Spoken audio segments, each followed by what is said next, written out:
Good morning, ladies and gentlemen, and welcome back here in Tbilisi at the European Youth Olympic Festival.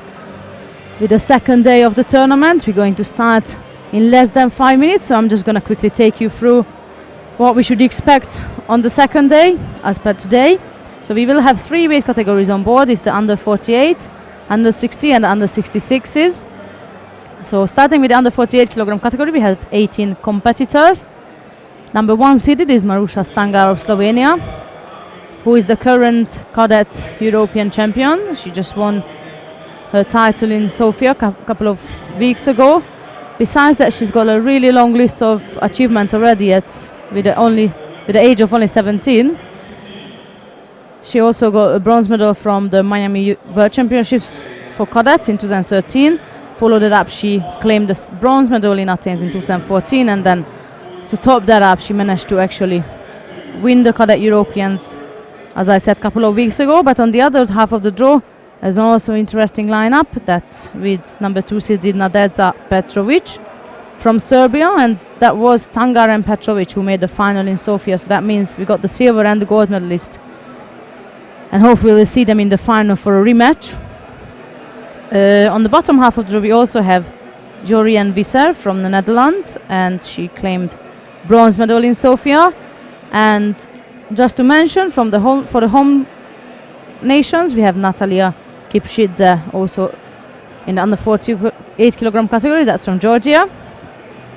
So these are the ones to look out for, but of course you never know who's gonna come out in each side of the draw. But moving on to the under 60 kilogram category, we have number 1 seeded Manuel Lombardo, who's also the winner of the Cadet European Championships in Sofia. On the bottom half of the draw, we got the silver medalist, so there is an opportunity for another rematch of Sofia. Another semi-final match, pardon me, because Robinson Beglarashvili of Georgia is the number 2 seeded, and he claimed bronze medal in Sofia. So that will be a rematch of the semi-final. It can be done just as in the final today, but we also going to have an early battle between of Ismail Ibrahimov and Beglarashvili, as they might be able to meet in the quarterfinals, which is quite early for 2 bronze medalists for Sofia to have a battle. So that will be an interesting bit to watch in the quarterfinals. The total number of entries is 23 judokas in the under 60 kilogram category. And just before we start, let me take you through the under 66 kilogram category, where we have number 1 seeded Matthias Cizek of Austria. He claimed silver medal in Sofia. Then we have the bronze medalist here, number 2 seeded Giovanni Esposito of Italy. And not to mention Bagrati Ninashvili is also the bronze medalist from Sofia. He's taking place at the bottom half of the row, so there will be again an interesting semi-final if they both make it through. The total number of 25 judoka will be representing their country in the under 66 kilogram category. Same as yesterday, we have 2 tatamis, so the mat number 1 we start with under 60s, and mat number 2 we start with under 66. And due to high demand in both weight categories, we're going to do 2 runs on each, so under 60s and under 66s, before we move on to the under 48. So that's our plan for today. On mat 1, we're going to start with Markus Hirsenberger of Austria versus Benjamin Bruder of Germany. At number 2, we start Joren Kassa of Belgium and Martin Mokos of Slovakia. I believe our TV guy decided to start on mat 2. So this is where we're going to follow the actions from as for the start.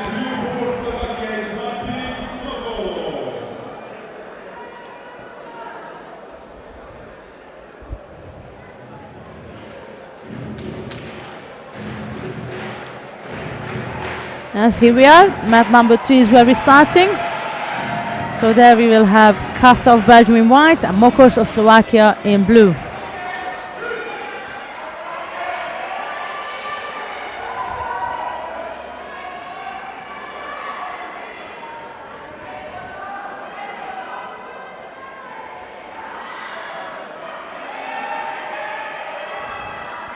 Good effort from the Belgian player.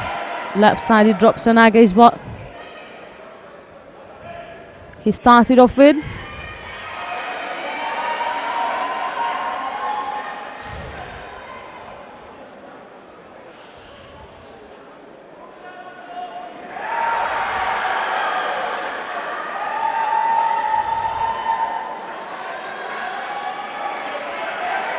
Kasa looks pretty skillful, switching right, left, back and forth. However, he hasn't really committed to any of his attack as much yet. It was an Ashiwaza attempt.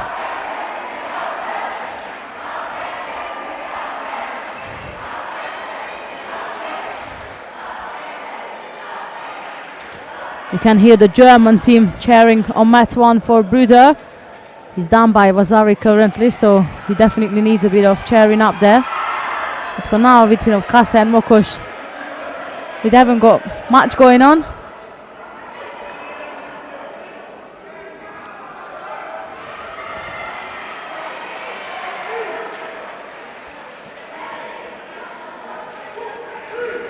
Here is Mokos picking up the first penalty.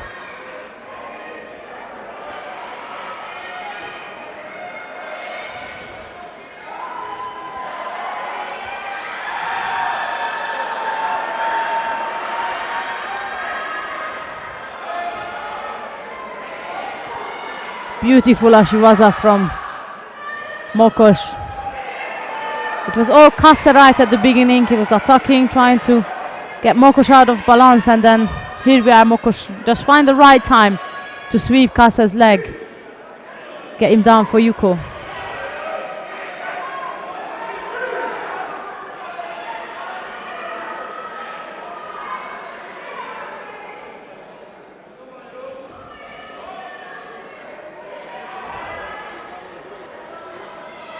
Bit of a trouble there for the Slovakian now, as Kasa taking over with a top right-sided grip.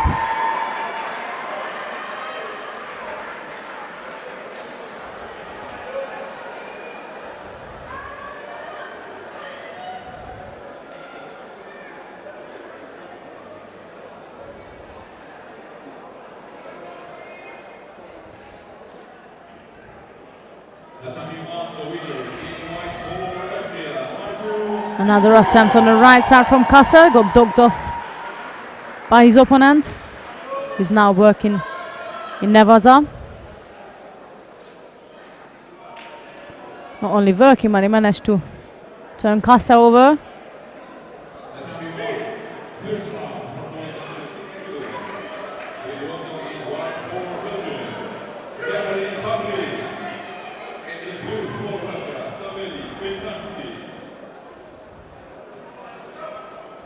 Change the gripping style, the Belgian boy.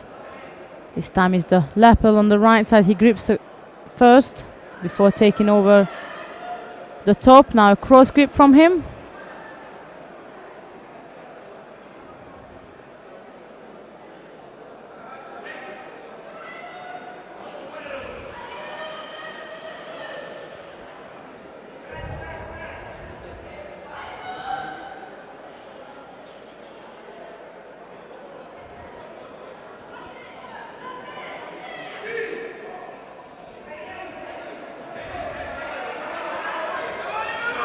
Look at the clock, and we got 10 seconds left. That was a quick one.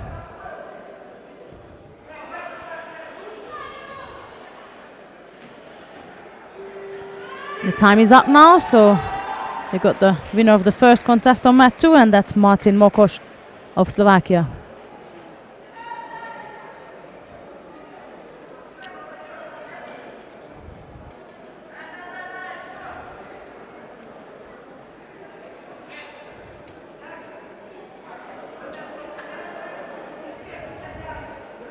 Coming up next, we have Joris Boos of the Netherlands versus Oskar Normund Zakulis of Latvia.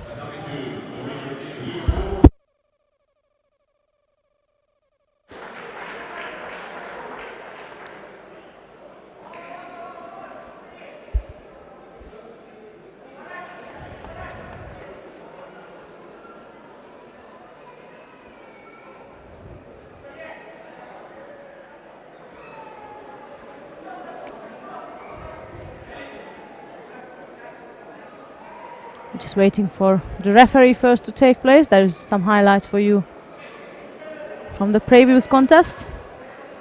And here we are, we got our referee on the mat. Now we just have to get Bose and Zakulis to arrive.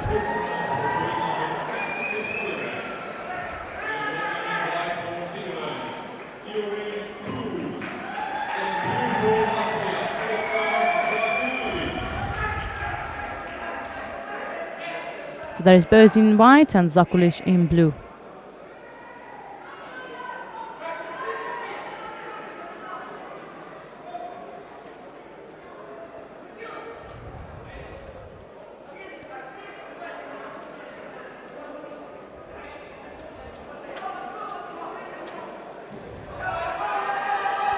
First efforts come from Bose.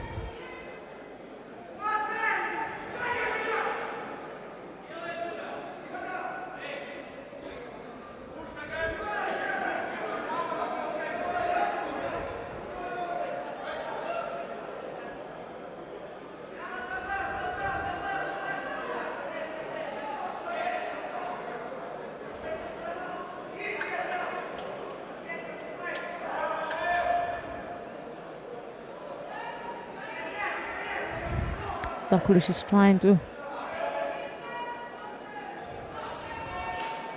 work in Nevaza. Some pressure on Bose.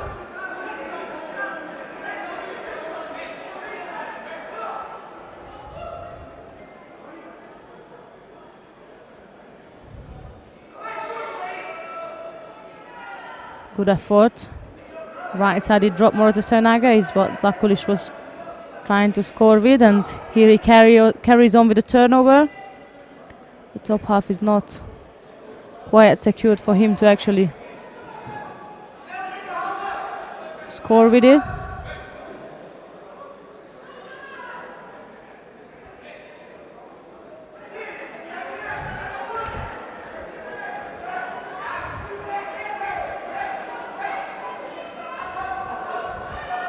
That was a left-sided Uchimata, followed by a Morote Sayunaga attempt from the Dutch fighter.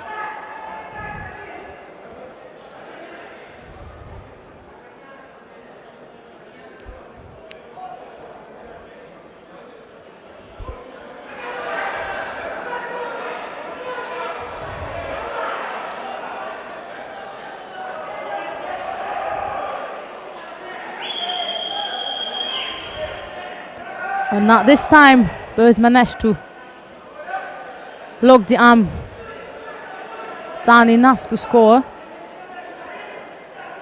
That was a Yuko worth of an attack.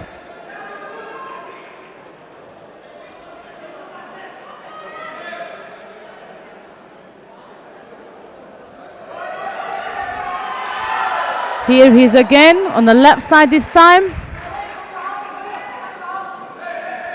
That's a Wazari now.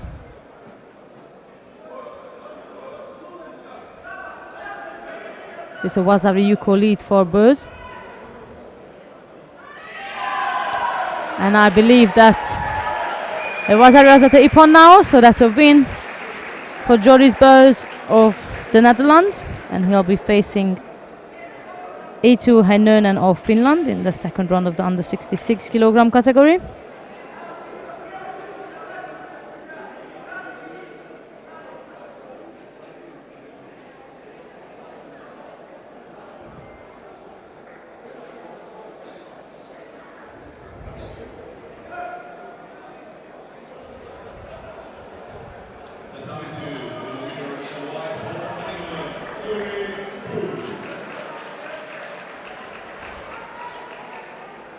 Coming up next on mat 2, we have Boris Shatverian of Armenia versus Dan Johansson of Sweden.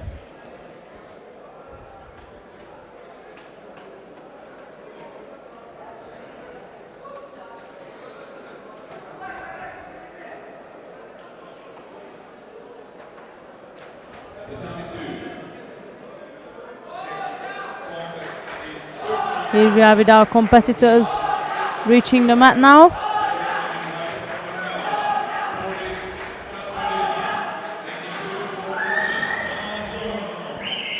So there we have Shatverian in white and Johansson in blue.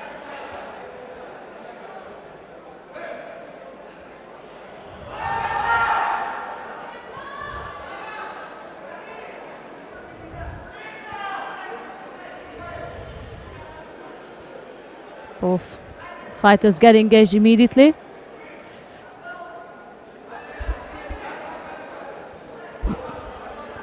And Shaftverian is trying to make some attempt on the right side.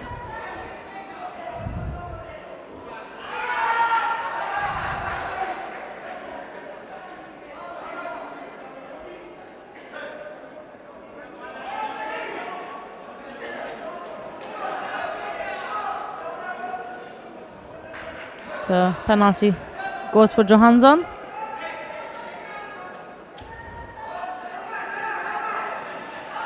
This time Shaftverian attacked on the left side. That shows he's capable of throwing either right or left, so that's a bit of a danger there for Johansson. And Shaftverian is just all over him at the moment.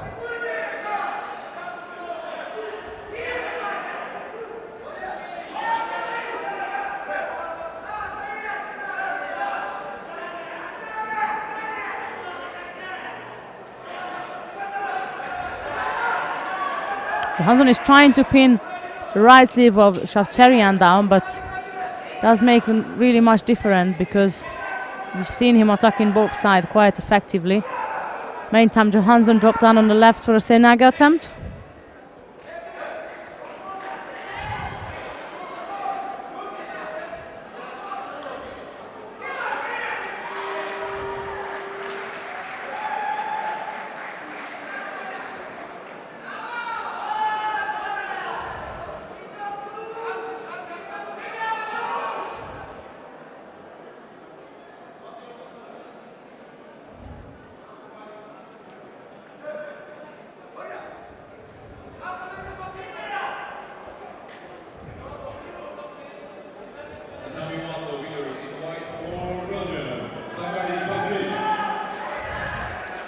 It's 2 penalties so far for Johansson.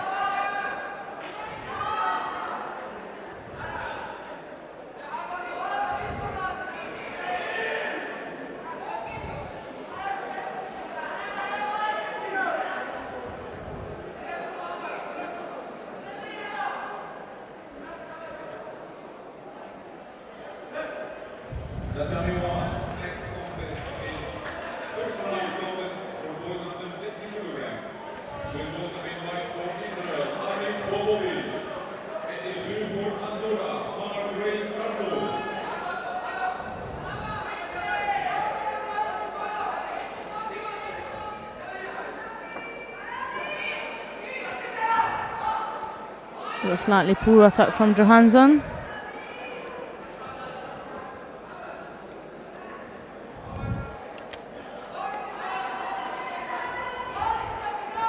And that's Shaftverian again, who is trying to score in Nevaza. 20 seconds left to go.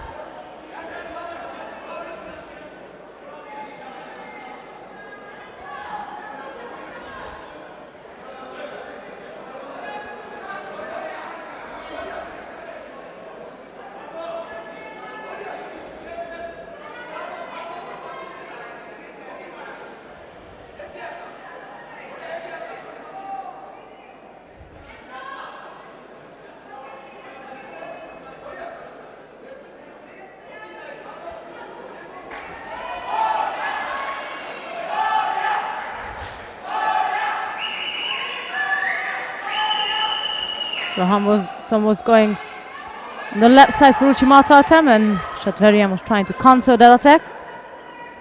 Now he's going for Shimawaza. It does look like slightly on. Yes, it was on. You could see that it was wrapped around Johansson's neck rather than his face, so that of course indicates that that might go, and it did happen at the end, so that's a win for Romanian fighter Boris Shaftverian.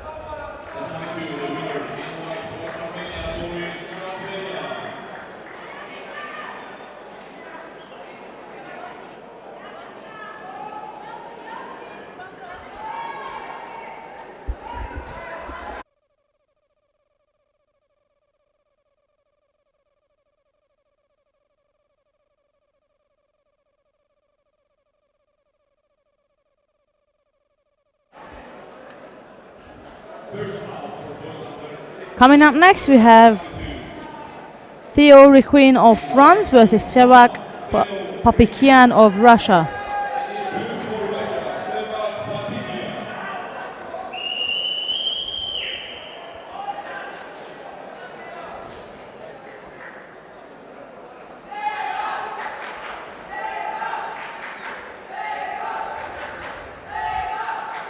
That's Requin in white and Papikian in blue.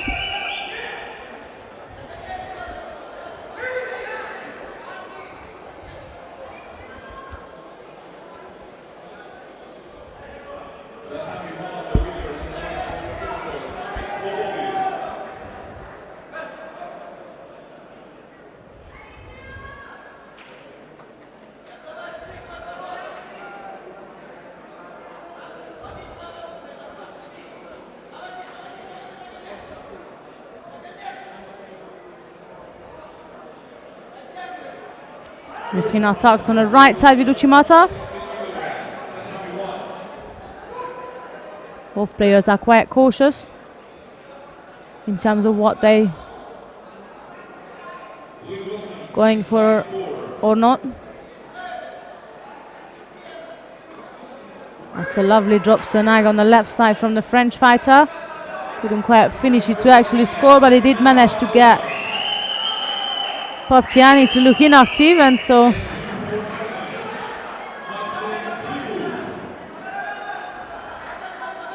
he received the Shido.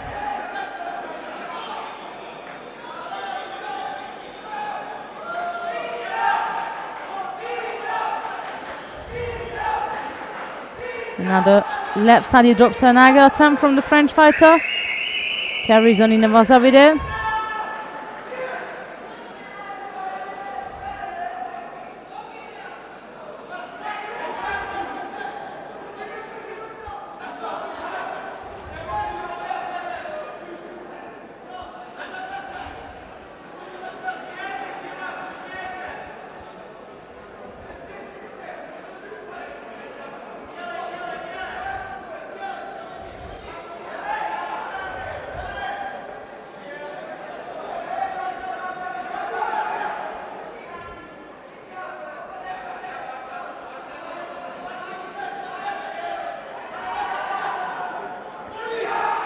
It's a pity for a French fighter. He was the one again initiating the attack, but he did kind of a half-hearted attack, which resulted Papikian to be able to counter him with an Ashiwaza, and he did in fact score with it for Yuko.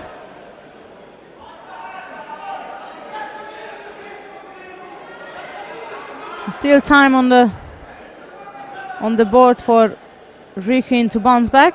Less than 2 minutes now.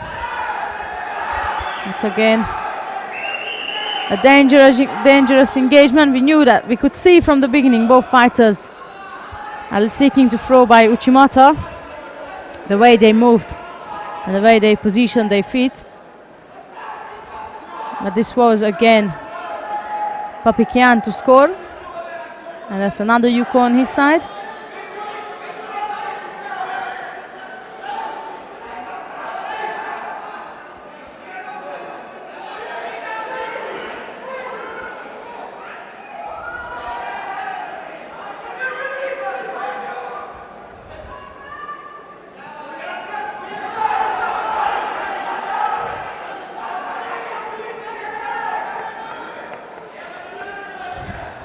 Just slightly less than a minute, 20 seconds left now.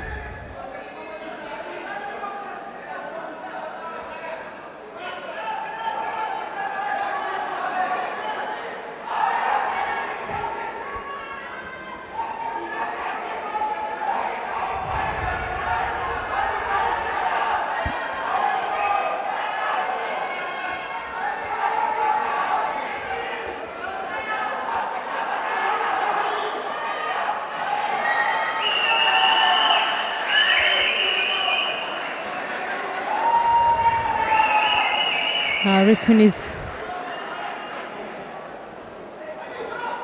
trying with a combination of coach and Sevenaga.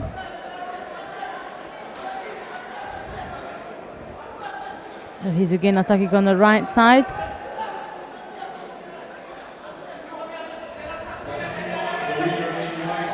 40 seconds left to go for the French fighter to score.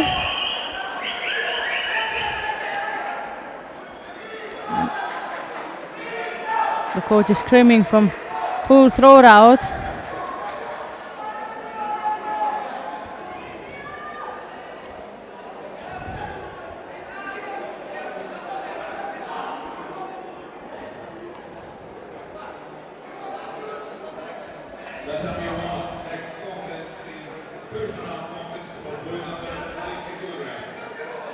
In white for Romania,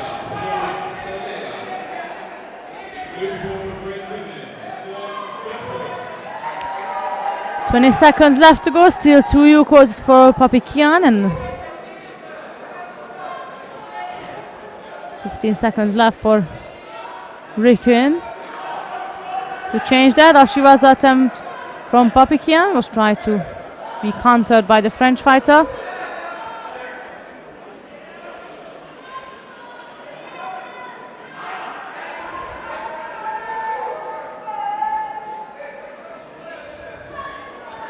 And there are the last bit of the effort from Rikin, who is going to have to bow off and wait for his own opponent, Papikiani, to see how far he can take him further to the competition.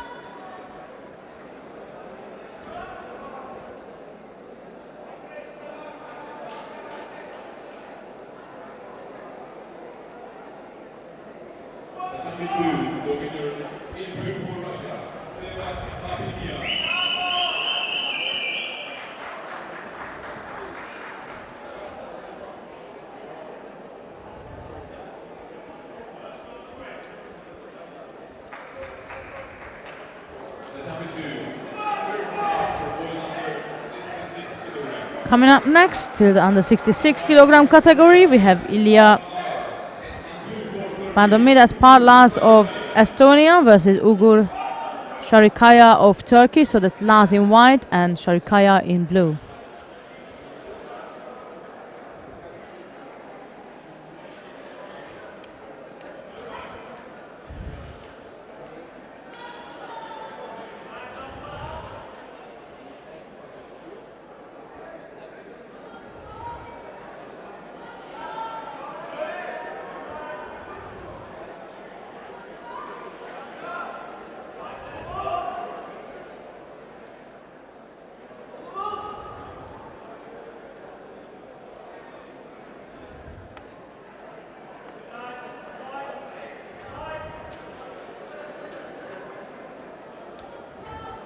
Does look like a right versus right situation.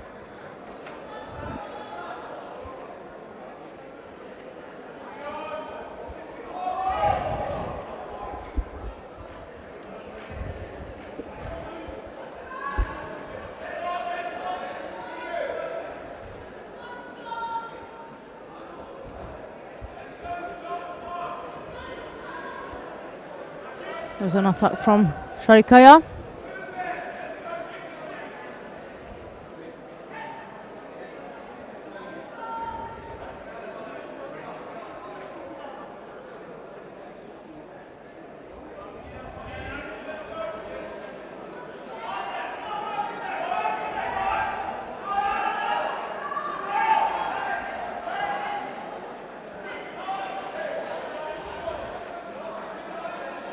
First minutes into the contest, still no score, and neither of them picked up a penalty.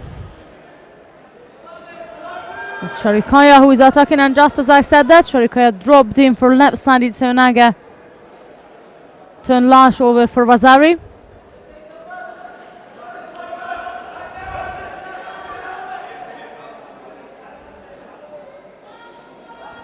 Just been withdrawn for a Yuko now, but still it is a lead for the Turkish fighter.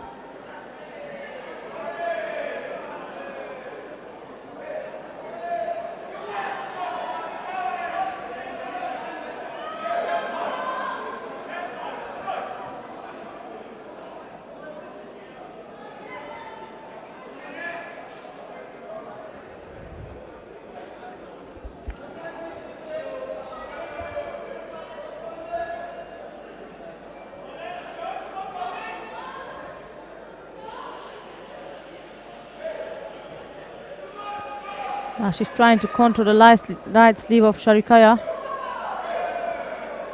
to avoid any other dangerous attacks.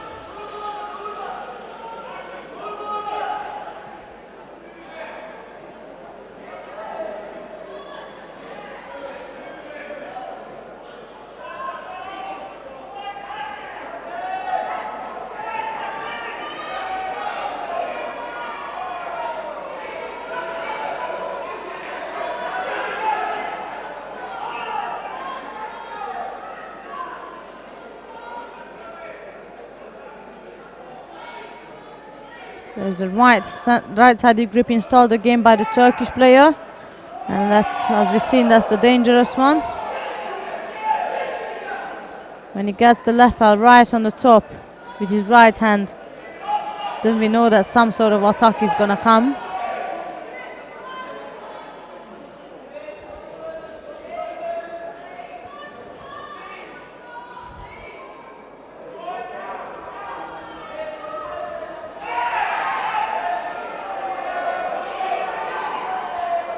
We just entered the last minute of this contest.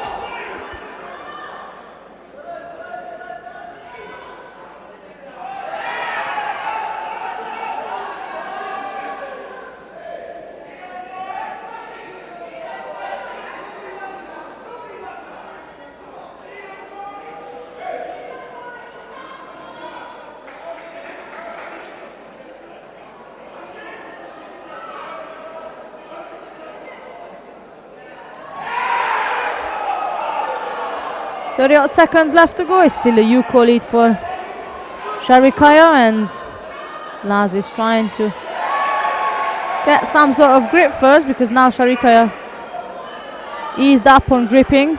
As we're reaching the end of the contest, the last thing he wants to do is to get engaged and make a mistake and then get thrown. And that's a penalty given to him for the reason I've just explained, that he's not really willing to engage anymore. Before he would install a right-handed grip, and now he tries to rather push Laz away with few seconds left to go. Laz put a last little bit of an attack there, and you can read his emotions. There's 1 second left. He knows in a second I can step forward, but there's not much I can do, and that's the fight is gone for him now. But we have Ugur Sharikaya going through to the next round, and he will face Giovanni Esposito of Italy, the number 1 seeded in the under 66 kilogram. Now Laz just have to wait and see how far his opponent will go.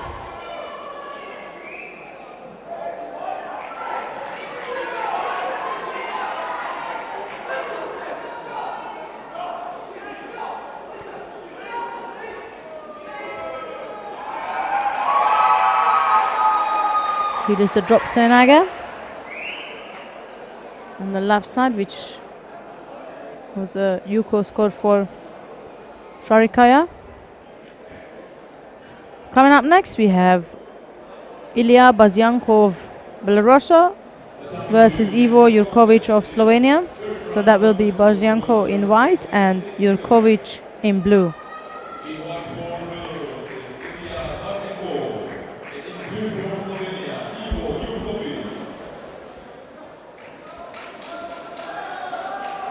Slovenia, Ivo Jurkovic.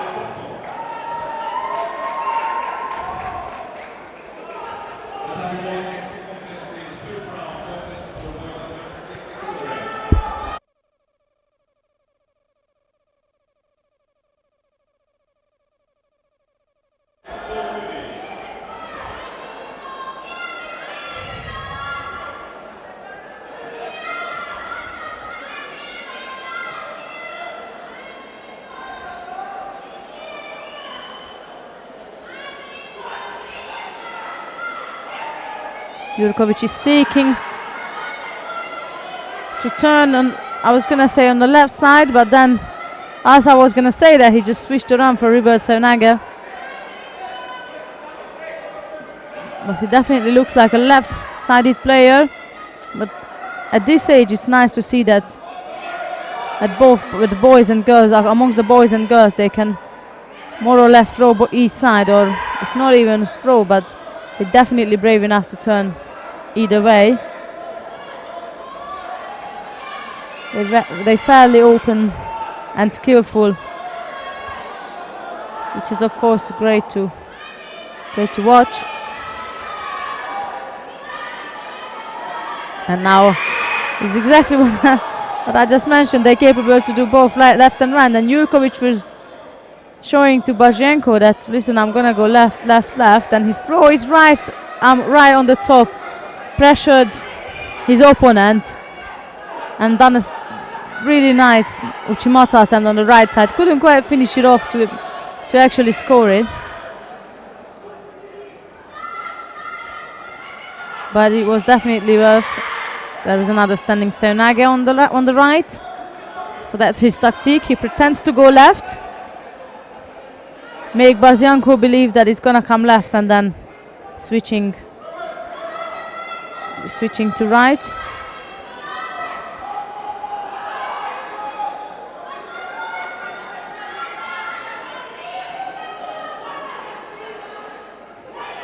Here's a left-sided attack this time.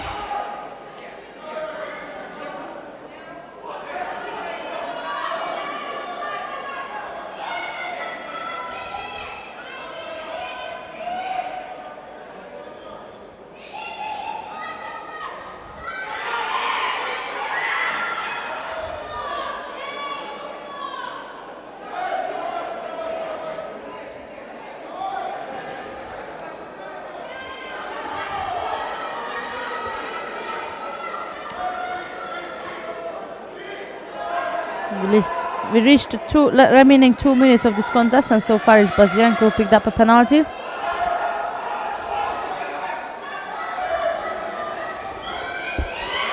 There's another Seonage attempt. This time Jurkovic managed to drive Bazhenko through to Vazari. So that's a Vazari lead for the Slovenian player.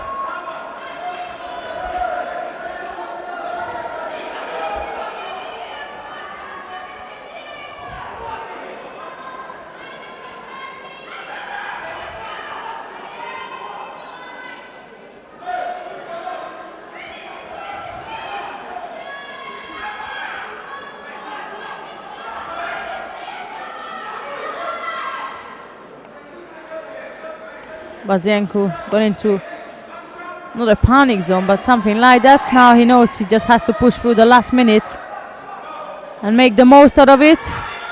That was a bit of a danger there.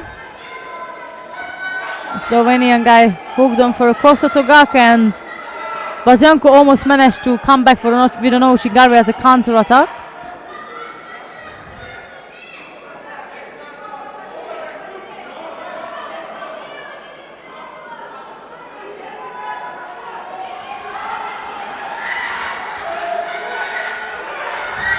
Bazhenko threw himself in on the right side. 30 seconds left to go.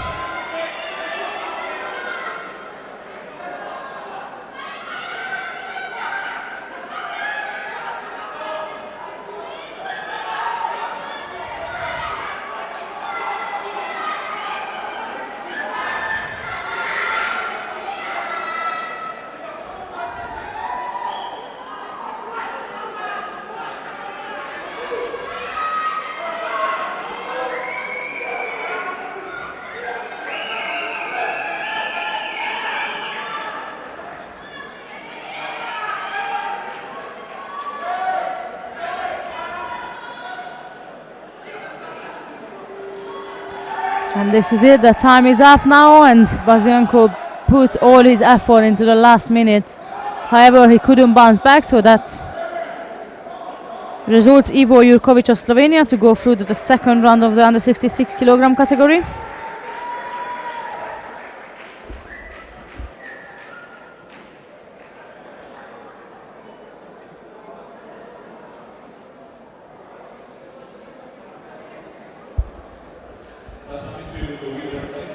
And Jurkovic is going to face the winner of the next contest, which will be Arben Sena of Kosovo versus Razvan Bodea of Romania. That will be Sena in white and Bodea in blue. Tatami 1, the winner in light for Bulgaria, Bojina Pevlov. Tatami 2, next contest is first round contest for boys under 66 kilograms. Resulting in white for Kosovo is Armen Tsena, and in blue for Romania, Razvan Bovea. And Tatami 1, next contest is first round contest for boys under 60 kilograms.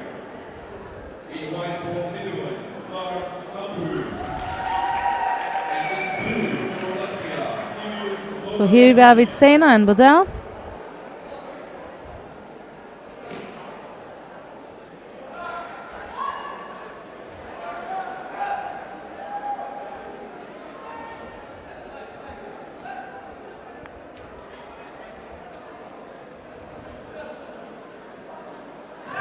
Romanian fighter initiates the first attack. And Morote Sernag on the right side. And he puts a bit of a pressure on Sena at the edge of the mat.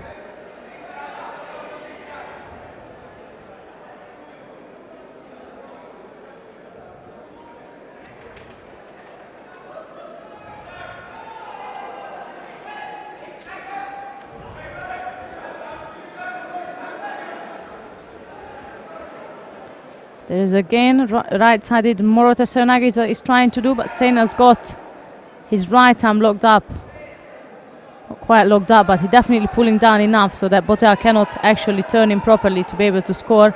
There is a change of a structure now. He tried to get his right hand over the top.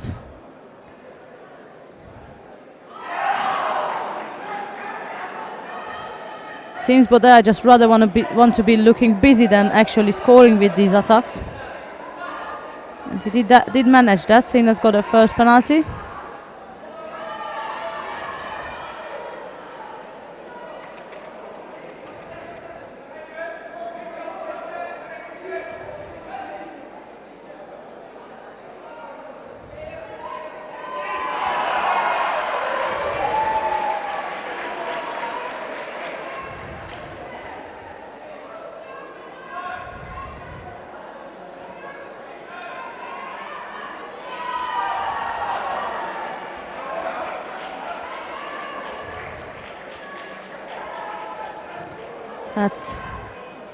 That's what happens when you keep busy and your opponent doesn't even know what's happening anymore. You just keep moving right and left, up and down, back and forth, and Sena got a bit lost in which way Bodea is going to come, so all he had to do is sweep his leg and he managed to score a Vazari with an Ashiwaza attempt, and there's a little bit of danger there now with an arm lock.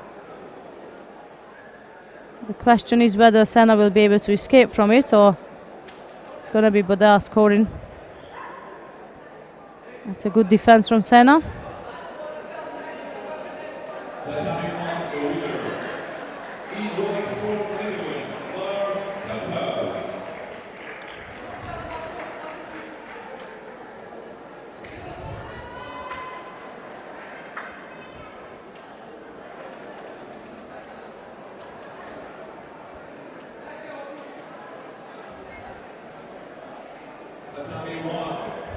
Next contest is second round contest for boys under 60 kilograms.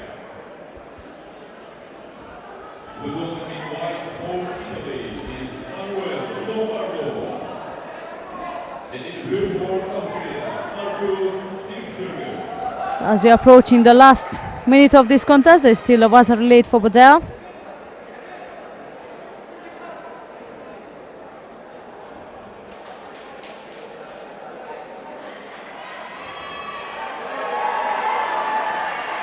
More pressure on the right side.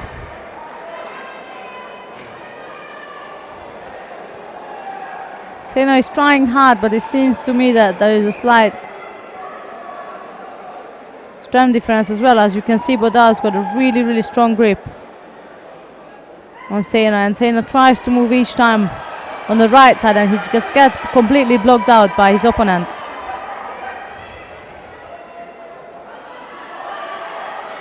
There's again, Bodea installed his right hand onto the lapel, pinning down the sleeve. and keeping a good control over his opponent. And there is a final attack from the Romanian fighter, which might be the end. That's it, the referee called Vazaria Vazateipon.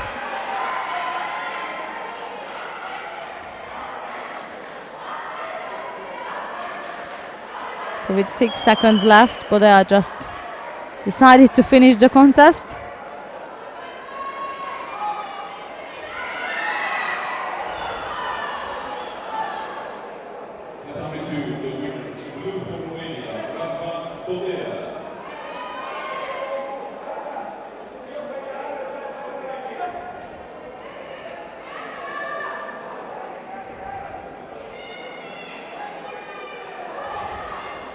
Coming up next is still the first round of the under 66 kilogram category with Karolampos Foulidis of Greece versus Matas Gruzauskas of Lithuania. So that will be Foulidis in white and Gruzauskas in blue.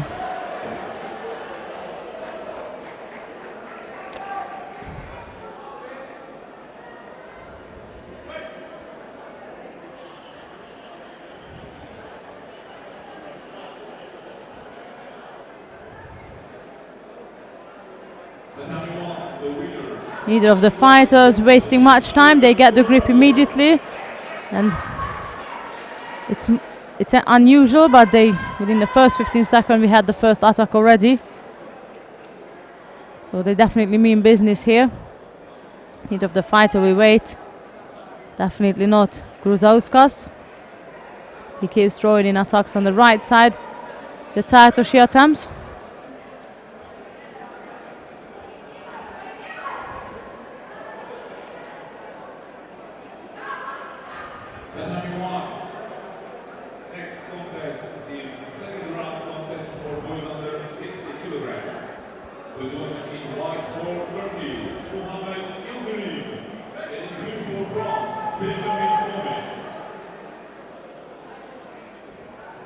Both players are right-sided. Both likes to get a top right-sided grip, but Foulidis' right arm's been locked out by Gruzauskas, so it's much more difficult for him to actually attack.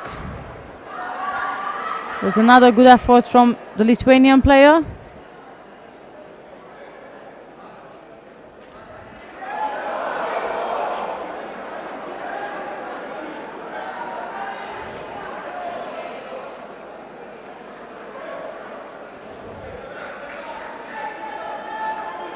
It's a secure grip again for the Lithuanian.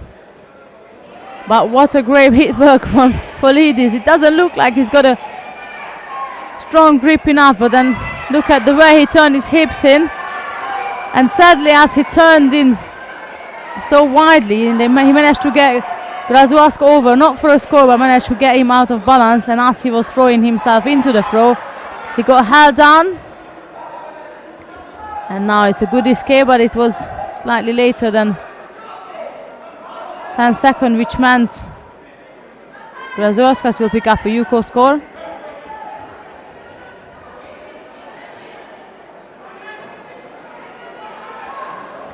I believe the Lithuanian player will change now the grip style.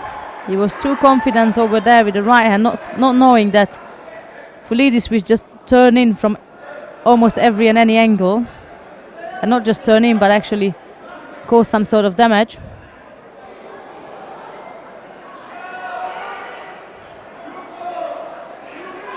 So that's a Rikumigashi attempt from the Greek player, and this has been countered by Gruzauskas. Both coaches were claiming Yuko for one or the other, either for a score or for a counter, but this time Lithuanian player managed to pull the sleeve in enough to score with a right-sided Mokikomi. Couldn't really get a score for it. It did look like he actually pulled Foulidis through for a score, but then I might have just been sitting on the wrong angle of the mat.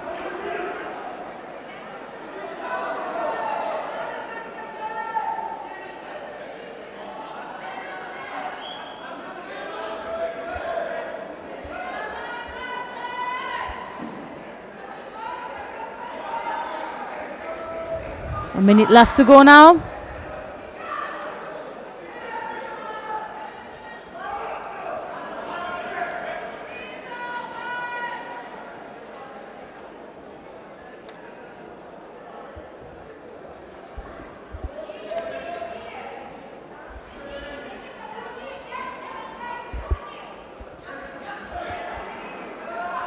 You could see Grazuaskas being a bit more careful this time.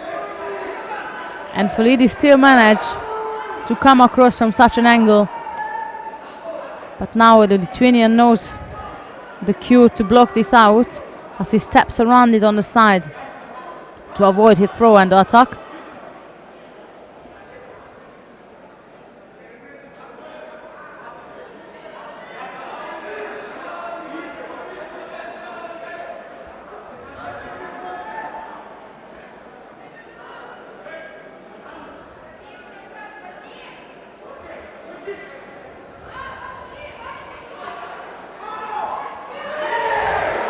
Folidis is putting the last bit in, and Grazuask decided if I turn in, there's not much can happen.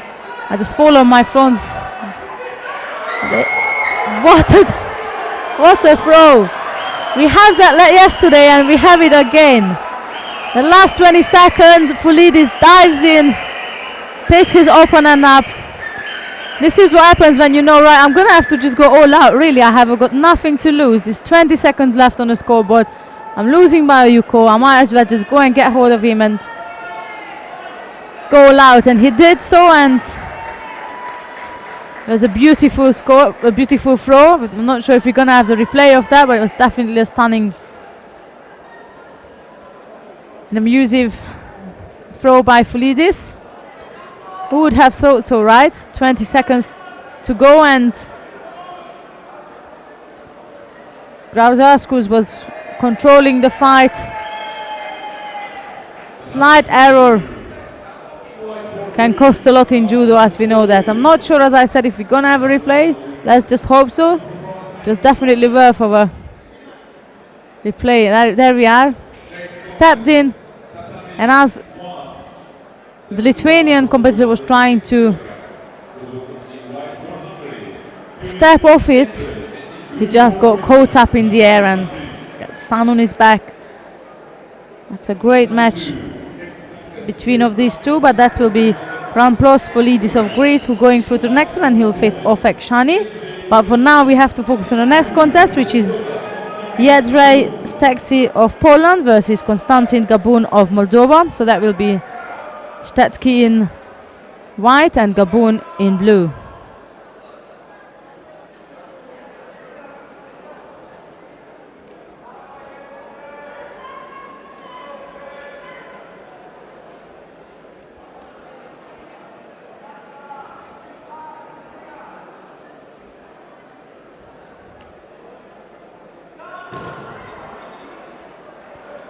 It's a quick entry from Stecki.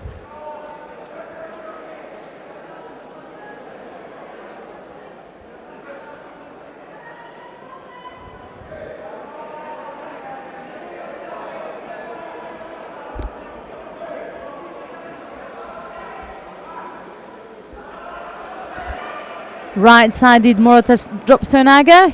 He got blocked, but then he didn't give up and drove it through for a Yuko. That's Stecki I'm talking about. Bit of a danger there now, or might be. The arm is well secured of what I can see, so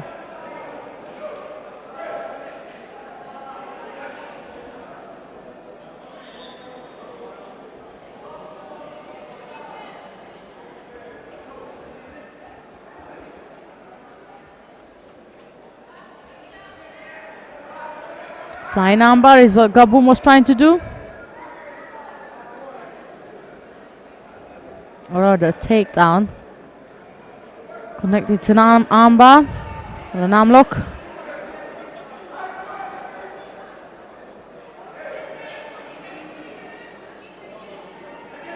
That is Gabun initiates the next attack again. Right-sided drop Morotas Hernaga is what he was trying to score with. And now he works in Nevada. He looks to me fairly confident in Nevada, and I'm sure we're going to see something more from him soon.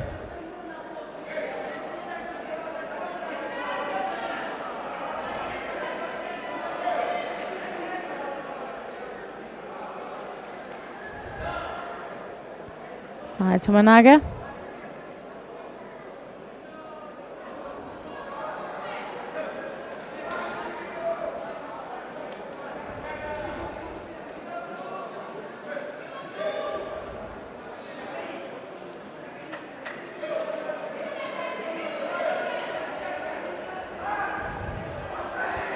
There he is, coming back. And not just coming back to bounce back, but coming back to lead the contest. Side kick down. That was from Gabon.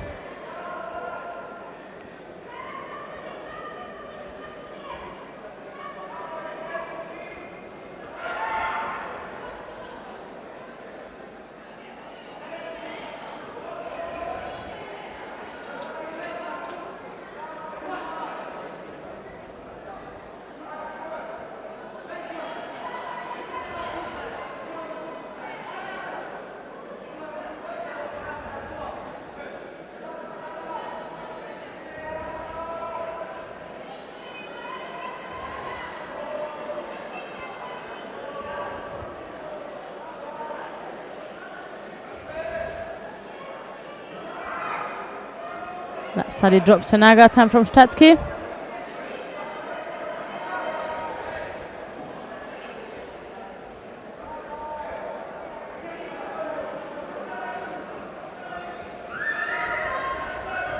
Gabon is well aware of his game plan now. He got the left arm of Stetsky well pulled in and secured. And then he tries to spend as much time as he can in Nevaza.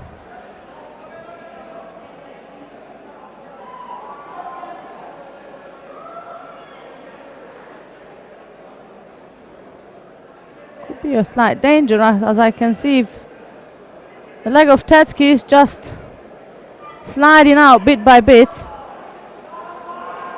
And there he is, heading down now. Gabon.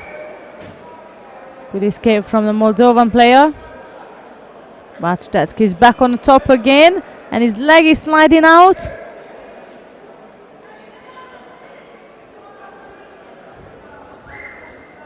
Good timing from the referee about Gabon. Things like that.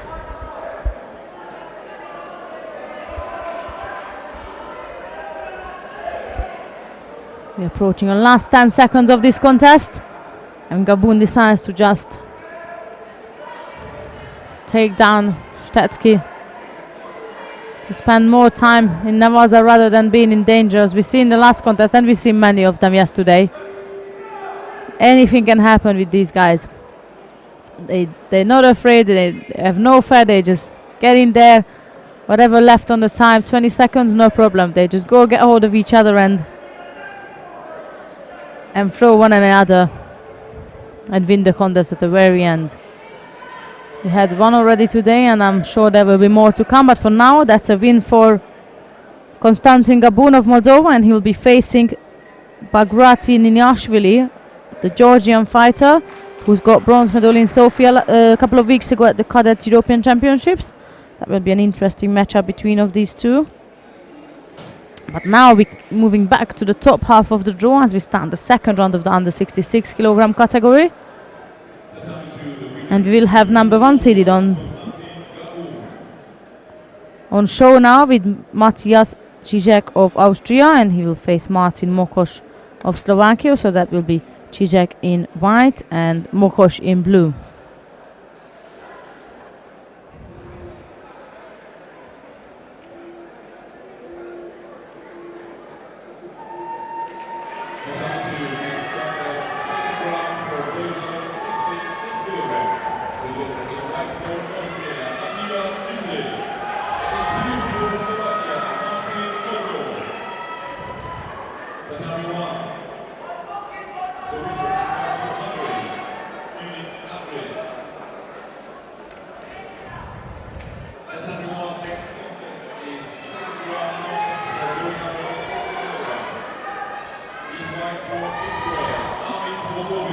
Yoko Tominaga starts from Zizek.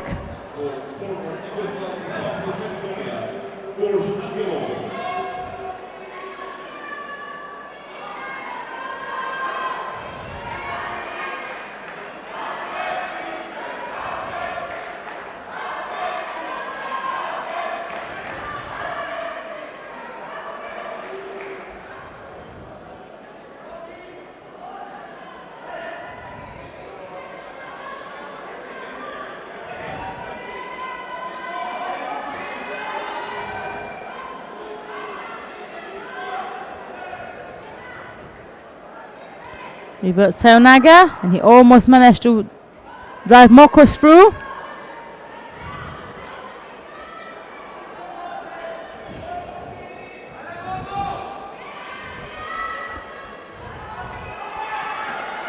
It's a right-sided attack. The sleeve is slightly missing. If Zizek pulls the sleeve through, then there will be a slight danger for Mokos. Left-sided drop Seonaga. Good defense from the Slovakian player. Good block.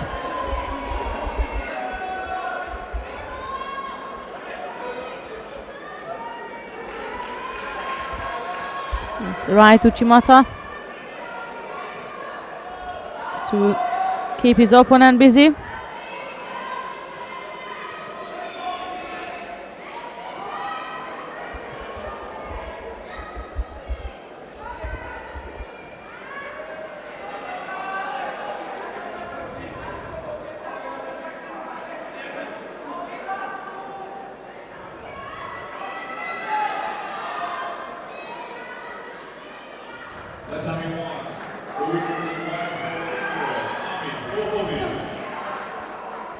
Zizek is desperate to throw his opponent. He's really trying hard from every angle, and he really wants to put on a big show today, I suppose. Now that was a Sodatsuri Komigoshi attack from Zizek.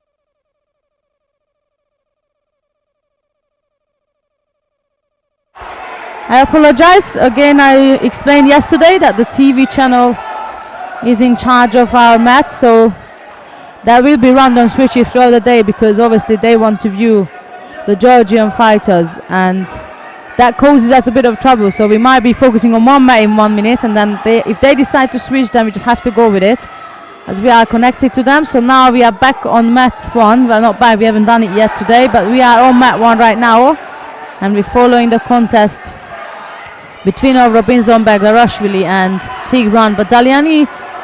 For interest of our audience, I will keep you up to date on mat 2 as well until we switch back. I believe we're going to go back, as there will be Georgian fighting there soon.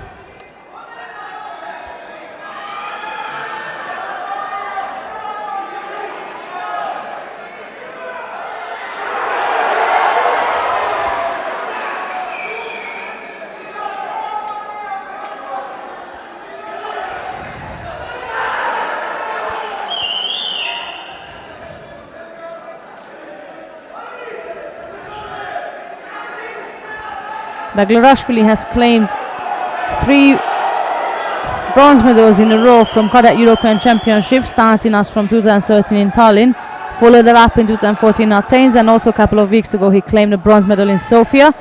So 3 out of 3, and I'm sure he wants to top up his medal collection today as well with some sort. I believe that's a gold he wants, but we'll see how far he will get. For now, so Wazari score for the Georgian player.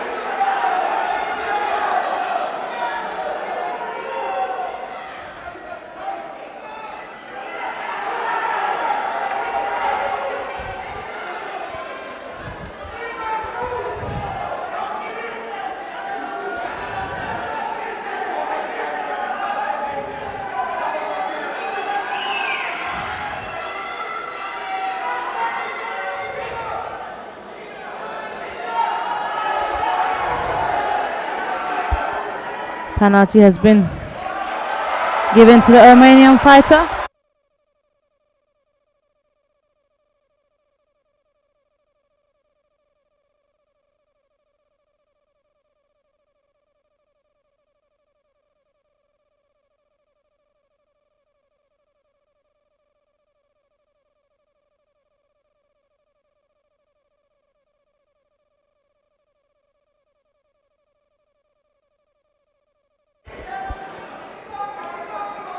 So 120 left now. It's still a Vazaru lead for Beglarashvili.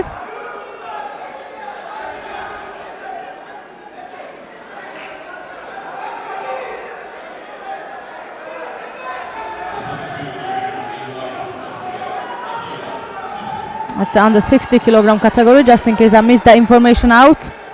And on mat 2, in the main time, Cizek of Austria win his first contest, so that's I promised I keep you up to date.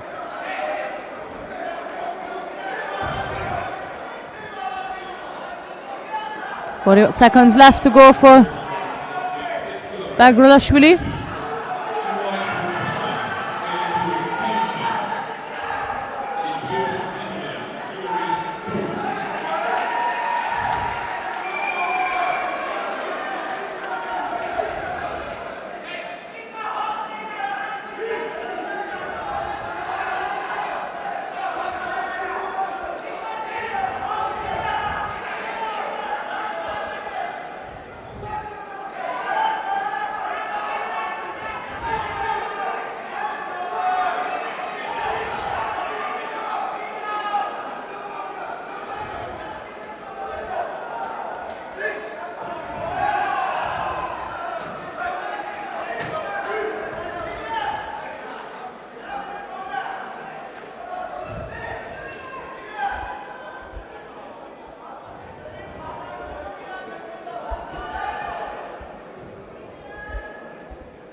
So here is the last 20 seconds now for Beglarashvili to keep it and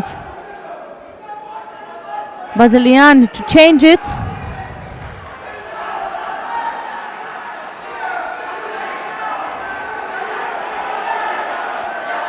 And we know that even the last few seconds can be enough to change the score. We've seen it today, but it does look to me that Beglarashvili is fairly confident, and in fact he is the one to finish off the match with another Vazaru. So that's Vazaru with a tape-on, and that's a win for Robinson Beglarashvili in the under 60 kilogram category, which put him through straight to the quarterfinals.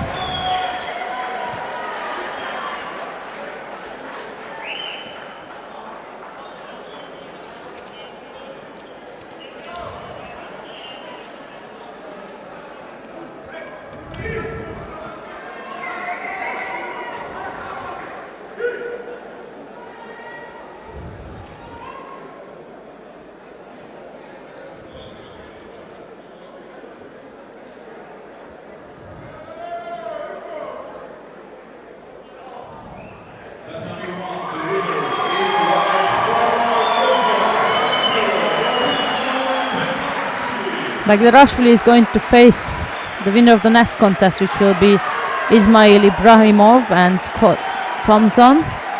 But for now, I have to wait and see where the camera will go before we carry on.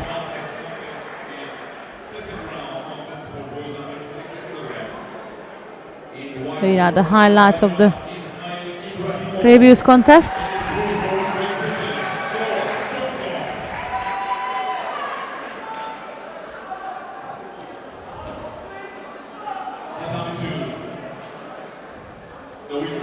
So we are still on match 1 with Ismail Ibrahimov of Azerbaijan versus Scott Thompson of Great Britain. So that's Ibrahimov in white and Thompson in blue.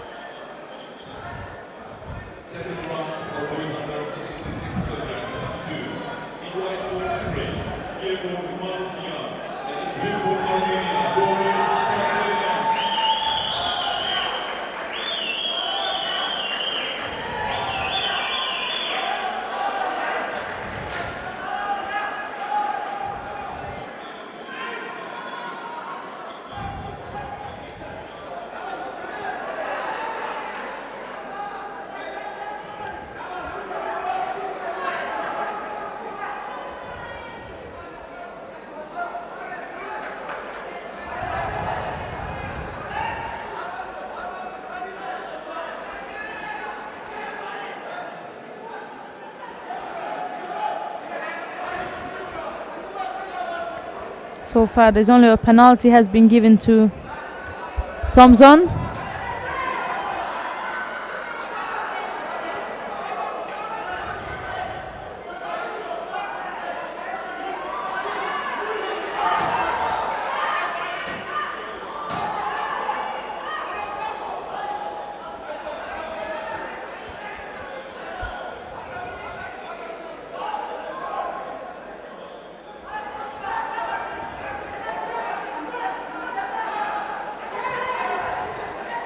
Ibrahimov is taking the top right-sided grip.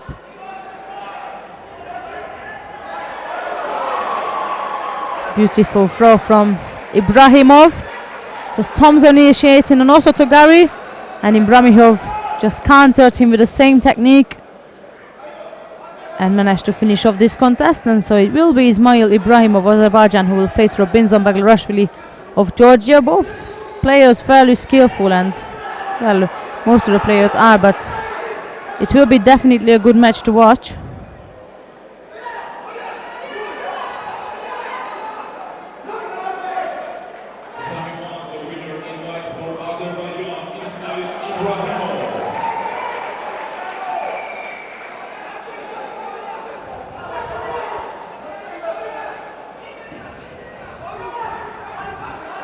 Here's the highlight. So as you can see, Thompson was going to go for and also Togari, and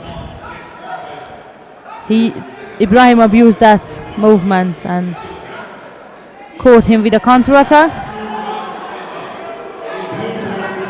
Next on mat 1, it's Lukas Zaha of Finland versus Bozidar Tamalkov of Bulgaria. So that will be Zaha in white and Tamalkov in blue.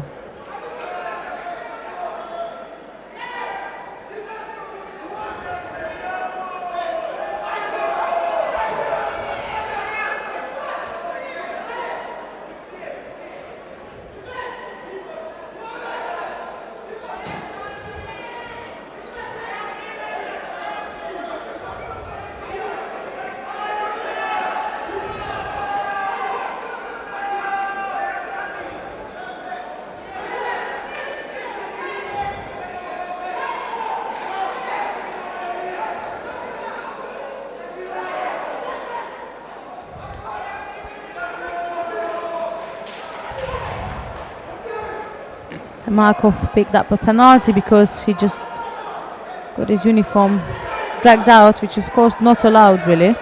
Unless it's your opponent taking it away, you can't really just decide to get undressed in the middle of the contest. That's a penalty for Tamakov.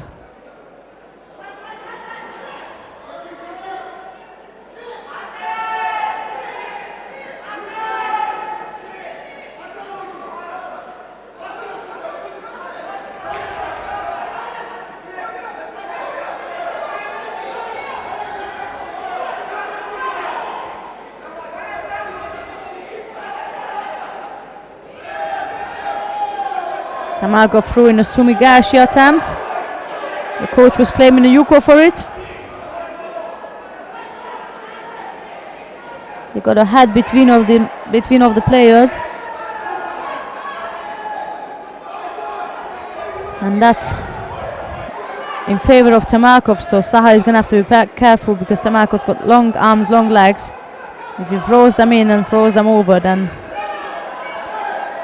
Zaha could be in a danger.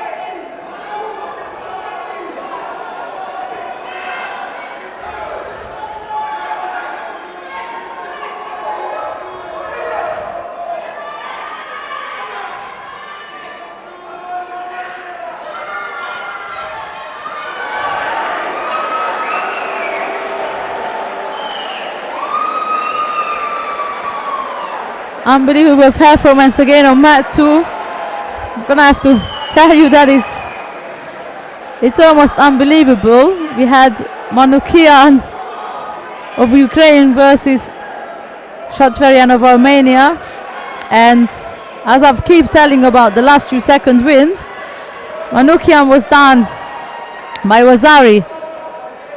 He had 2 Yukos, but of course against the Wazari is just not good enough. And at the very last second, literally the last 3 seconds, he managed to score a Wazari on Shatverian. So what a great performance from these boys. But here we have Saha and Tamarkov, and still that single Shido sitting on the side of Tamarkov with 1:30 left on the scoreboard.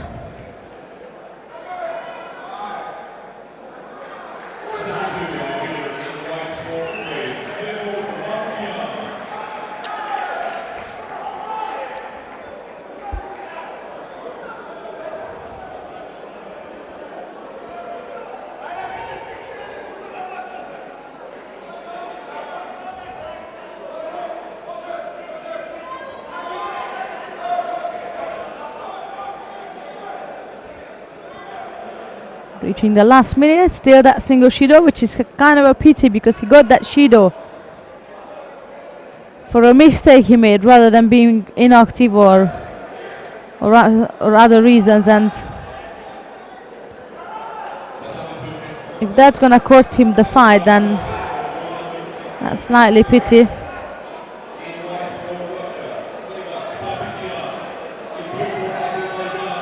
40 seconds left to go now.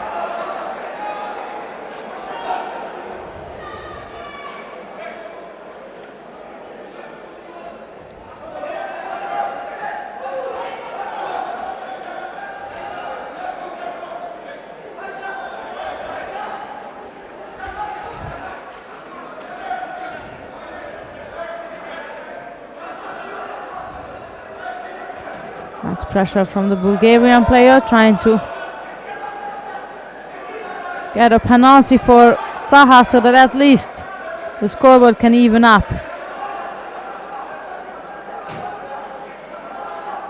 Saha knows if that Shido comes, then they're more likely to getting to go than score, and it does not look like he wants to do that.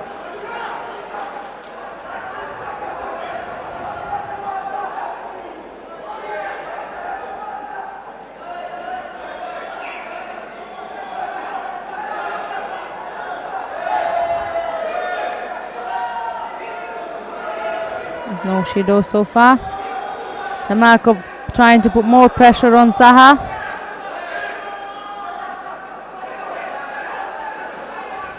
Seconds left to go, to be exact.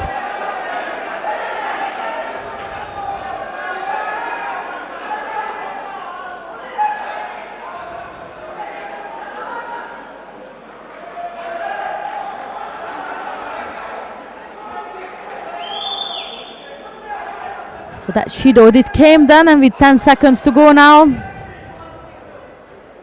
Saha dropped in for last attack. But I believe this contest might be going into golden score soon, with 3 seconds left to go on the board.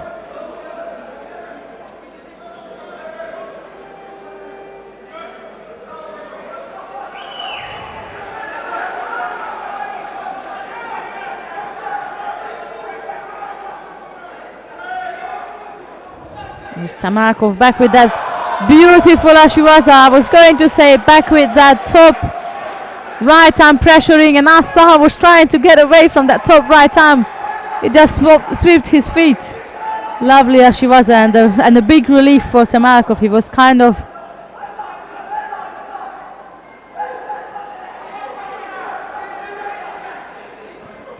pressured during the fight, as he was down all the way until the last 13 seconds when he managed to put enough pressure and then bounce back with a lovely throw.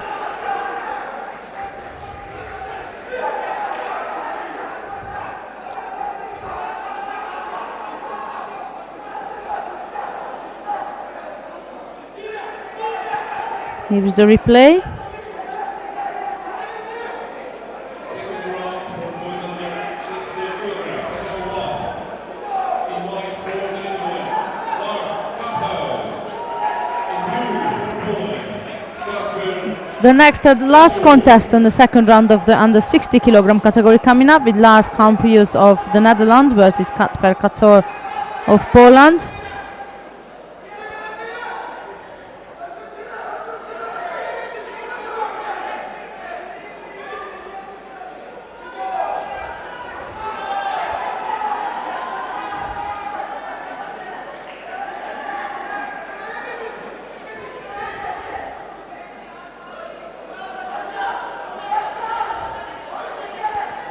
Sumigashi attempt from Kaczor. And Kampius managed to get on the top for a short period of time to get a held down on, but good escape from the Polish fighter.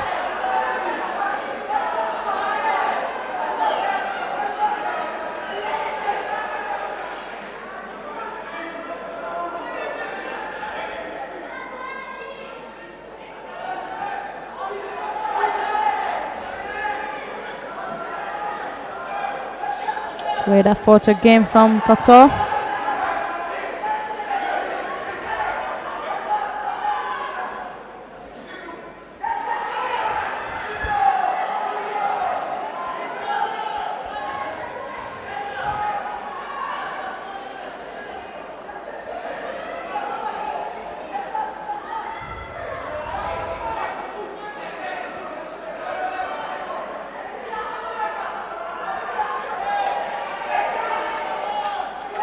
Who's just received the first penalty. Of course, it was Kaczor putting in the effort until now when Kampius decided to go for it. And not only just go for it, it was all the way Kaczor. You would almost put the bet on him until Kampius decided to get a hold of him. And Kaczor's leg did get caught, I have to say. As you could see, the control with the arm wasn't the best. It wasn't bad, but it was not the best from Kampius. You would have think Kaczor will turn out of it until his leg got caught and resulted land on his back. Sure, we'll have the replay of that.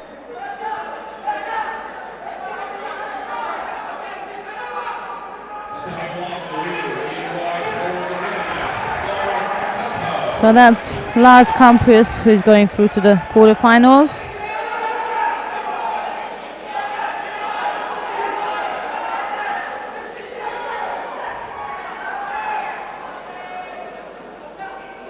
Here's the replay. As you can see, his leg got caught. The arm was not. The sleeve was hardly pulled in from the Dutch fighter, and as you can see there, his leg got caught, and that caused for Kaczor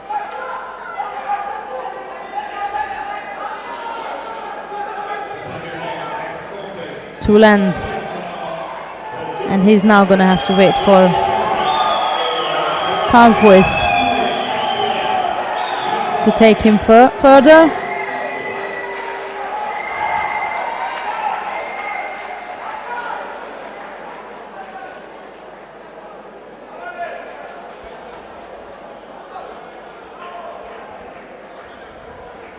Now we moved back on mat number 2, and we can see the winner of the second round is Pasha Aliyev of Azerbaijan, who defeated Sevak Papikian of Russia. The winner in white for Italy, Julia Santini. European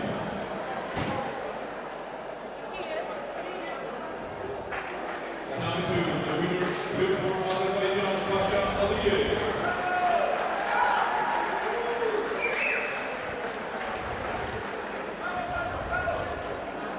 Coming up next is number 2 seeded Giovanni Esposito of Italy, who will face Ugo Sharikaya of Turkey. So that's a contest to go through to the quarterfinals, the under 66 kilogram category.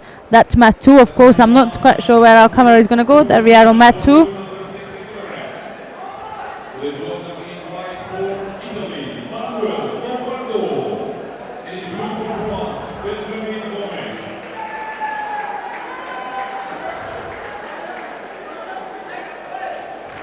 The number 2, second round for boys under 66 kilogram.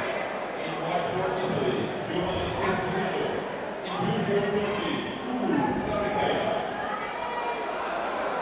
So here is Esposito in white and Sharikaya in blue.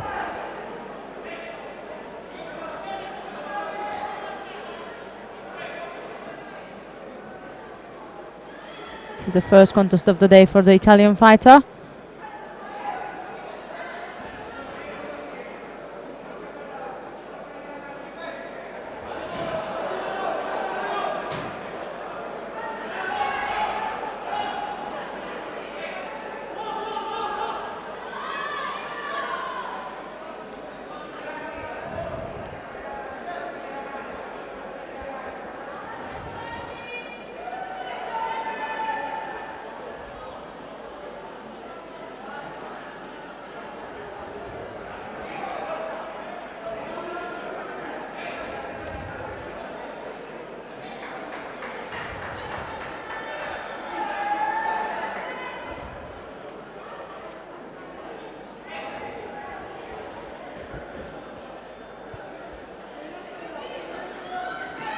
Uchigari from Esposito on the right side.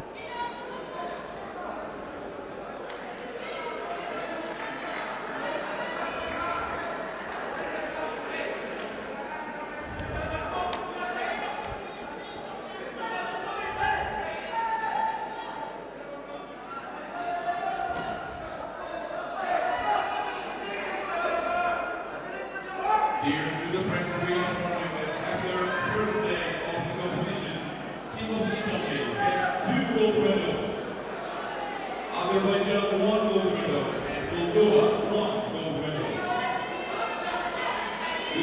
As you could hear, our announcer just explain the current situation on our medal table, with Italy taking the lead with 2 golds yesterday.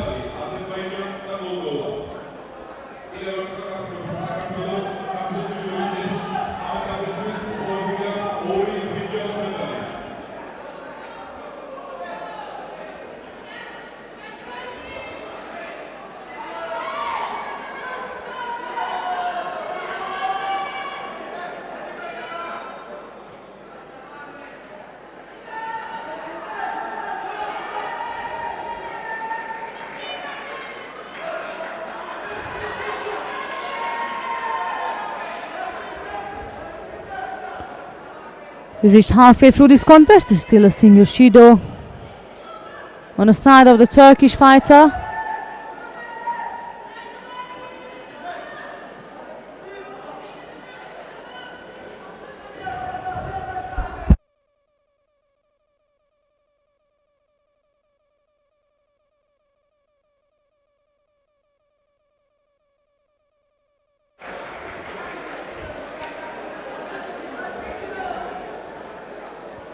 As just we mentioned about the successful day one for Italy, Manuel Lombardo just managed to get into the semi-final.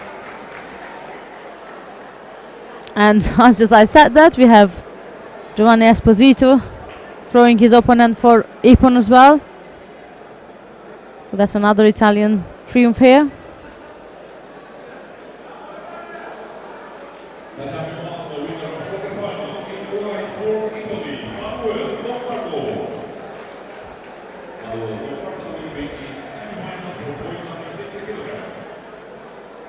Coming up next, under 66 kilogram category, second round, Ivo Jurkovic of Slovenia versus Razvan Bodea of Romania.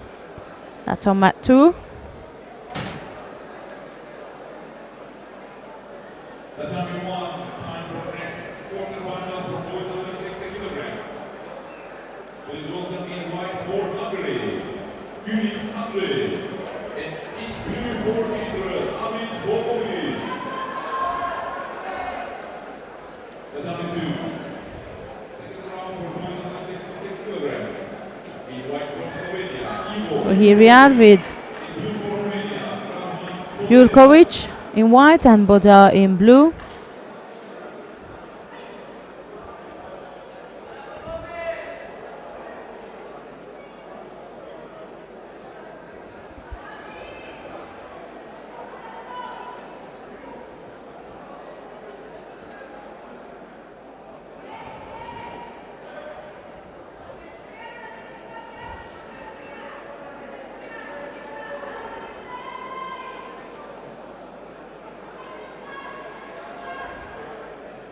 Now both fighters installed grips.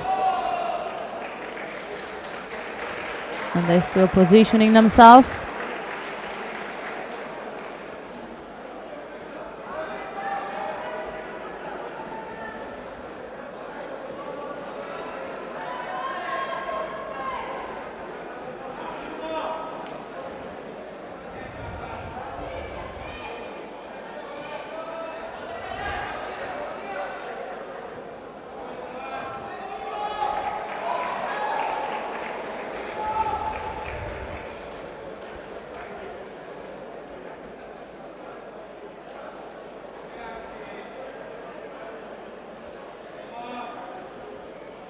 It's a left versus right situation.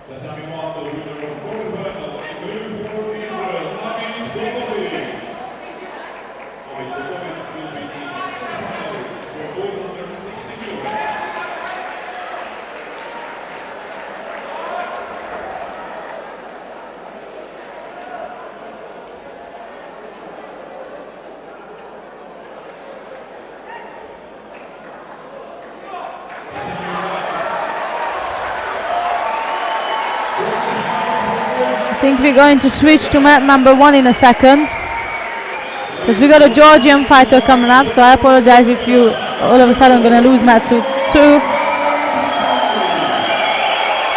Yeah, here we are on mat 1. And that's the quarterfinal of the under 60 kilogram category with Robinson Baglarashvili versus Ismail Ibrahimov. That's now there was a bit of a confusion, I apologize.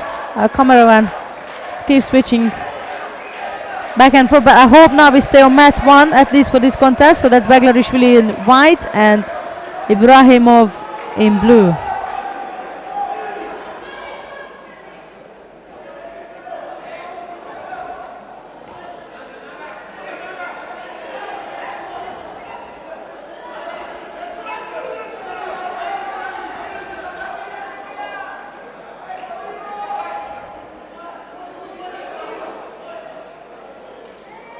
Both players picks up the penalty for not getting really engaged, either with gripping or anything.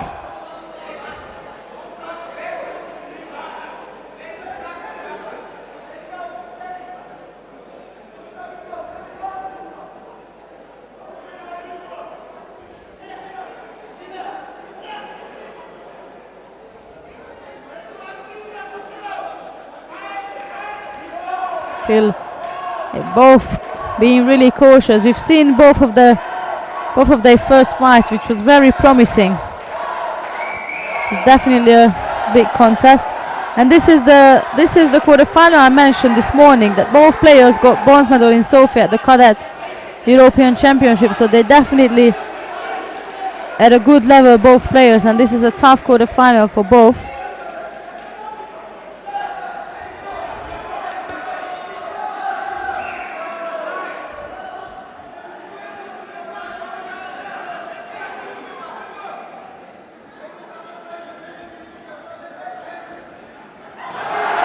Lovely Ashiwaza attempt, but a good escape from Ibrahimov as well.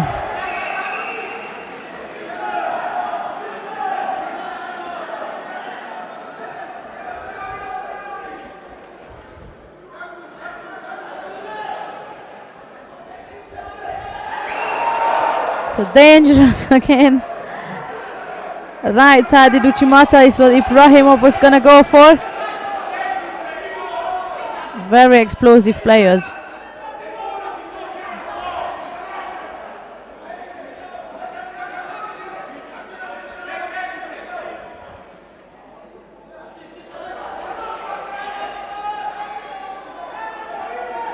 Baglarashvili installed a grip on the left side. What an amazing throw! Nizadze has done exactly the same yesterday in the repechage. Pick his opponent up, you renege him. The same exactly happened in the under 50 kilogram category with Nizadze yesterday, and now Baglarashvili delivers the same throw. It is a danger to turn in for the Georgian, I suppose. They just get you all together, pick you up and throw you on your back with a lovely Ryunage. But what a way to keep the home crowd entertained. I'm sure we're already with the full house, and I'm sure by the end of today, by the final block, there will be a super packed venue right here. I mean, as I said, we already have tons of people standing as the seating areas is completely taken. But of course, in this case, such a performance what Beglarashvili is putting on today, who wouldn't want to watch that? So that's the semi-final of the bottom half. Here is the replay. Stunning throw. There is Ibrahimov going again for Uchimata attempt. He sticks his foot in, and Beglarashvili effortlessly picks him up.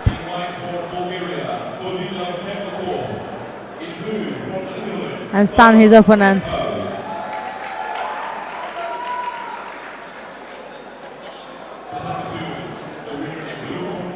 I'm really looking forward to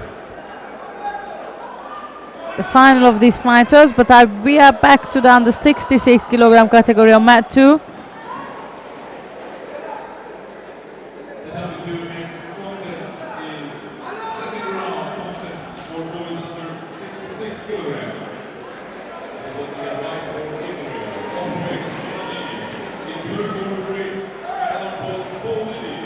So there's still a quarter-final stage of the under 66 kilogram category, and just after this fight we have another Georgian coming up now.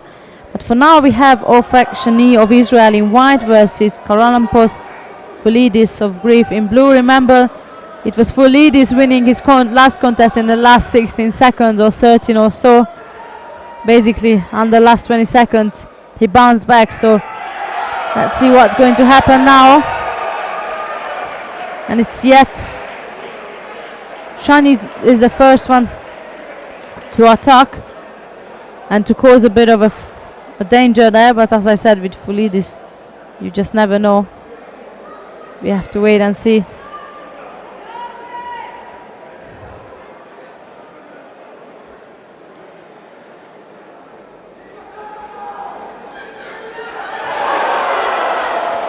Here we are. I said we have to wait and see, and there he is again. At the minute he engaged, he goes for it, and his hips comes from an angle you wouldn't expect. He turns in from such an angle. He's got a flexible hip, so he turns in, he picks his opponent up, and then whatever happens after is history. And he was going to counter Shiny when he got caught up. You could clearly see, you will see it on the display, as Shani went for a right side Uchimata, he wanted to pick him up and over rotate. That was the plan of Foulidis, but his leg got caught up, and Shani managed to roll him off before he managed to overturn and over rotate to get a score. And then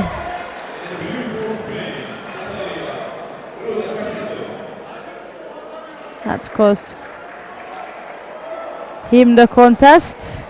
But good throw from Ofek Shani of Israel, who is going to go through to the quarterfinal. So next one coming up is Konstantin Gabun of Moldova versus Bagrati Niniashvili of Georgia. Here is the replay. There he is. Can see he steps in and he wants to turn out of it. If not even counter, he was going to turn out of it the other way. But of course he got caught. There was not enough space and time to actually turn out of the throw. But for now we move on. Konstantin Gabun of Moldova in white versus Bagrati Niniashvili of Georgia in blue.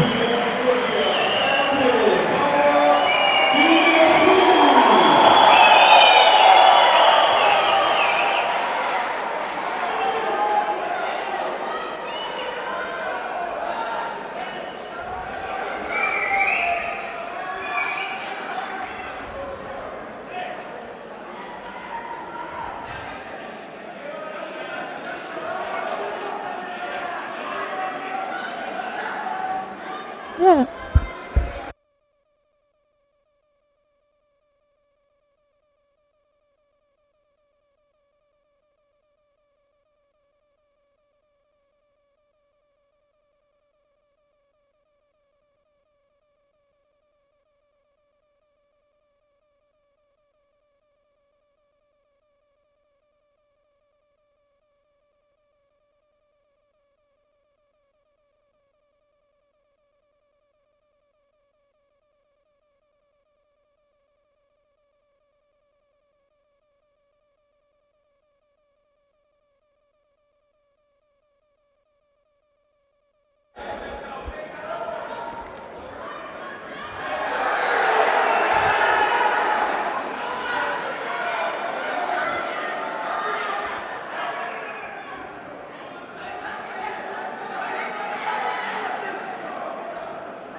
Minute 20 gone when we have the first penalty given to Gabon.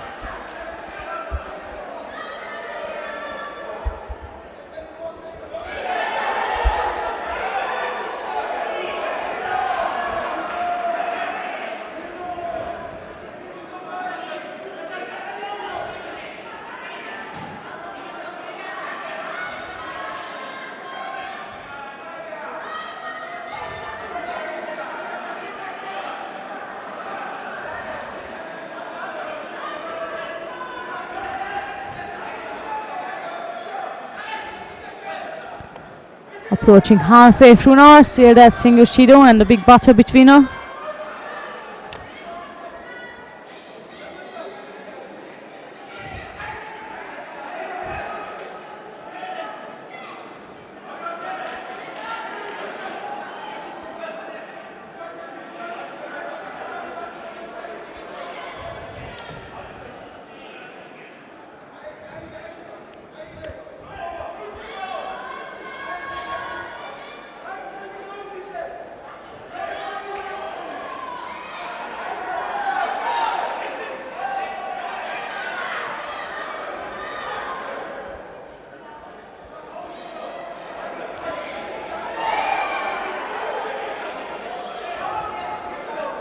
That's the first fight today for the Georgian player. He hasn't been on stage yet.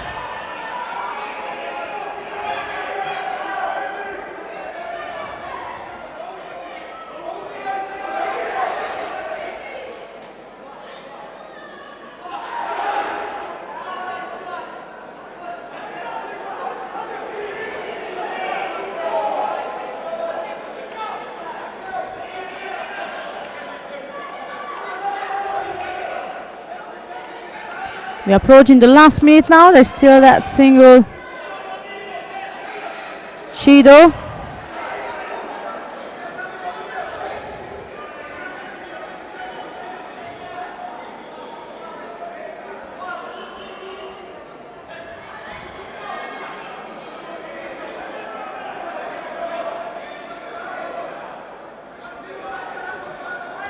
Seconds to go, and that's again Gabon rushing into a grip exchange. Of course, he's the one who indeed needs to get either a score or put Niniashvili into under enough pressure to bounce back with the Shido or so.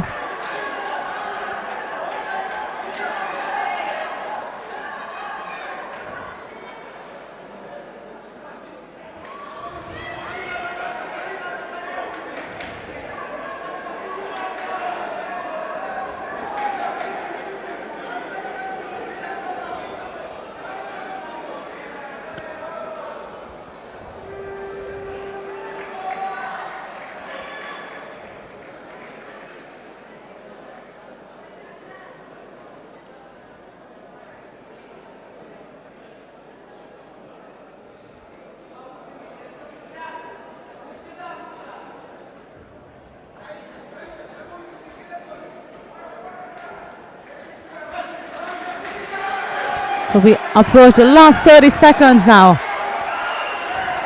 And Gabon is putting Niniashvili under pressure. He keeps attacking, he's the one to get the grip first.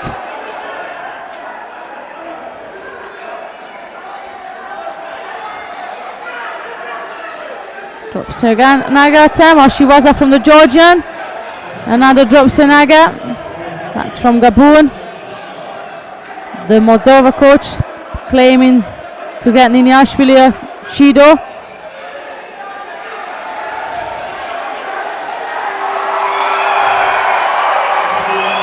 A tight contest, but a win is a win, and that's a win for Baghdadi Niniashvili of Georgia, and he's through to the quarterfinals of the under 66 kilogram category, and he'll be up against Opekshani of Israel.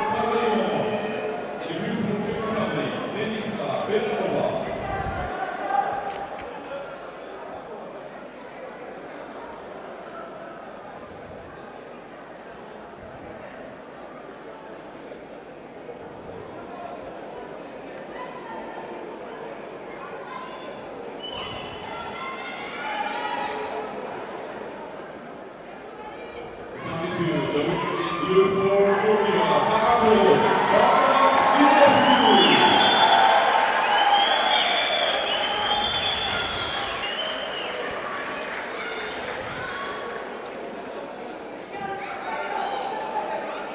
On the main time, match 1 started under 48 kilogram category with number 1 seeded Marusha Stanga winning her first contest against the Spanish opponent, and now I believe mat 2 also starts. So the 48 kilogram is divided into 2 mats, pool A and B. So the top half of the draw is running on mat 1 and the bottom half of the draw, pool C and D, is running on mat 2. So we carry on now with under 48 kilogram category with the first round. It's Gultai Mamadalieva of Azerbaijan versus Kiera Atman of Great Britain. So that's Mamadalieva in white and Batman in blue.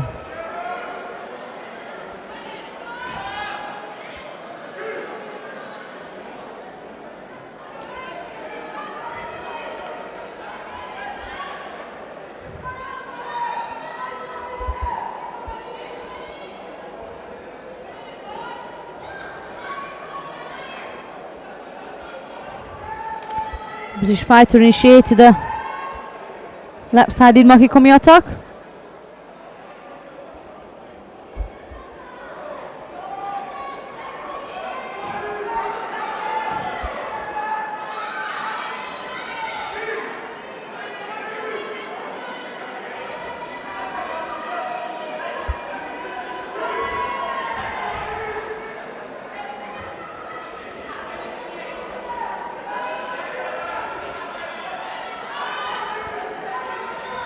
Batman also stands as a right-sided player, but then she switches her attack to the left, and she's actually aiming to go left, but Mamadalieva pinned her left sleeve down, which causing a bit of a trouble for the British fighter.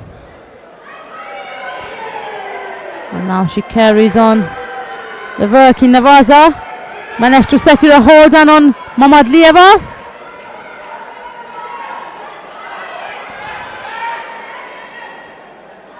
You can see the face expressions. Wataman is really squeezing hard Mamadalieva to keep that hold on. And I mentioned that yesterday, that when you such an action in Navaza, whether it's a hold on, a strangle, or an arm lock, it takes a lot out of a player, a lot of energy, but that was definitely a worth of energy from the British fighter. Kiera Bataman is the one who's going through to the next round of the under 48 kilogram category. And she will be up against Ekaterini Theodorakopoulos of Greece.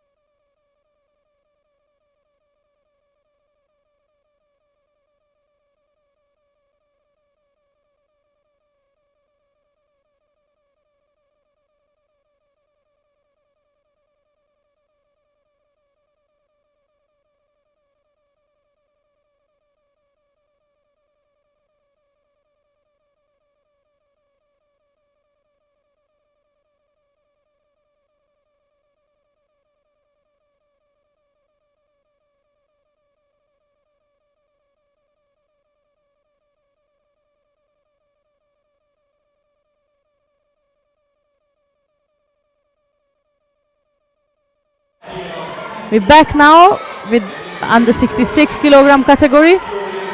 That's the quarterfinals we are heading to. If we stay on mat 2. There is still the highlights going on from the under 48. So here we are. In white is Matthias Cizek of Austria, and in blue it's Joris Bos of the Netherlands. That's the first quarterfinal of the under 66 kilogram category.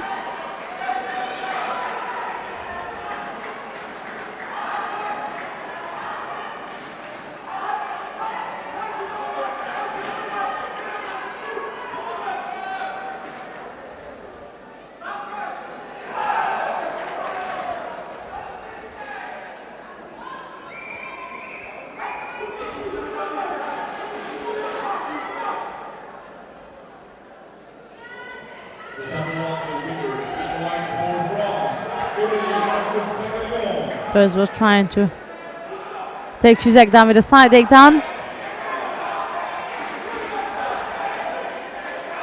Cizek to pick up the first Shido.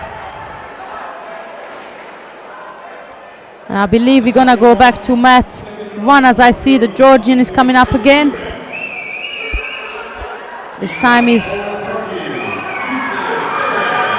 the under 48 kilogram category. So we're gonna switch to mat 1 anytime soon, I believe, and there is Tuzgebedzer of Turkey facing Natalia Kipshidze of Georgia. This will be the under 48 kilogram category.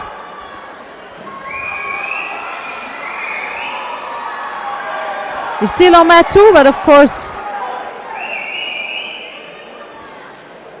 with our cameraman you just never know what's going to happen.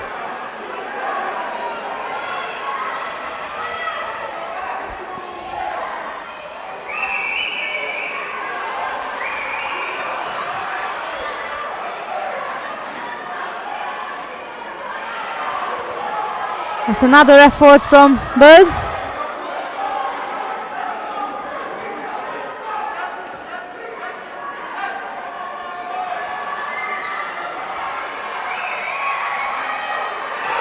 And that's not only an effort, but a great effort from Burz.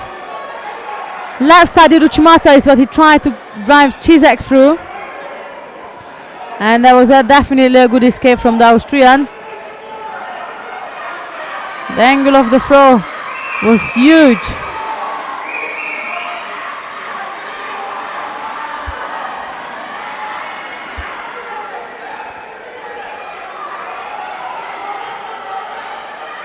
Drop Morata Senag on the left side. Burz felt that it's not gonna work out well, so he stood back up. And then Cizek was trying to counter it, but there was a break in the movement. Burz put in a lot of effort into this contest, and the coaches kept telling him, keep going, it's you got this. So Morata Senag on the left side again. Cizek escapes.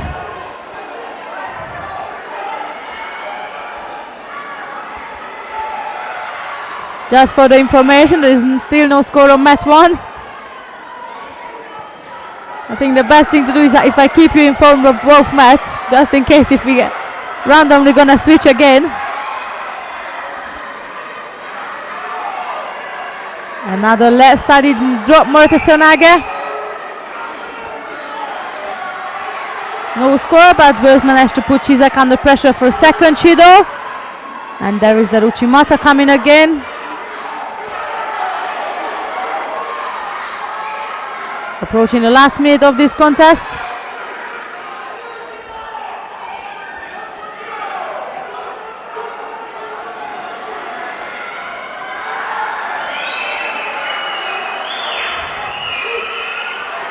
In the meantime, the Georgian girl picked up a penalty on mat 1. Here we got less than a minute left now.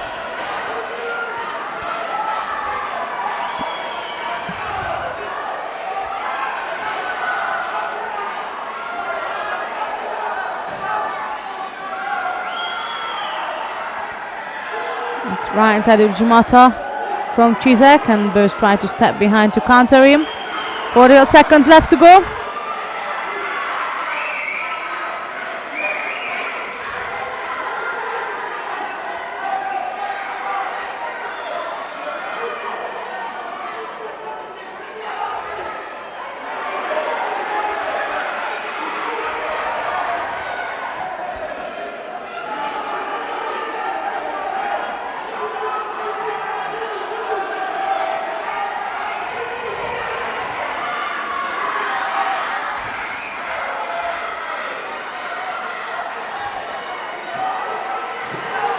That was again Cizek trying to score with the right side of Uchimata.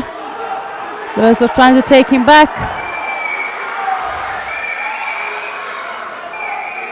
And then Burz dives in. The side takedown. Blocked by Cizek. 90 seconds to go. The Dutch coach telling him stop doing anything crazy you don't need to do. Get your arm inside is what he's exactly doing now. Gets his left arm inside. to block the Austrian opponent out. In the main time of match 1, there is 30 seconds left. Here we got 4 seconds left for Cizek. And he put the last bit of effort, and our number 1 seed is going to have to settle for the repechage, and we have Joris Burs, who makes it to the semi-final of the under 66 kilogram category. In the main time, our under 48 kilogram category Georgian Kipzita managed to bounce back, and the Shido each with 19 seconds to go, and that might be going into golden score.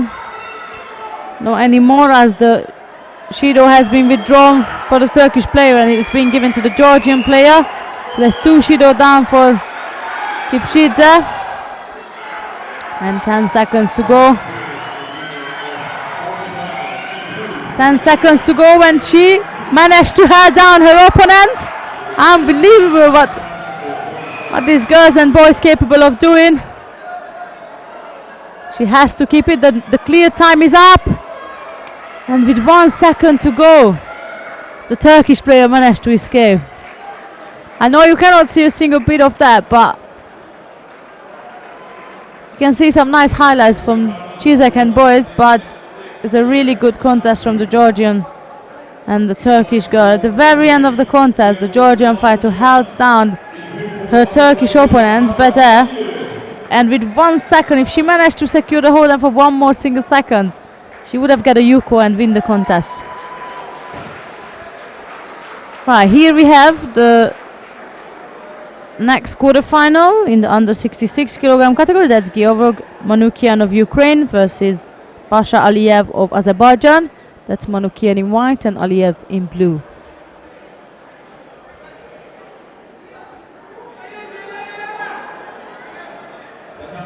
The winner in white for Turkey, Tbilisi.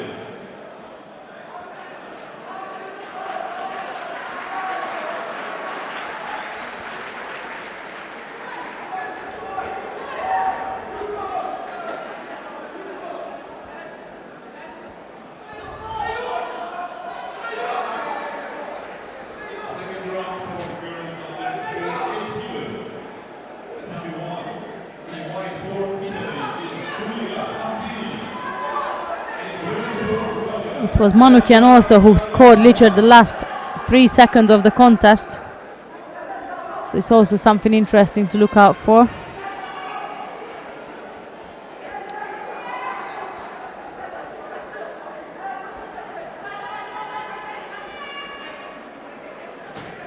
Alieva vanished off Papikian in the previous round.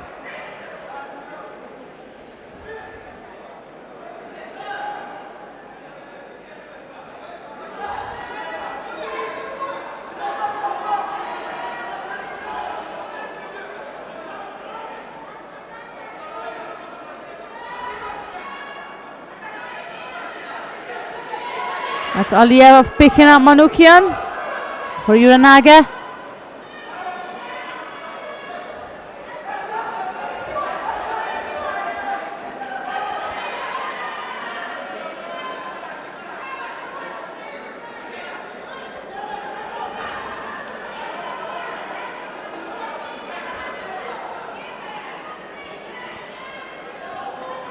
Aliyev's coach exceeded the rules, so he's been sent out of the coaching chair for this contest.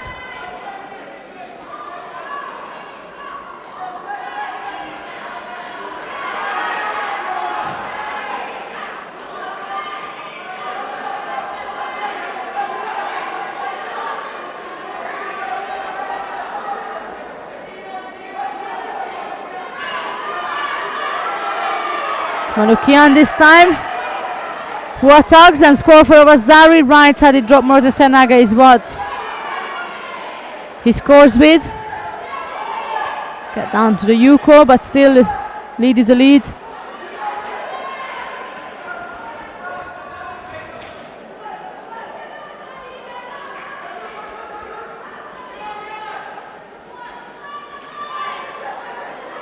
Ilya was trying to go for a Kosta Togatsu, hooked in to get Manukian, then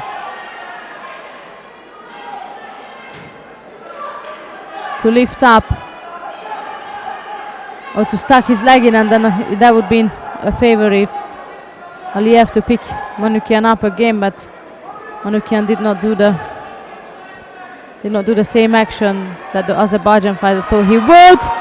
What a lovely Taniotoshi from a switch. Manukyan pretending to go forward, switch back on the back. Taniotoshi, another score for the Ukrainian.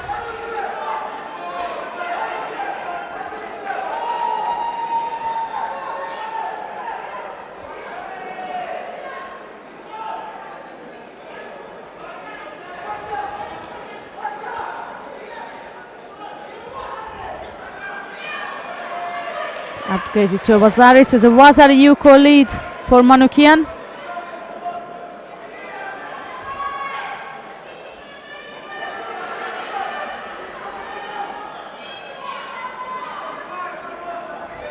There's a danger again for Uranaga, but great escape from the Ukrainian fighter. As long as he lands on his backside, it doesn't matter.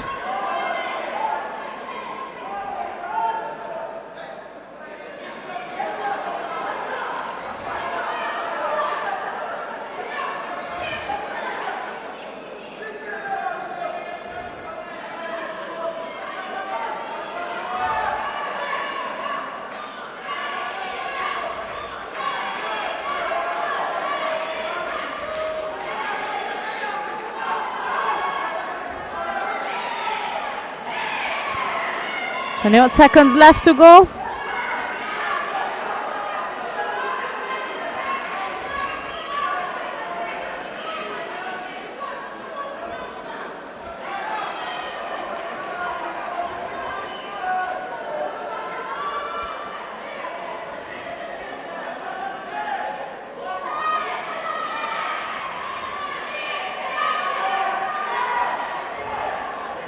Always a dangerous move, isn't it? So that was again Manukyan dropping him for a throw. Not dropping him, but attacking. Aliyev was trying to counter. They both got stuck in. Could have gone either way. And that's again Aliyev initiating the last bit of the attacks. Of course, he's the one who's losing this contest at the moment, so he's going to put everything in it. He won his last contest in the last 3 seconds, so you just never know. But it's Manukyan who's taking the lead through to the semi-final of the under 66 kilogram category, and he will be up against Dutch fighter Joris Buzz.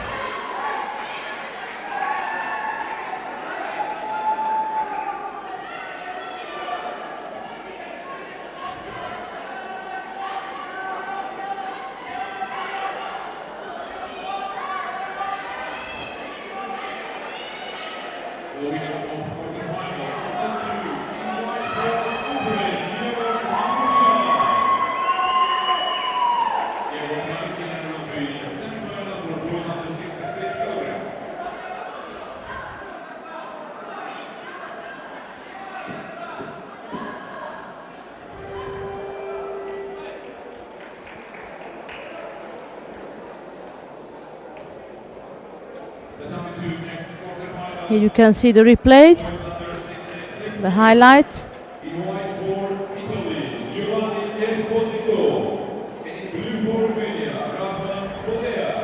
Coming up next is the bottom half of the draw, the third quarter final of the under 66 kilogram category. Here we are with Giovanni Esposito in white from Italy and Razvan Bodea of Romania. He's in blue. Drops an Agatan from Esposito is the start of the contest.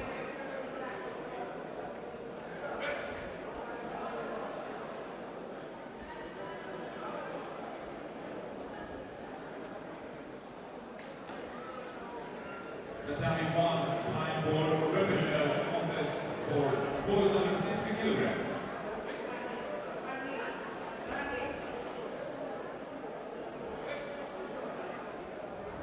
So in white for Andorra is Margaret Arnold.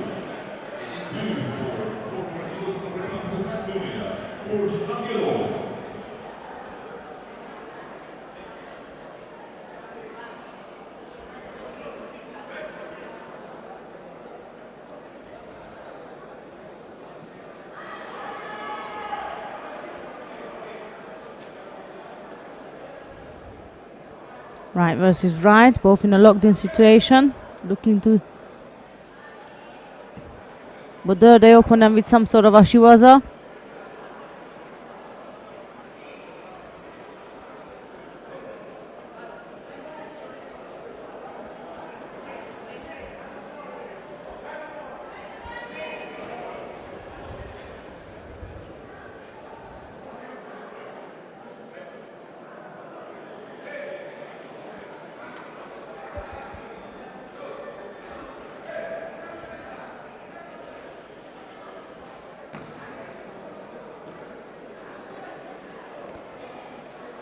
But they are going for shimewaza, but it was around Esposito's face, so of course the referee had to come at her.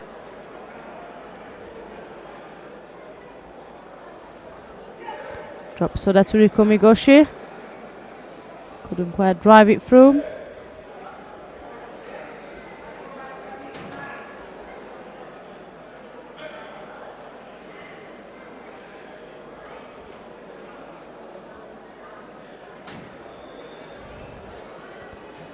This time Esposito decided to hook across with the soda as he was attacking for the soda again.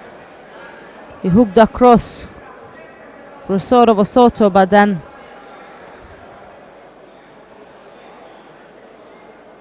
his hip went around. However, on the other side, Boda fold off on the other side, which meant he still scores for Yuko. There's a Yuko lead for the Italian.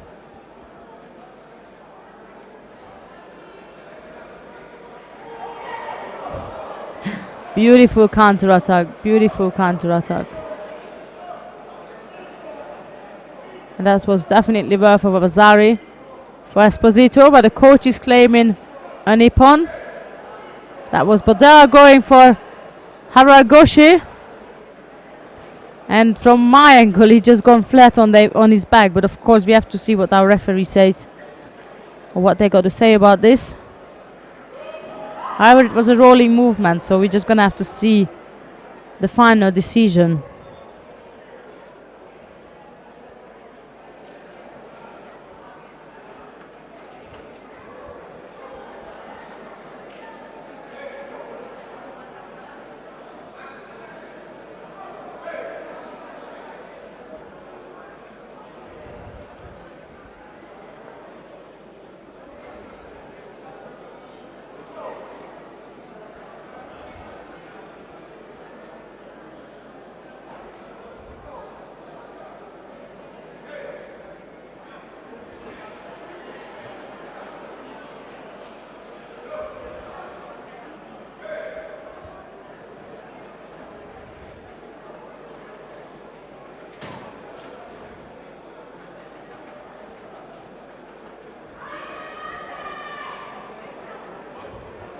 So there is the final decision, is Ippon.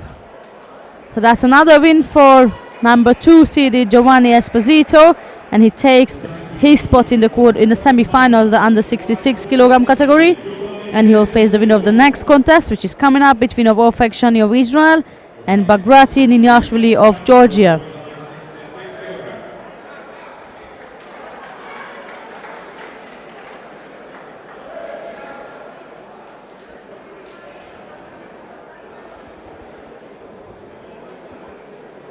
The number 2, we start quarterfinal for boys under 66 kilograms.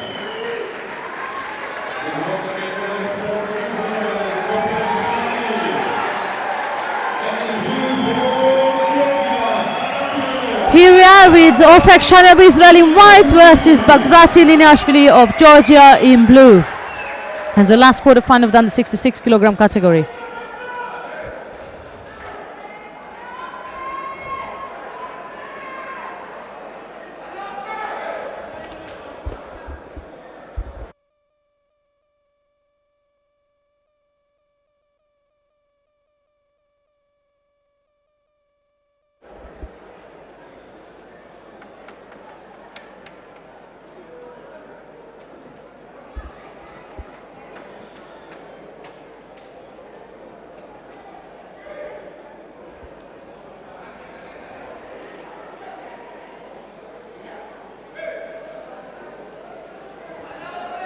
And he looks a bit tired, yawning on the side of the mat. But I'm sure once he's in the middle, he won't be yawning anymore. Right, here we are, Shani in white and Niniashvili in blue.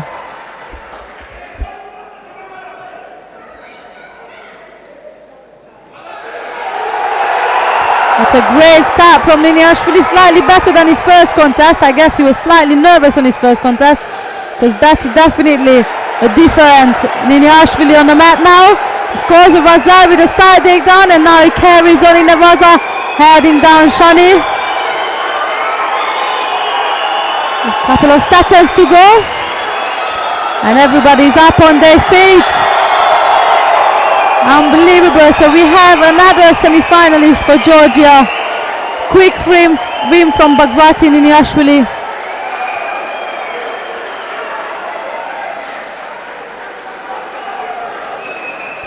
And disappointment, of course, for Shani, but he'll definitely be able to come back in the repechage system.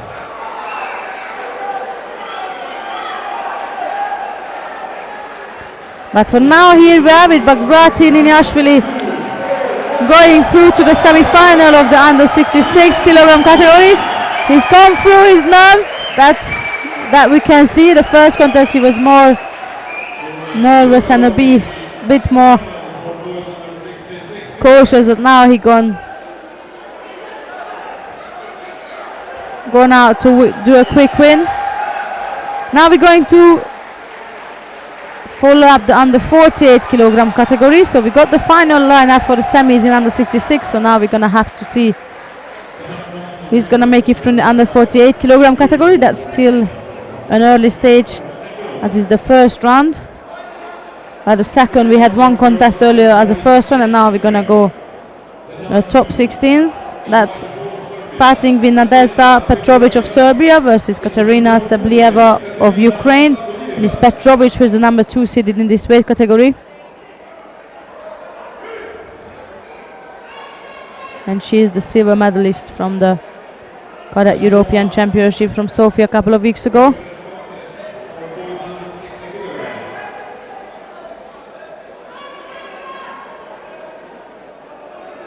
That's Sunigashi for a start. Next contest on Tatami 1, repechage contest for boys under 60 kilogram. In white for Latvia, Kirill Lobanovskis. In blue for Hungary, Aspen Gazul.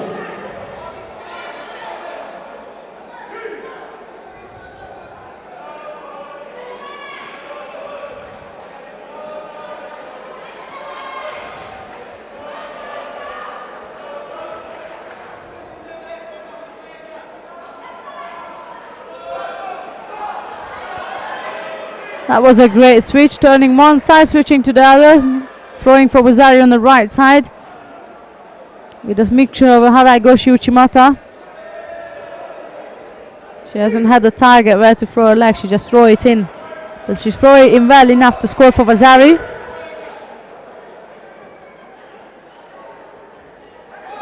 And that's another right-sided attempt. Koshiguruma this time.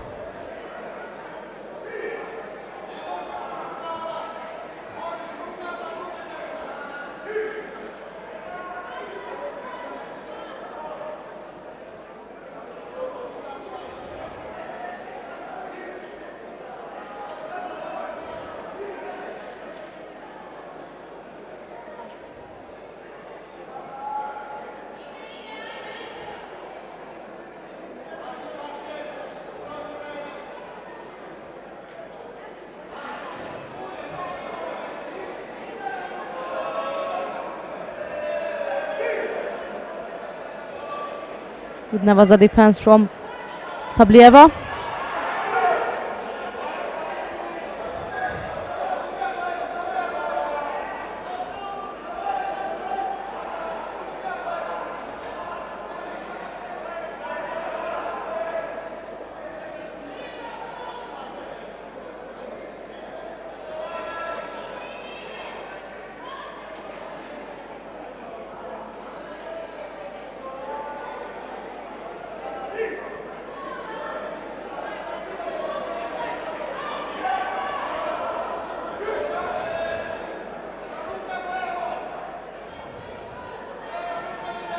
Sablieva putting lots of effort in there, but she cannot get Petrovic out of balance.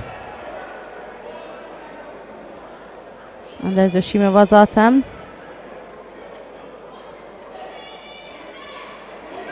Now we have a better view, and that's indeed around the neck of Sablieva. Of course, when they were on the front, we couldn't see whether it was on or it was rather over the face, but as they turned around, you could clearly see that Shimewaza was definitely on and around Sablieva's neck. So that's number 2 seeded Nadezhda Petrovic taking a step forward to the quarterfinals of the under 48 kilogram category.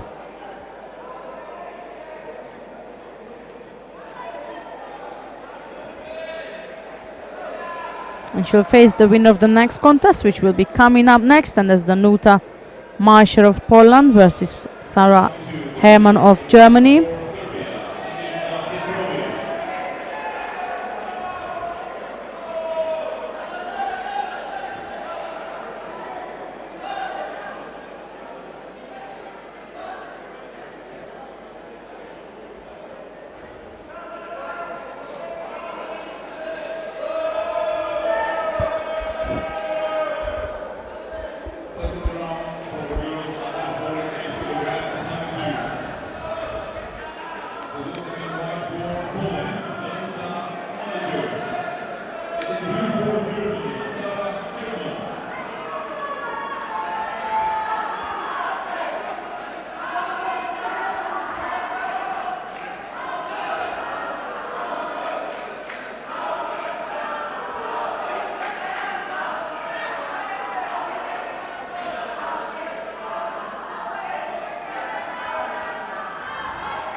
Bit of a nosebleed there for Marsha.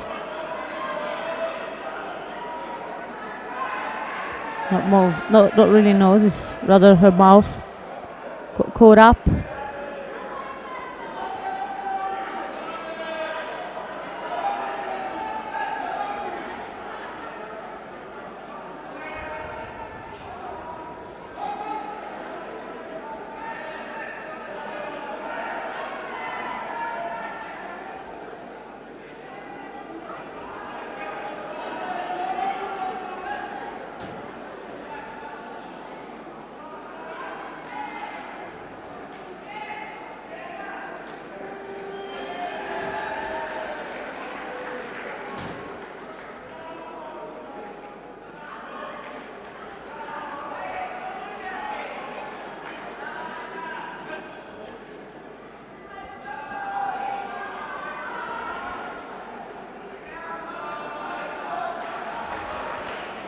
We're back in action. 1 minute has gone and still no score, neither she does.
That's Marshall picking up the first Shido.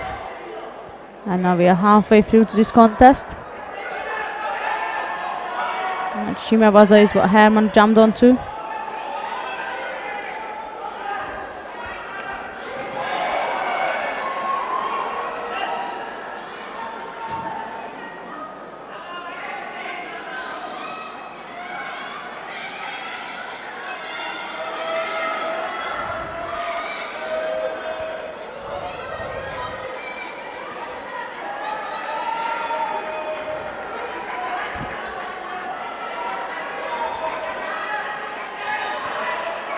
Right side is Ogoshi, and then Herman steps forward with Koshi Guruma on the left.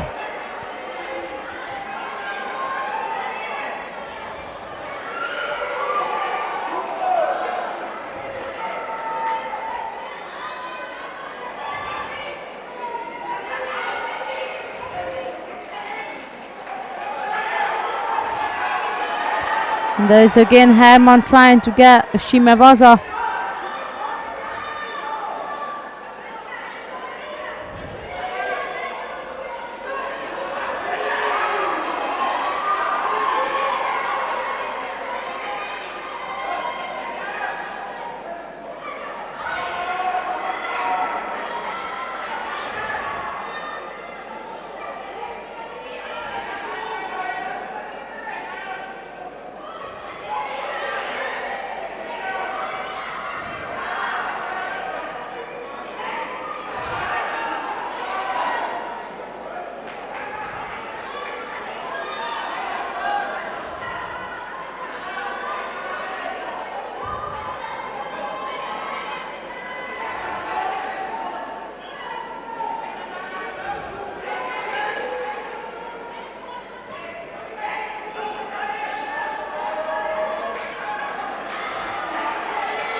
So 30 seconds left to go. Still that single Shido on Marshall's side, and Herman is really trying to secure a Nevaza win here. Working hard.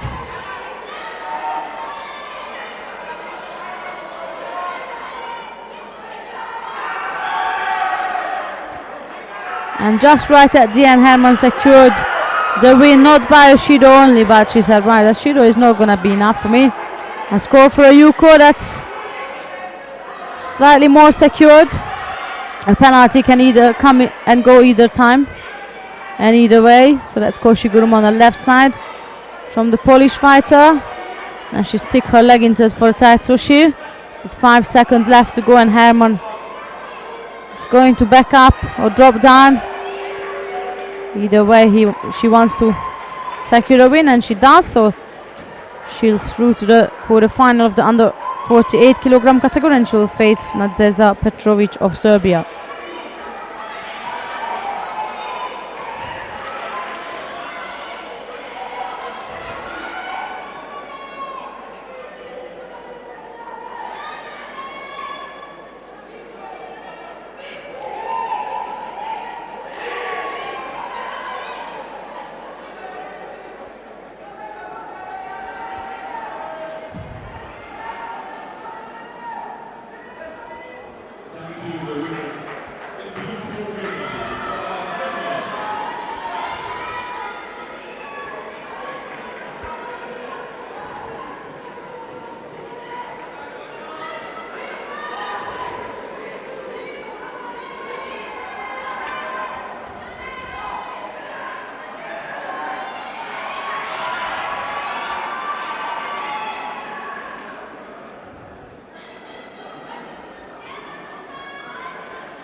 Here we are, next contest, Joran Visser of the Netherlands versus Dimitrita Olevci of Moldova. That's Visser in white and Olevci in blue.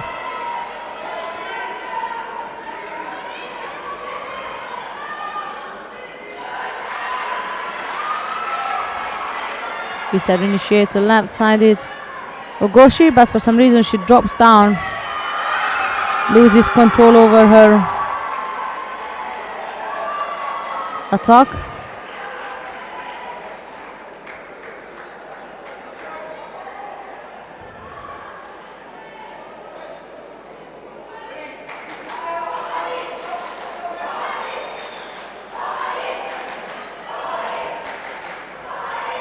You can hear the French crowd on mat 1 as Coraline just defeated number 1 seeded Stanga.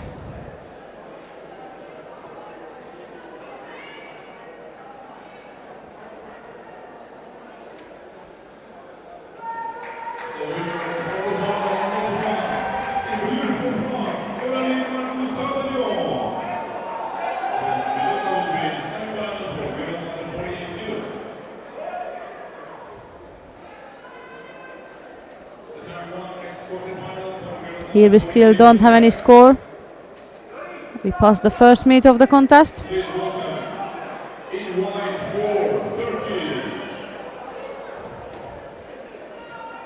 is Gülce Beder, and in blue for Russia, Farlahova.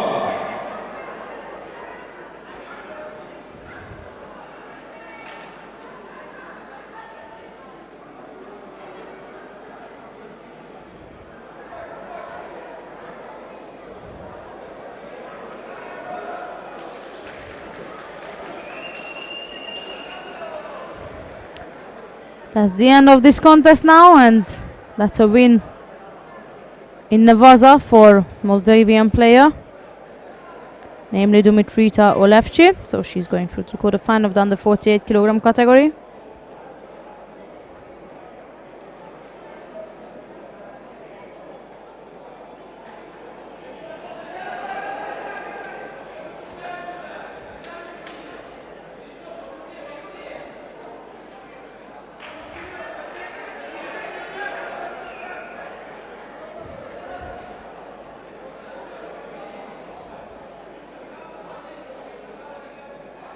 Coming up next, that's the last battle into the quarterfinal of the under 48 kilogram category. That will be Kiera Batiman of Great Britain versus Ekaterin Theodorakopoulou of Greece.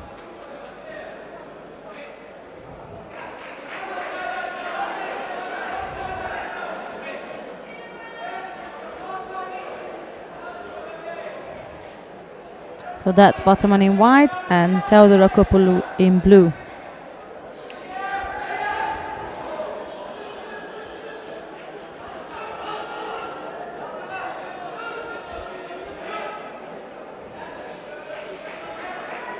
First attack from the Greece fighter on the right side. And now the British girl is working in Nevaza, and that's how she won her last contest, so it can be dangerous there for the Greece fighter.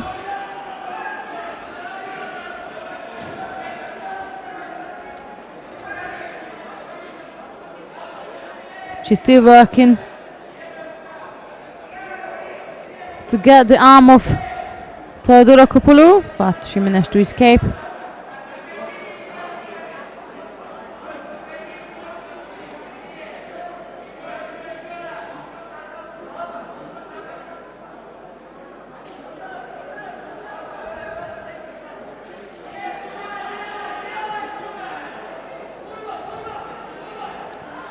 There is a Sayonara attempt on the left side. She managed to drive it through, but I believe there was slightly longer time between of the action and the drive through part that she will not get a score for that. Here is her favorite position, working in Nevaza, and she's turning over her opponent, who escapes again.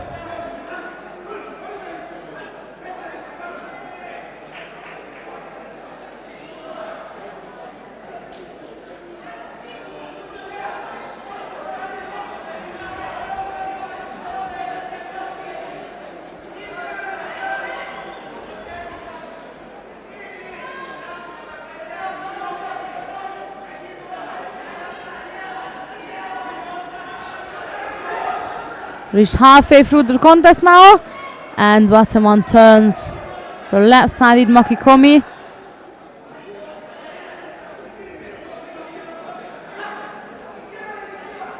No score, but she managed to get Theodorakopoulou under pressure for her to pick up the first penalty.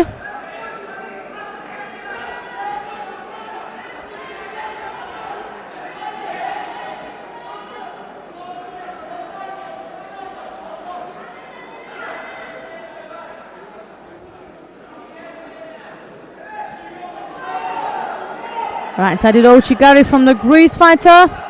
And there we are again. That's the same turnover Bateman secured her previous opponent with. And there we are again. Bateman is heading down Theodora Kopoulou. Exactly the same turnover she used to defeat her previous opponent. And here we are again with her strong Nevaza skills. She's going to make her way through to the quarterfinals of the under 48 kilogram category. That's Kiera Batman of Great Britain, who is gone through to the quarterfinals now.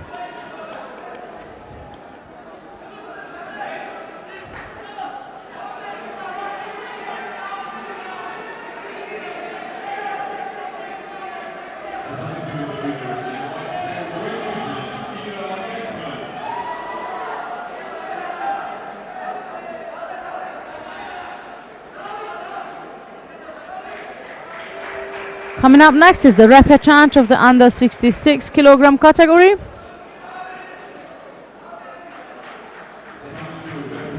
And here we have Oskar Nomuns Zakulis of Latvia in white versus Eutu Heinonen of Finland in blue.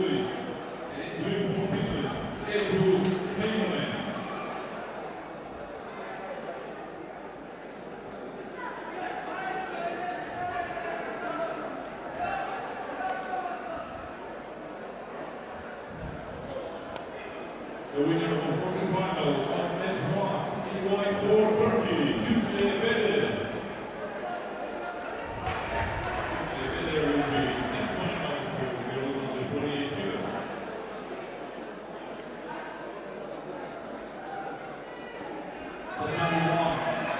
Time for repechage contest for girls under 60 kilograms.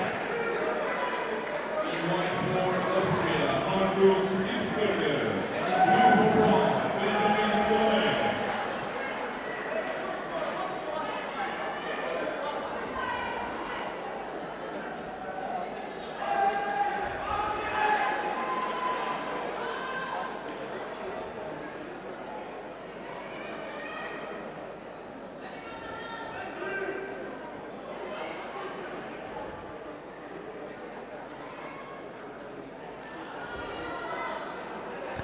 That was our lead for Heinonen, and he's in danger now because Zakulis is working in Nevaza and he just lost game of Heinonen. But for a minute, or for a slight second, there was a bit of a danger for a Finnish player.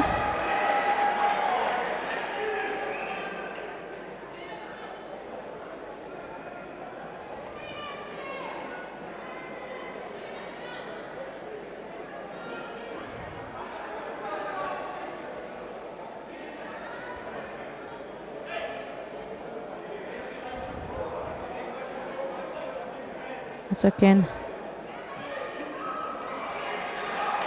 Heinonen initiated an attack.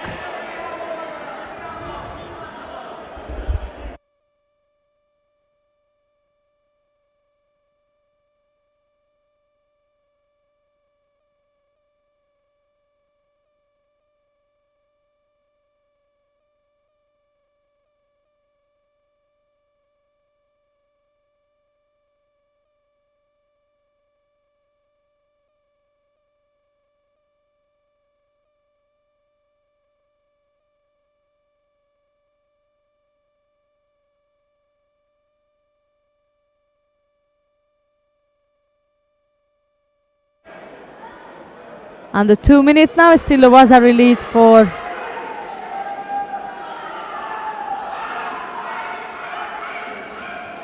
Heinonen.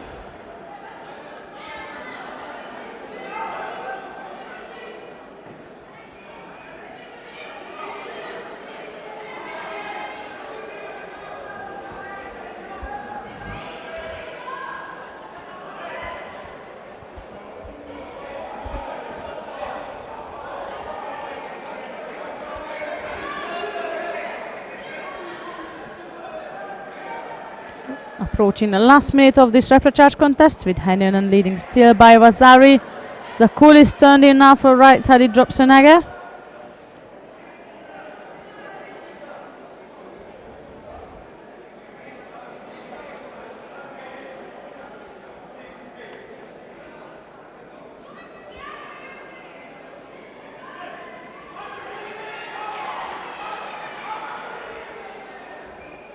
And when I looked at the time, he has no intention of scoring in Nevaza, but the referee couldn't quite see what's happening. So of course, she can't just call Mata.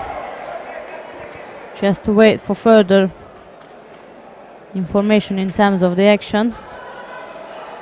Now 30 seconds to go now, and that was again Hennönen. Right-sided drop Murtasonaga.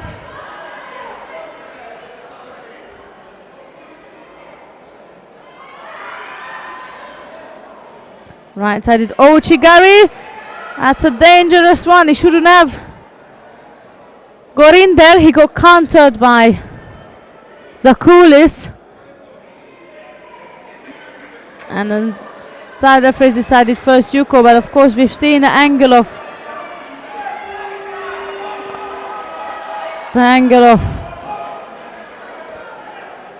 Hennönen, and here is another example: winning a contest at the very end or losing one at the very end.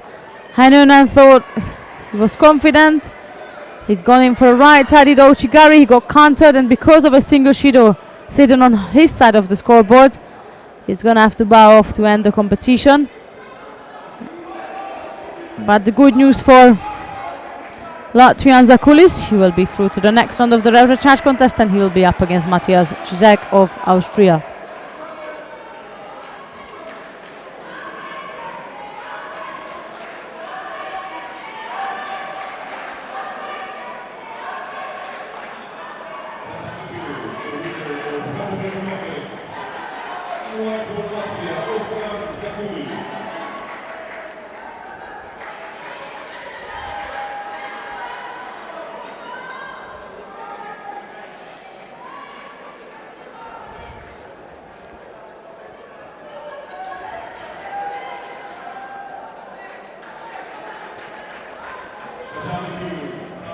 Coming up next is the first quarterfinals of the under 48 kilogram category with Nadezhda Petrovic of Serbia versus Sarah Hermann of Germany. That will be Petrovic in white and Hermann in blue.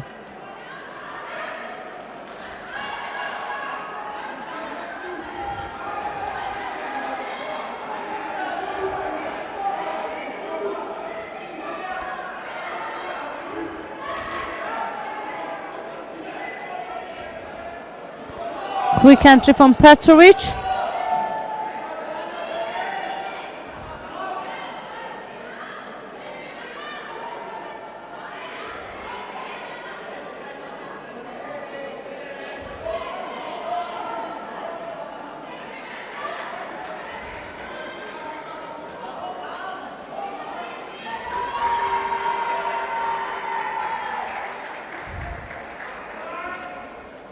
Petrovic is trying to turn over Hermann.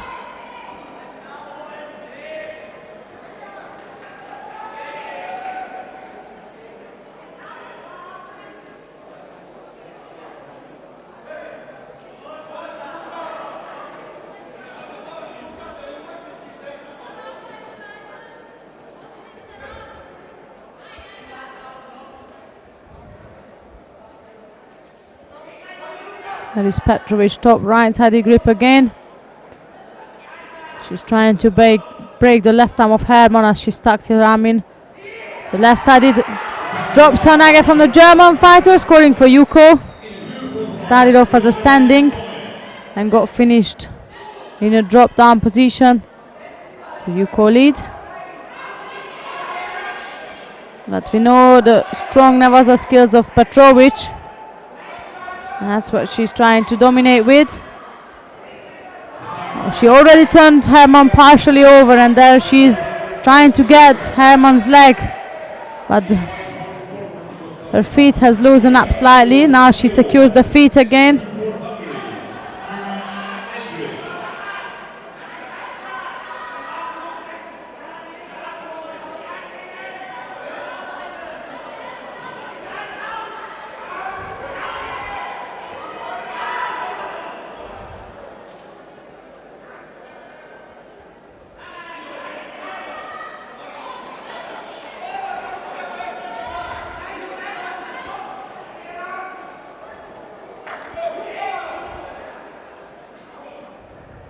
attempt from Petrovic on the right side.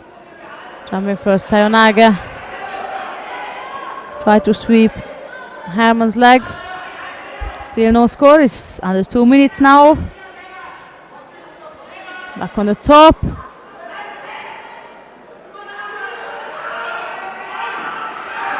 As Petrovic gonna go for. Petrovic is gonna go for Sumigashi attempt. She got stuck underneath and Herman used the opportunity to take her opponent's arm. And that's our number 1 and number 2 seed. It is out now. So that will be Sarah Herman of Germany making her way and taking a position in the semi-final of the under 48 kilogram category, and she will face the winner of the next contest, which is Dimitrita Olevci and Kiera Bataman.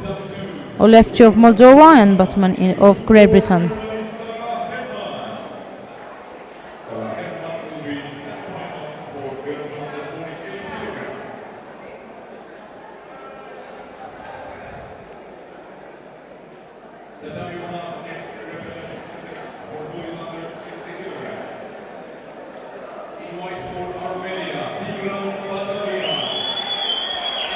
Here is the replay. She got stuck underneath and Herman used the opportunity to take the arm. Here we have Olevci in white of Moldova and Bataman of Great Britain in blue.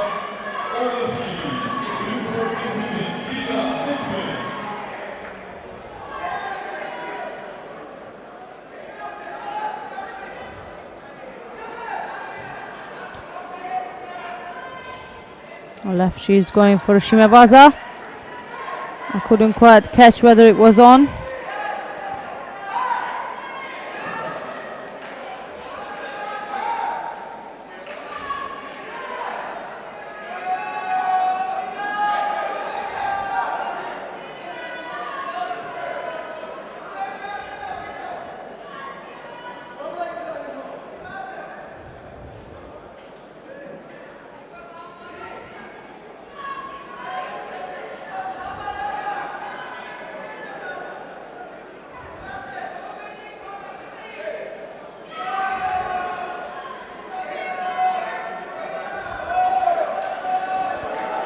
Both fighters are pretty strong in Nevaza.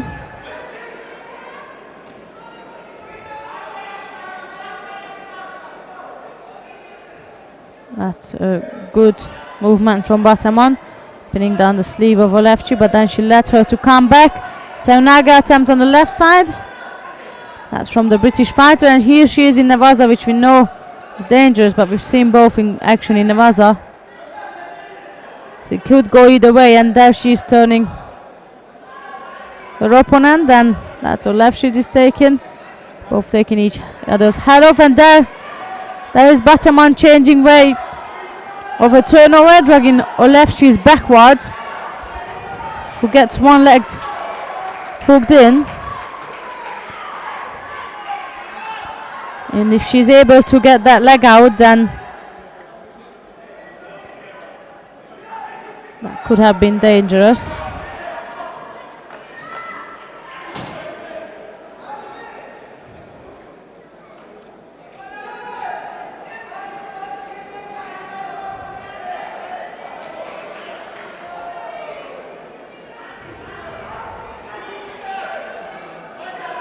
And there it is, just exactly what I mentioned.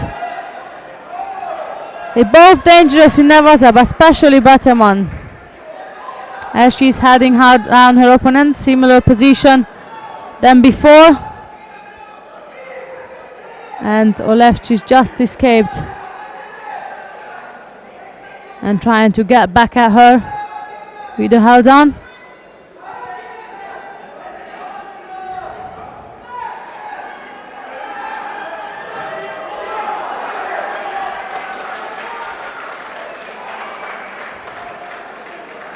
The British coach was telling Bataman to keep sleeve lapel.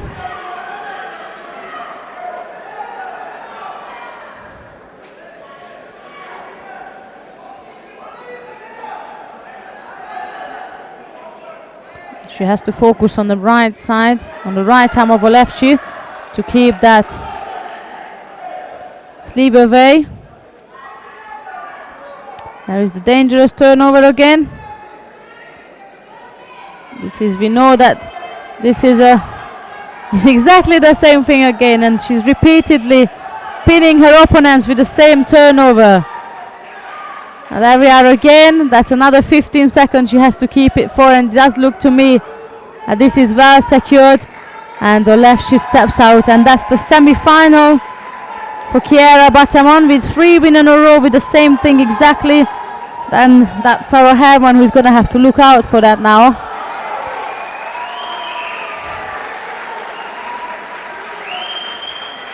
We got the final lineup for the semi-final of the under 48 category with Coraline Marcus Tabellion of France will face Tuğte Beder of Turkey. That's the top half. The bottom half will be Sarah Herman of Germany versus Chiara Batamon of Great Britain.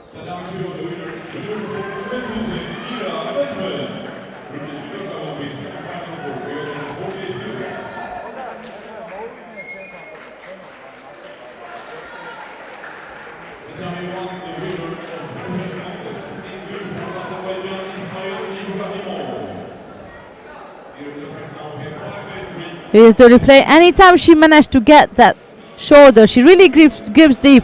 As you can see, she goes all the way up across the opponent's shoulder to then turn over, and from that moment, 3 out of 3 times it's gone.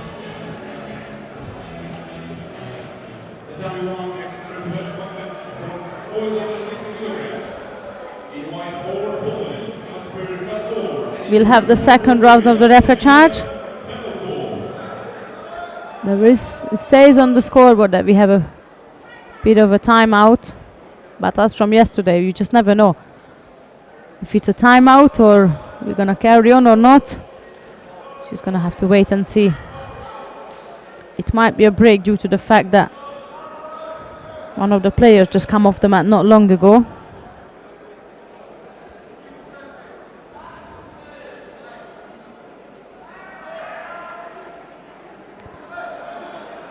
Here we are with mat 1 now. That's Kator of Poland versus Temalkov of Bulgaria. And that's also a repechage in the under 60 kilogram category. That's the second round of the repechage. So far there is no score. It's only the beginning of this contest, however. And that's the last repechage of the under 60s. Beautiful attack on the left side. Uchimata attempt from Kato. He lost the sleeve, but he still managed to drive his opponent through for a yuko.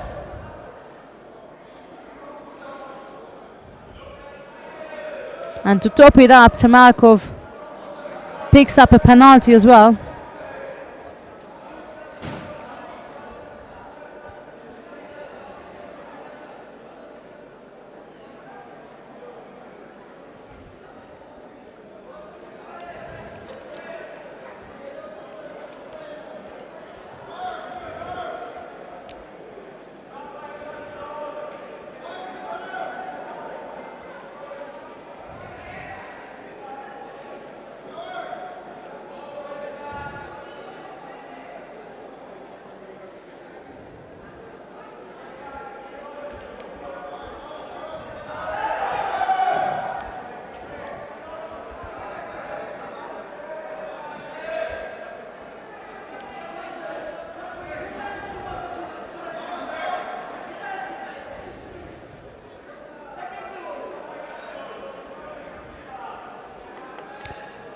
Reaching halfway through to the contest, here that single yuko of Kato.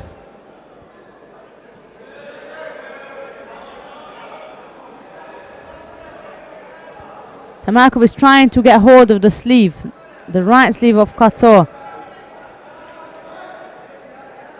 to create space and then attack on the left.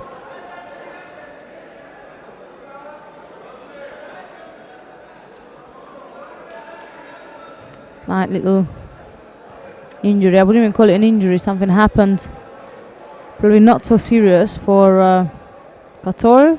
As soon as he sees the medical and he's ready to go. Here is the replay of the Uchimata. Beautiful throw.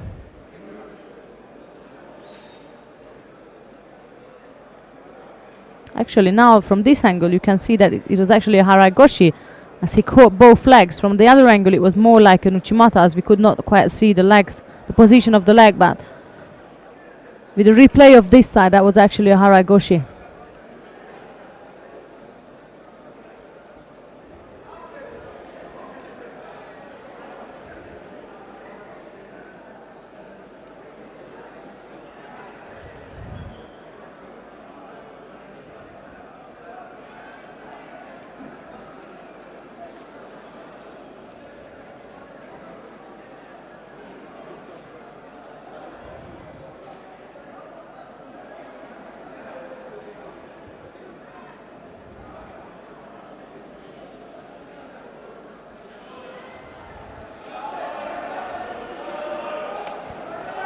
That is Qatar back in action.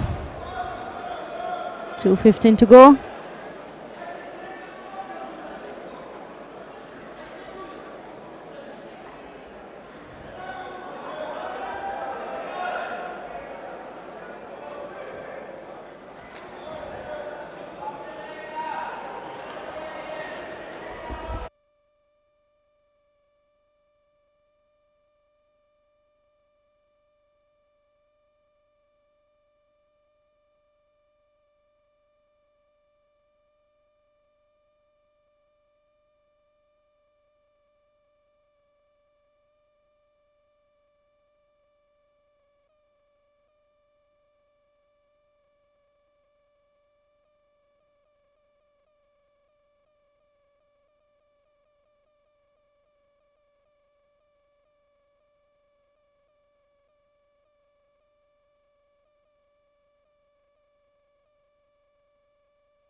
Approaching the last minute of this repechage contest, and that's still Kato leading with a Yuko.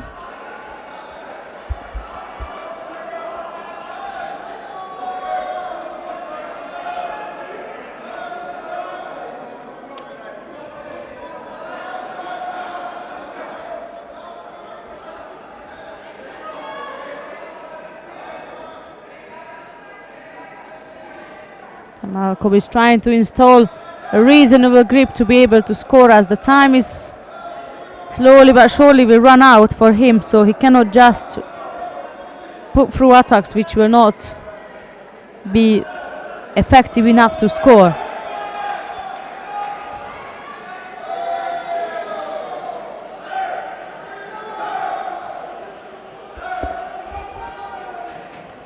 .45 seconds left to go. Third penalty for Qatar.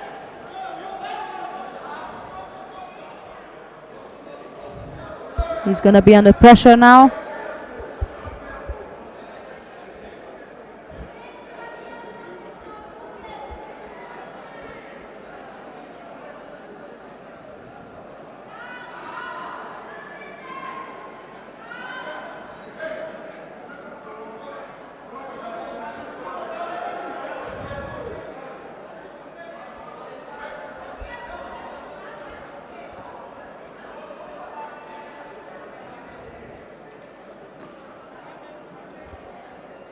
Still waiting for Qatar to return from the medical.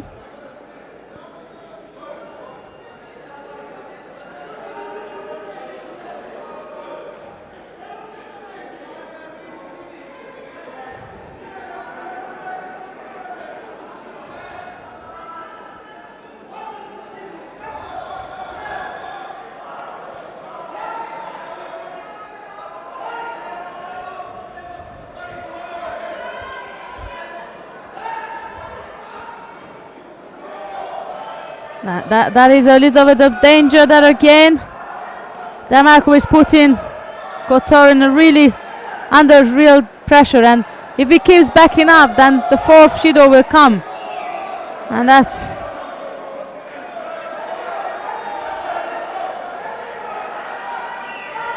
he can't just back up. He's gonna have to fight this last 20 seconds through, perhaps put in some sort of attacks as well. Tamarkov is putting really dangerous pressure in the edge of the mat on Kotor.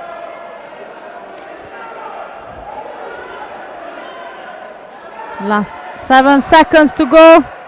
Still, he cannot just back up. He's gonna have to hold it in and gonna have to rather attack than backing up.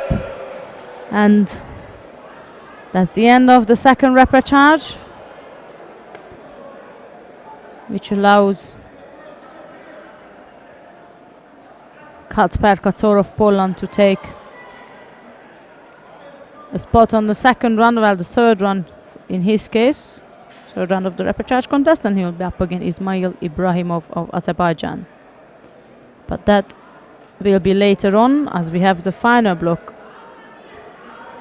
includes repechage, last repechage and semi-finals as well, so Kotor's got time to take a rest now before he carries on fighting.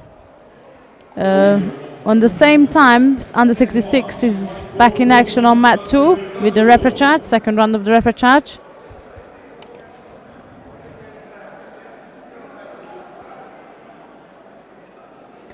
And there we have Oskar Normund Zakulis of Latvia facing Matthias Cizek of Austria.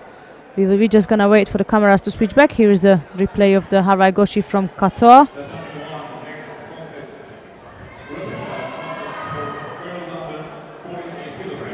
Whether we stay on mat 1 or mat 2, we will just have to wait and see. On mat 1 is repechage of under 48, mat 2 is repechage of under 66. So we stay here with under 48 as the top half of the draws repechage, which sees Denisa Beranova of the Czech Republic versus Marusha Stangar of Slovenia. That's Beranova in white and Stangar in blue.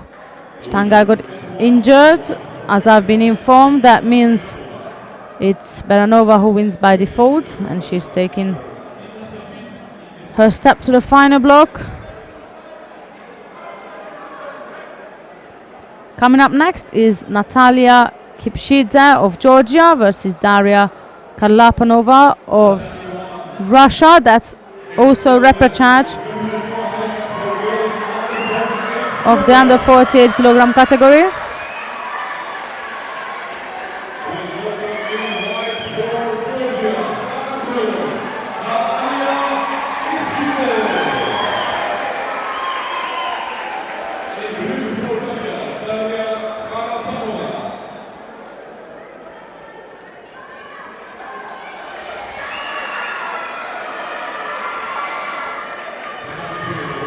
That's Kipshidze in white and Karlapanova in blue.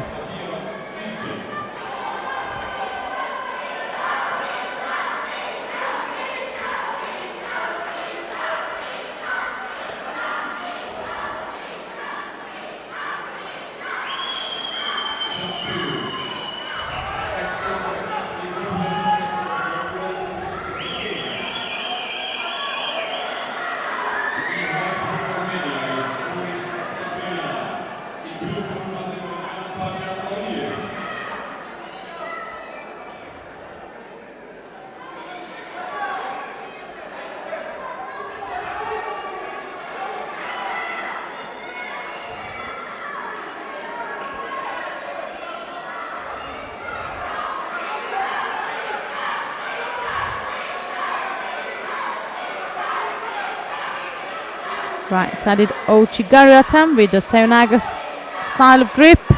That's from Kipshidze.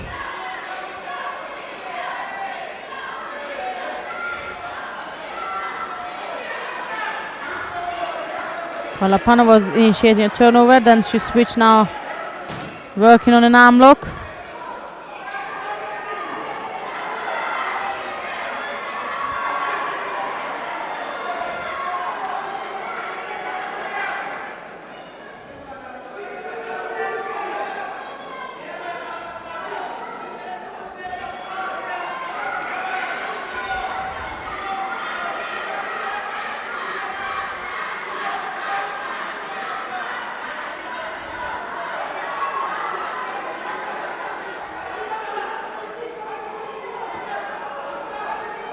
Tsunaga attempt, doubled up again.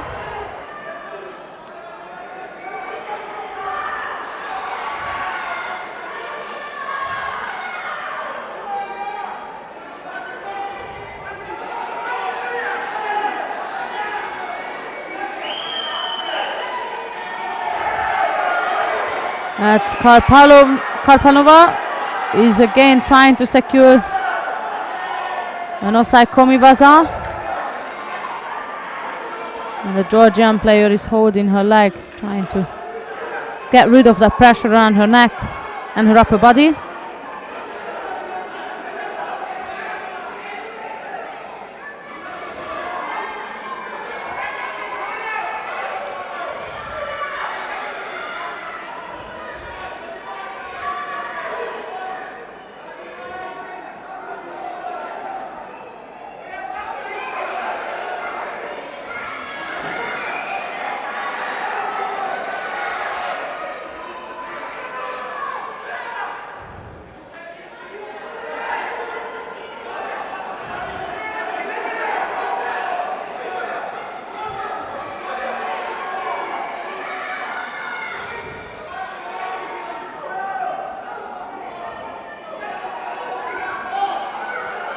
There was another right-sided drop Tsunaga from Kipchidze. If she could tighten up those attacks a little bit, then that could be a bit dangerous. But what she achieved is Karlapanova to pick up her first penalty. Minute 20 left now.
Still working on that right-sided attacks. There's another right drop Tsunaga.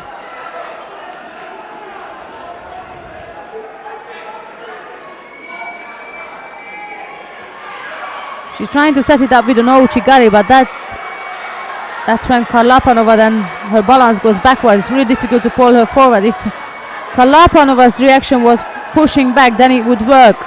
But sadly the Russian girl rather keeps moving backwards, and that's when Kipchidze trying to turn in. That's part of the reason she cannot manage to actually throw, but the other one is that the arm is not tight enough.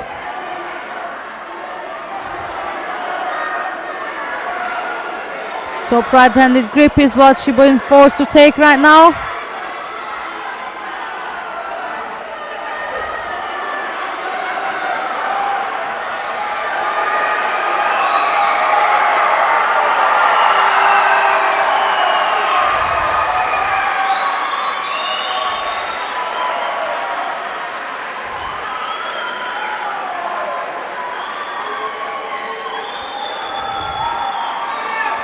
As Kipchidze was looking at the clock, she left her arm out. But sometimes it's not really, you just have to focus, because Karlapanova almost ripped her arm out. And she was slightly tapping out at the end.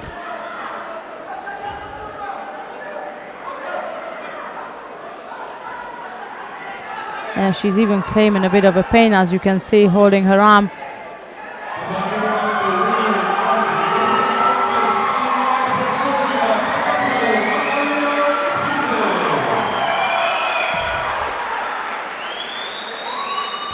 So that's Natalia Kipchidze, who is going to go through to the next round of the repechage.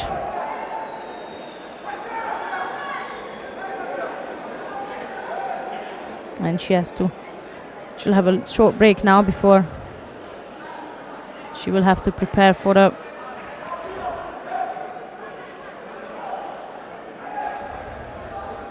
the final block.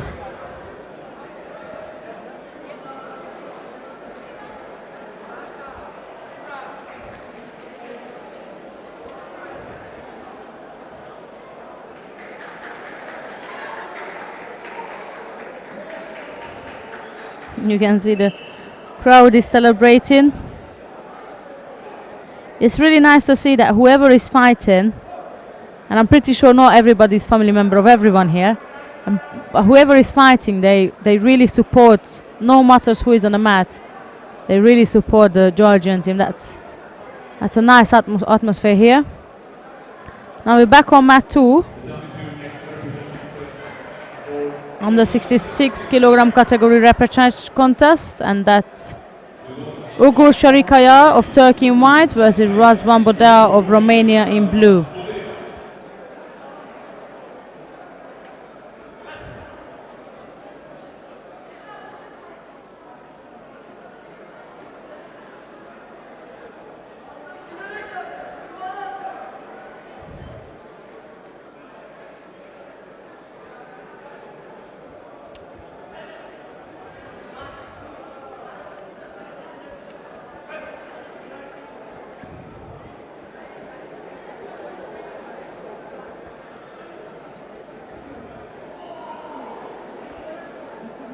Vazari start from the Turkish player.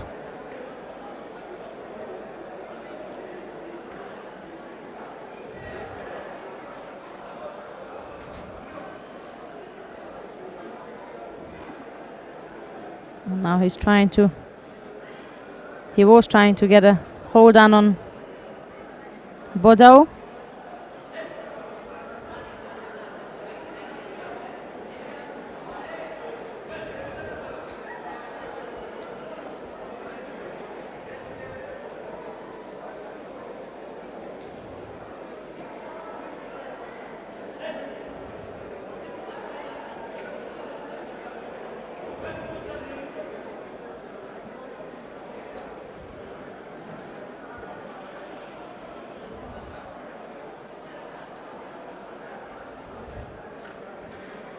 Sadi drops an Naga attempt. That's from Sharikaya.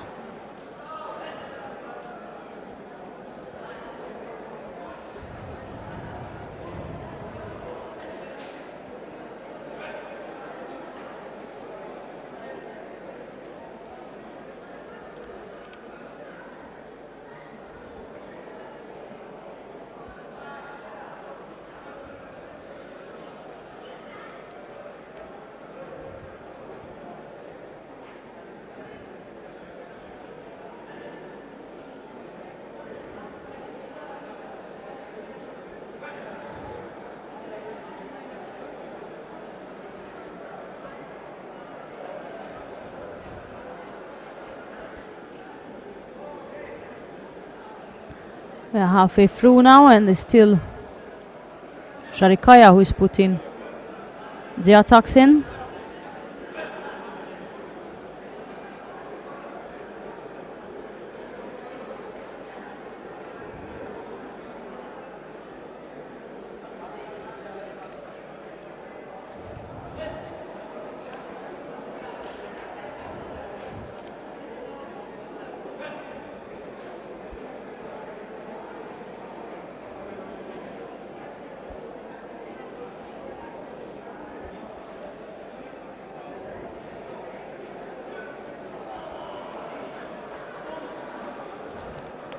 That's the end of this repechage contest with a Nippon score from Turkish player Ugur Sariyaka.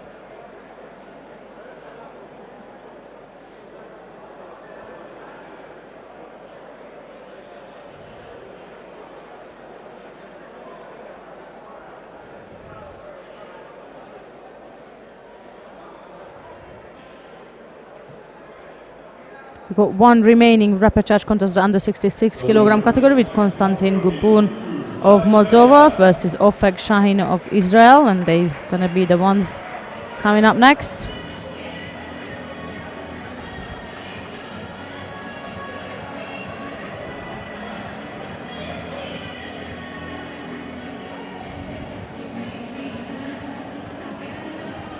Here is the replay. Lovely coach Igakazer comeback. In white for Moldova, Konstantin Gabun. In blue for Israel, repechage.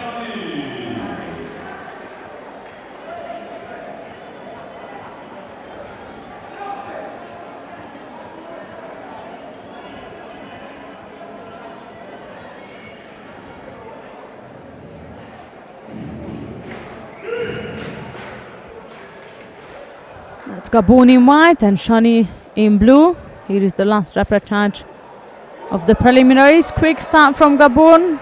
Yoko Tominaga scoring a Yuko with this, straight into Navaza, working in an arm lock.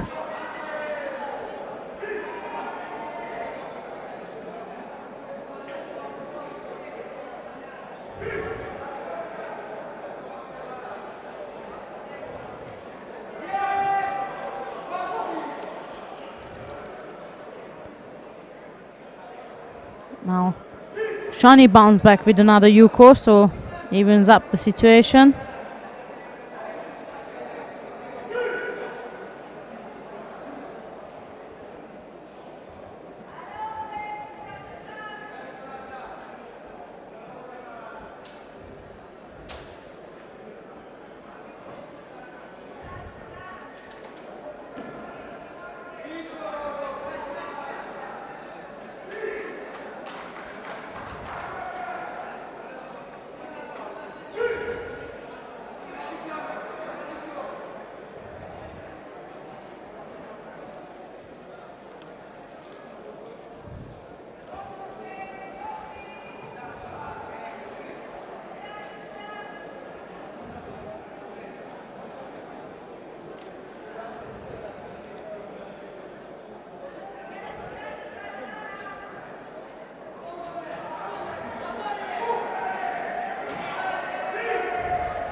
That's the Moldovan coach claiming it was Zari. That referees decided to give a Yuko for that, so 2 Yukos on the side of Gabun and 1 for Shani. Gabun taking the lead again.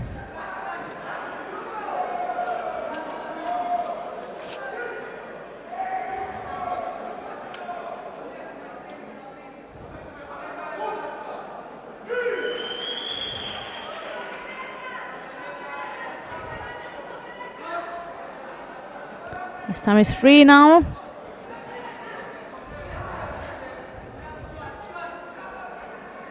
Only halfway through to the contest and already 3-1 in the Yukos, but there's a bit of a danger now as Shani caught Gabun in Navaza.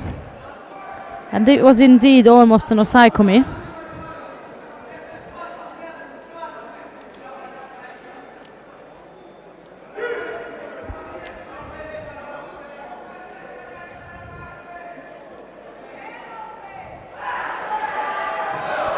Beautiful left-sided Ogoshi.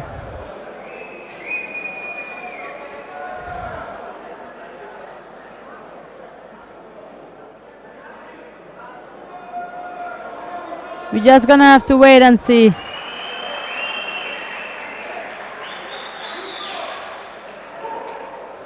We gave another Yuko for that. The Moldovan coach is complaining, but that's a 4th Yuko now for Gabun.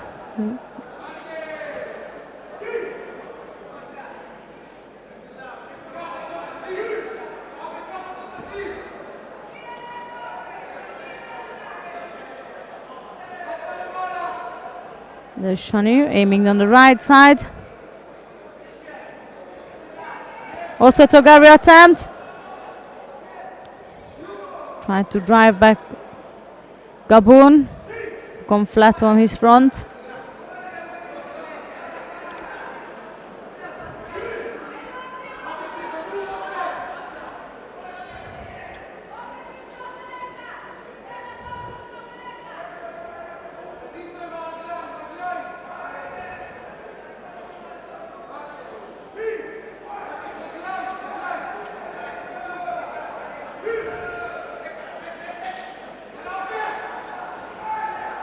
Gone into the last minute of this repechage contest now, and that's still Gabon leading by 4 Yukos. Shani put the latest effort in there.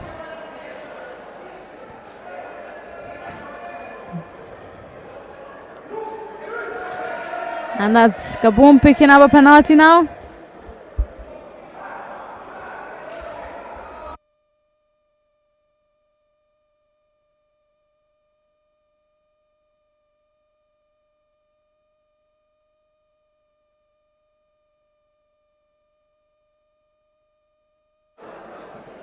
So the 8 seconds left to go.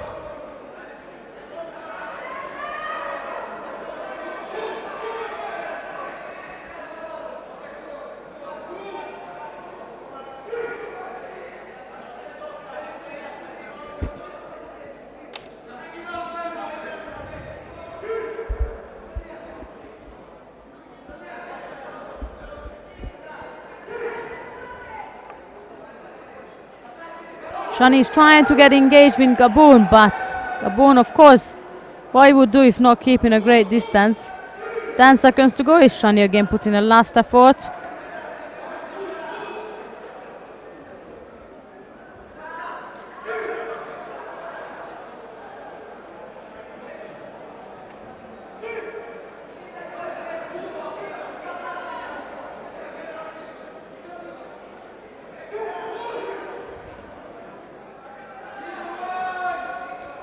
Three penalties is what Shani managed to get on Gabon, but that's just not enough for him to win.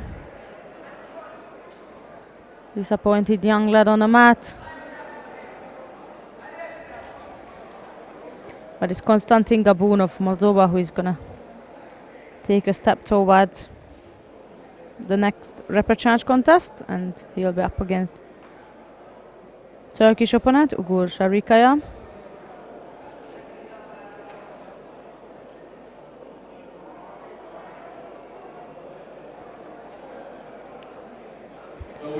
So that means we have got the final lineup for the final block of the under 66 kilogram category as well, but we still have few contests remaining from the under 48 kilograms, so bear with us before we can take a break.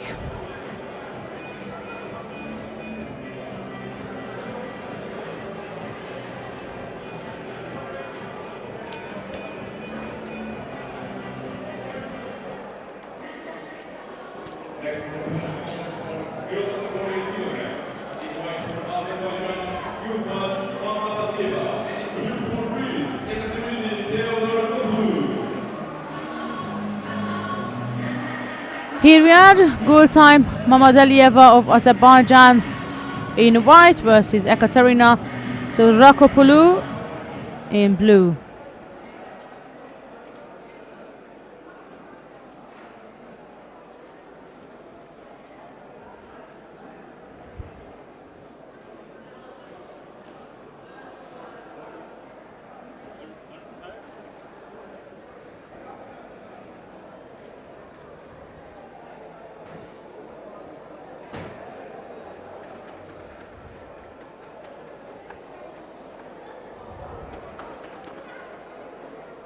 So the Rakopoulou was putting a bit of pressure with the top right arm.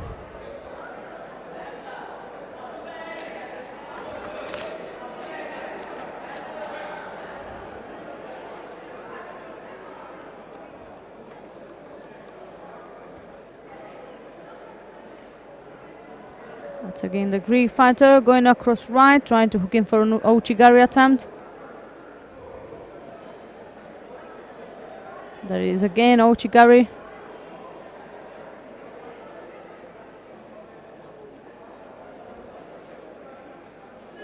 Beautiful Osotogari from Mamadalieva.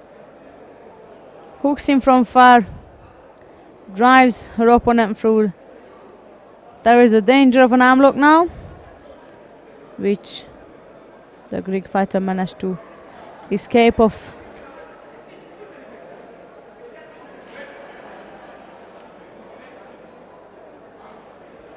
There it is.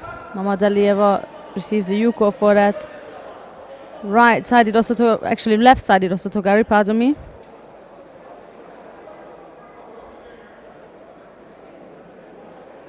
That's the right side now. And that's definitely more than a Yuko, that's Vasari.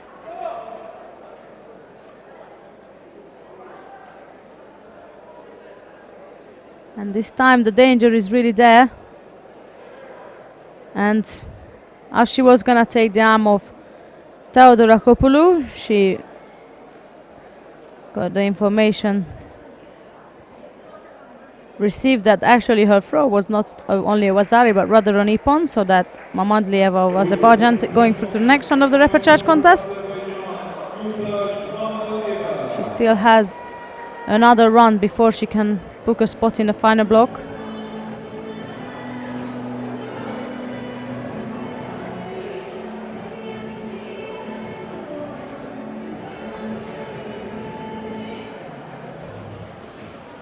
Coming up next, Danuta Majsher of Poland versus Nadezhda Petrovic of Serbia. Still the repechage of the under 48 kilogram category.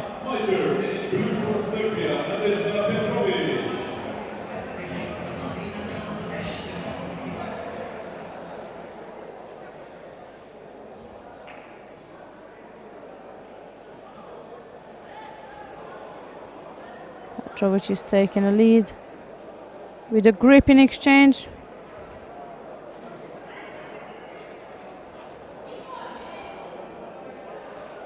But then Majsher attacking first.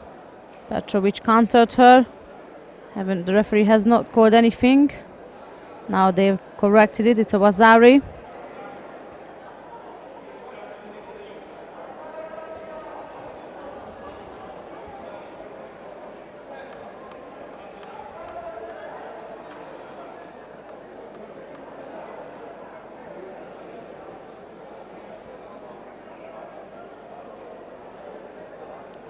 Sumigashi attempt from Petrovic. Going back in action in Nevaza.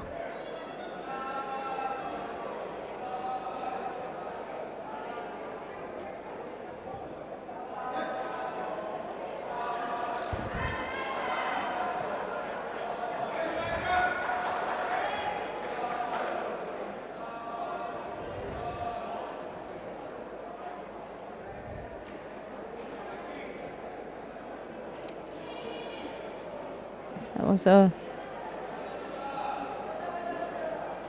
Naga attempt, rather hooked in with a mixture of Osotogari, but she couldn't drive it through. Still was a lead for Petrovic.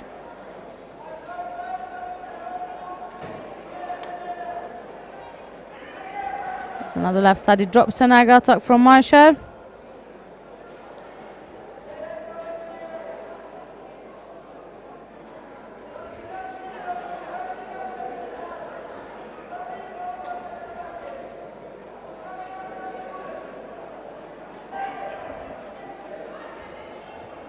Majsher keeps pinning down the right sleeve of Petrovic. And as soon as she lets it go, she drops underneath on the left side for drop Senaga.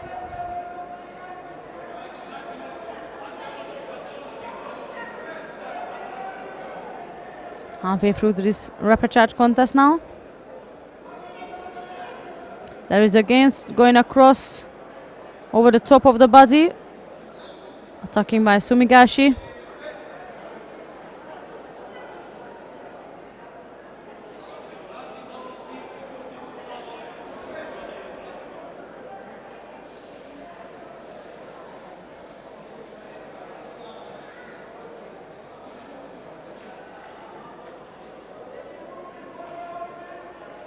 There she's again trying to secure a top grip, but Majsher knows that's not good enough for her, so she blocks the right sleeve out and then drops underneath against the Senaga, but it's not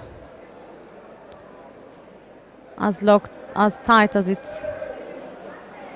could be to score. Then it was Petrovic carried on with the Nevaza action.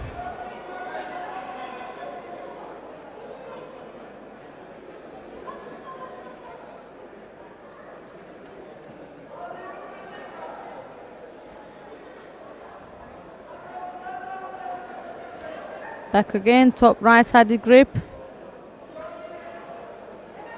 Another sumigashi attempt. Under a minute now.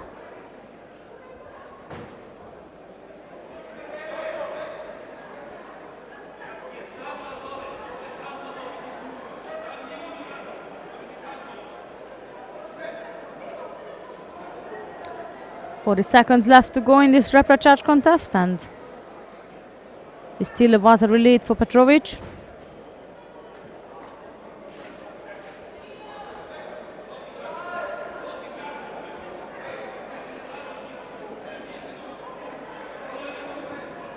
That's Marshall picking up a penalty.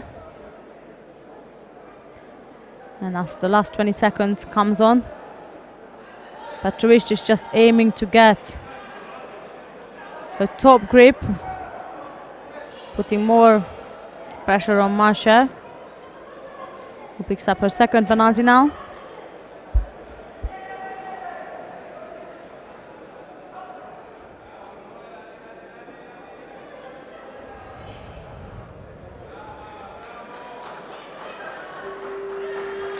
And the time is up now. That's the end of the second round of the repechage contest of the under 48 kilogram category, with Nadezhda Petrovic taking her step through to the final block.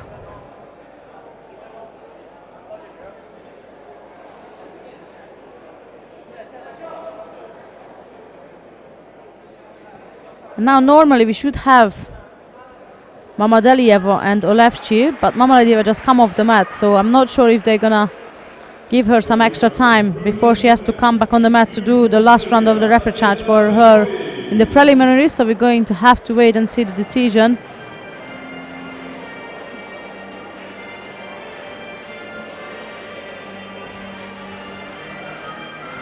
There is a timeout, as you can see.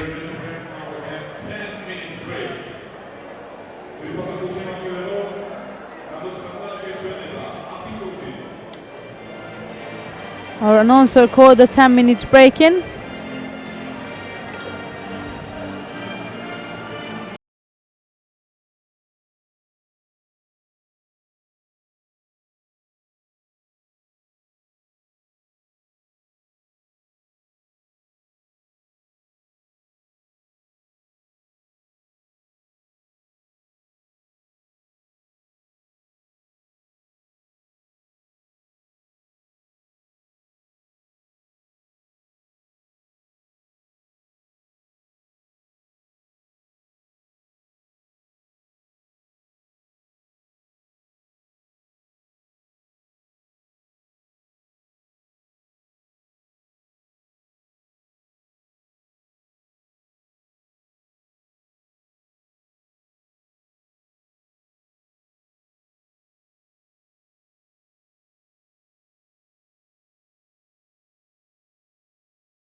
So there we are, Mamadlayev of Azerbaijan in white and Olevchik of Moldova in blue.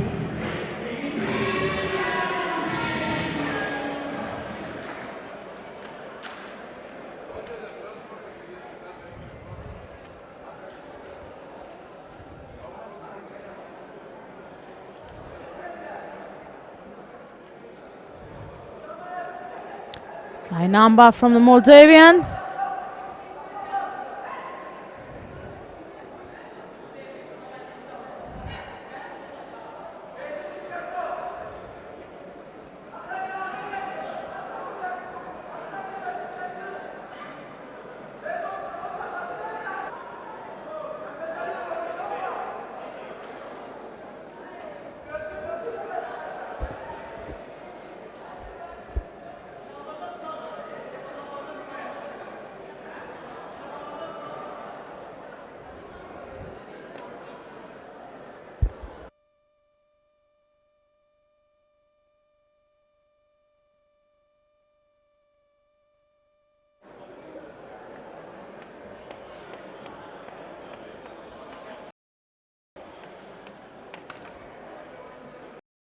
Have to wait and see for the decision of the referee.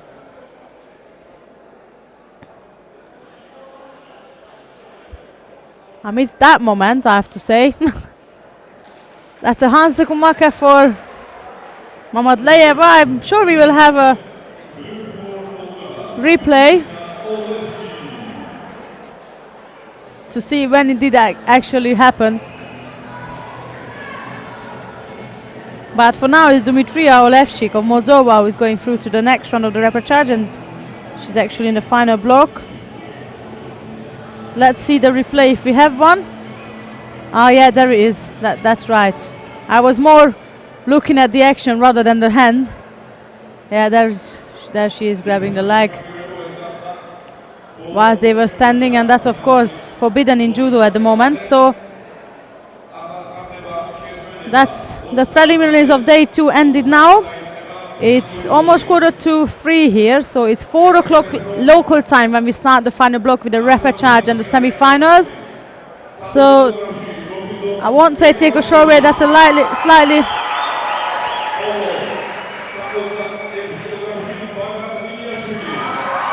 longer break. I'm not quite sure what the announcer is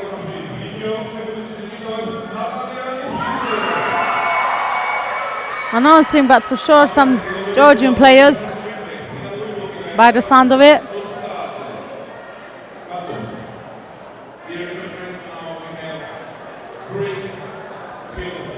Right, so whatever was it, it probably is not that interesting to tell us all that on English. So what we're going to have now is a longer break. So it's 2:45 here, and it's 4 o'clock local time. So an hour and 50 minutes is what you got as a break.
Good afternoon, everybody, and welcome back here on day 2 of the European Youth Olympic Festival in Tbilisi, Georgia. We are about to begin the final block of the second day, so I'm just going to quickly take you through in what order we are going to do that. Still, we are running the competition on 2 mats. We're going to start with the repechage of the under 60 kilogram categories. On mat 1, we're going to have Benjamin Gomez of France versus Gunic Andre of Hungary. Mat 2 will bring actions from Ismail Ibrahimov of Azerbaijan, will face Kacper Kator of Poland. That's us for the first fight. And until we are waiting for the athletes, I'll take you through our semi-finalist of day 2, starting with the under 48 kilogram category. We have Coraline Marcus Tabalion of France, who will face Tukta Beder of Turkey for the final spot. And then at the bottom half of the row, we have Sarah Herman of Germany, who will face Kiera Batman of Great Britain. So that's the under 48 kilogram semi-final. Under 60 kilogram semi-final, we'll see Manuel Lombardo of Italy facing Amit Bobovic of Israel. Bottom half of the row will bring actions from Robinson Beglarashvili, who will face Lars Kampuis in the under 60 kilo semi-final. And the under 66 kilogram semi-final will bring actions from Joris Boos of the Netherlands, who will face Georg Manukian of Ukraine. That's the top half of the draw, and the bottom half of the draw we'll see Giovanni Esposito facing Bagrati Niniashvili. That's Esposito of Italy and Niniashvili of Georgia. A minute and 30 seconds left to go until the final block of day 2 in Tbilisi, Georgia. And just until we wait, I'll update you on the medal table as well. At the moment, it's Italy who is leading the medal table with 2 gold medals and 2 bronzes earned yesterday. That's followed up by Azerbaijan and Moldova with 1 gold each. And today, we'll see if it's Italy who stays on top or it's Georgia who is going to take it over. We got few expectations from each countries, I believe. So we're just gonna have to wait and see. And remember, first we're going to do the repechage contest and the semi-finals, and then we're going to take a 10-minute break before we begin the final block.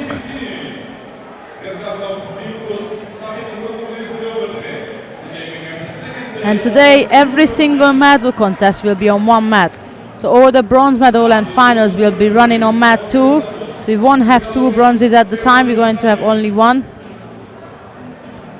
So that allows us to watch every single contest for the medals. Our referees entered the contest area, they are ready to go. That's Christy Hickey from Ireland. That's the referee. He's the referee on mat 2. I believe we start on mat 2, and that's where we have Ismail Ibrahimov of Azerbaijan against Kacper Kator of Poland.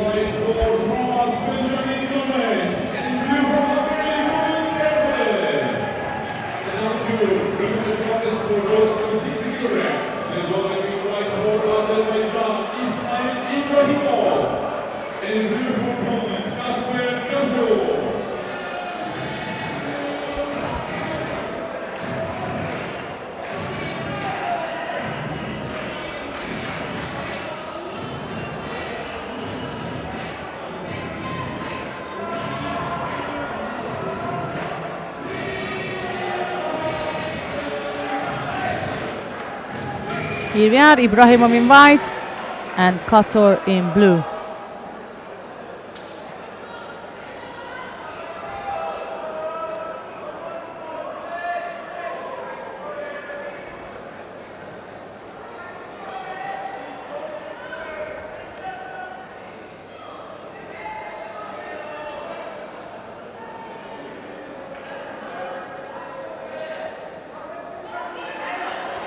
Kator dived in on the left side, aimed for a lot of look like the Koshi Guruma.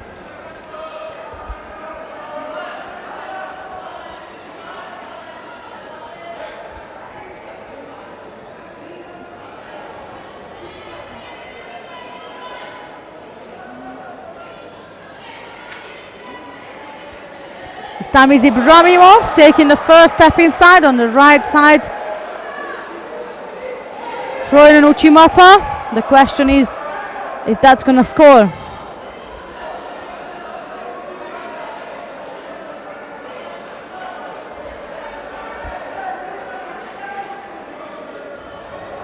Yes, it is a Yuko indeed. Kator spinned or tried to spin out of it. He did manage, as it is a Yuko for now.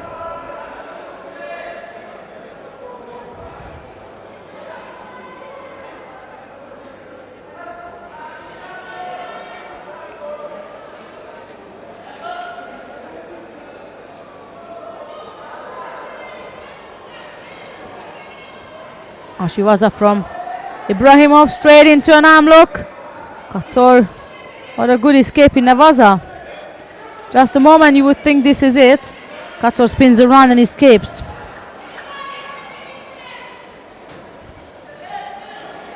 Another right side Uchimata attempt from Ibrahimov.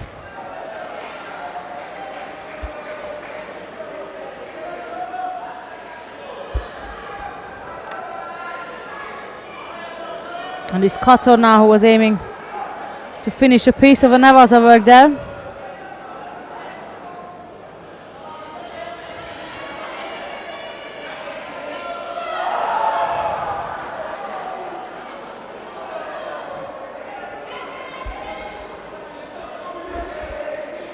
It's a Shido for Polish competitor.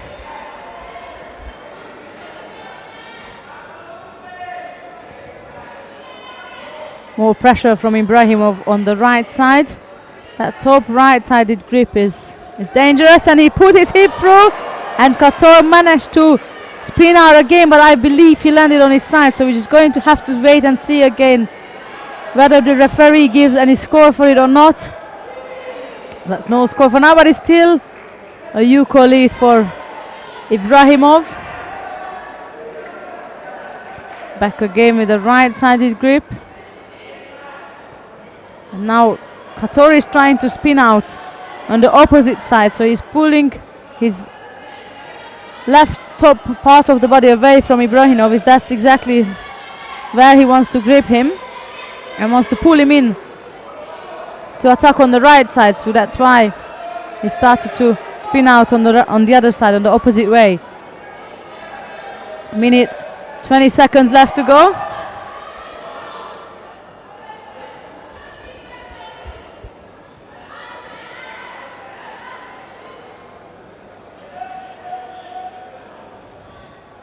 There's again a strong right-sided grip. Another attack. That's got to be a Vasari.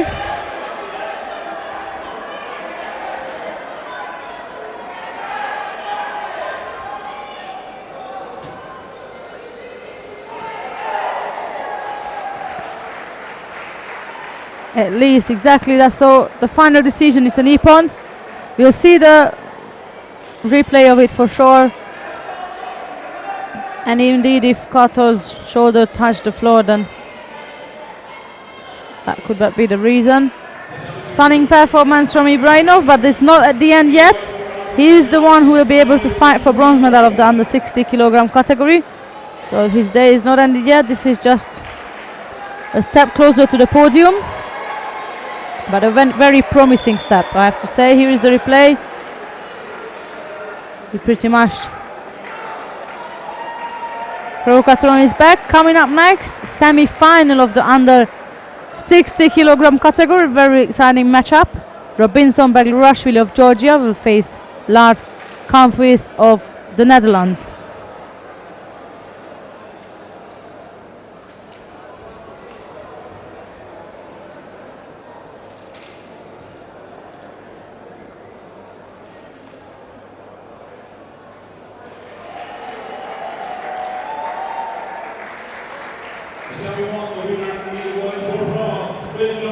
The main time of match 1, the other repechage contest was won by the French fighter Benjamin Gomez, so he is also taken the opportunity to fight for bronze later on.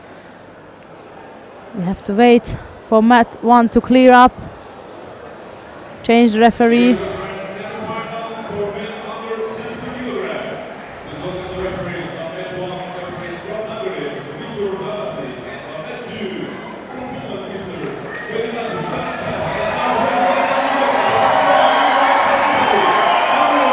As you can hear, the crowd is a Georgian fighter coming on, as I've just announced. It's Robinson Beglarashvili. We will be able to watch him. On mat 1, it's Manuel Lombardo of Italy versus Amid Bobovic of Israel. Mat 2, as I said, Beglarashvili of Georgia versus Campus of the Netherlands. That's Beglarashvili in white and Campus in blue.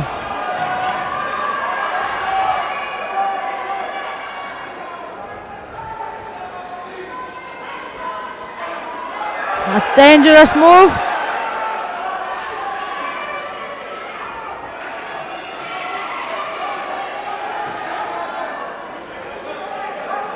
Neither of the players are afraid to throw in some seriously frightening attacks.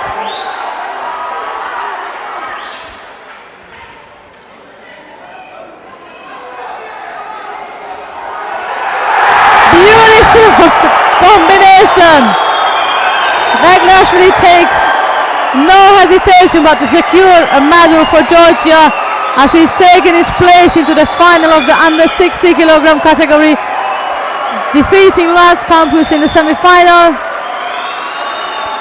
All day long he looked absolutely effortless, I have to say, absolutely effortless.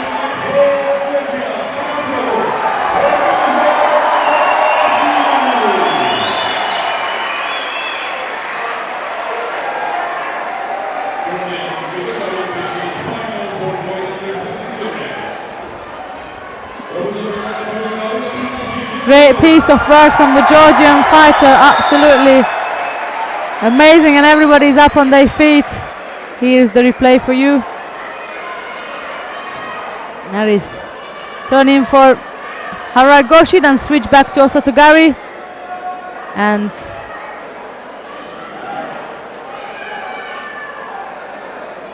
there it is.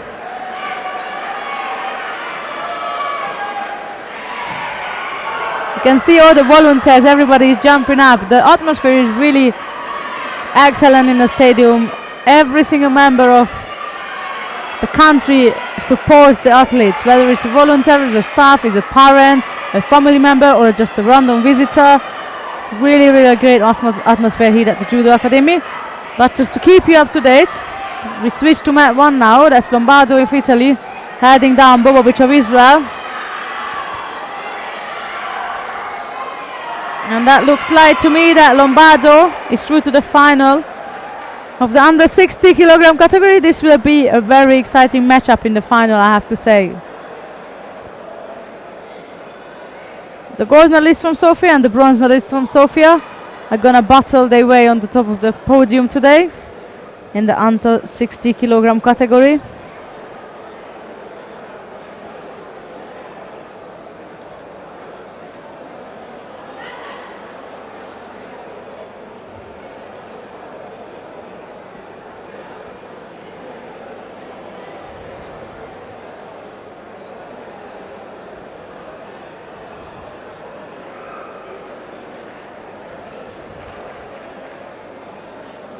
Coming up next, we're going to have the repechage contest of the under 48 kilogram categories.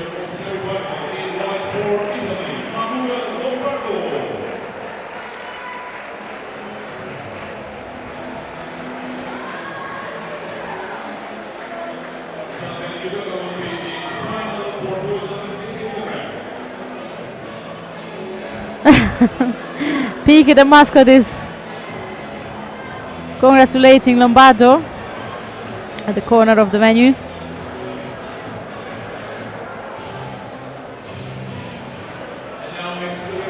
Here we are, coming up next, the repechage contest of the under 48 kilogram category. Mat 1, Denisa Beranova of the Czech Republic versus Natalia Kipchidze of Georgia. Mat 2, Nadezhda Petrovic of Serbia sees Dmitry Olevchi of Moldova. We stay on mat 1 since we have Kipchidze coming up.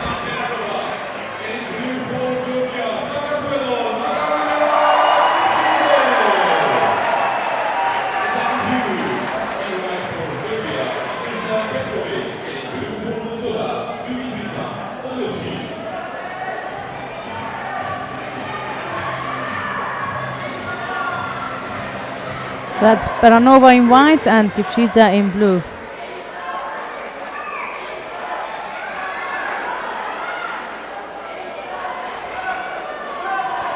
The Shimewaza attempt, as much as I can see, that's definitely around the neck.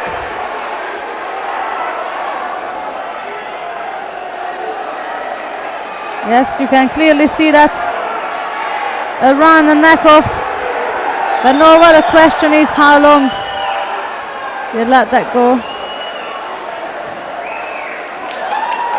And Peranova didn't tap out, so that's an automatically win for the Georgian. And on the main time, Petrovic of Serbia also won the repechage, so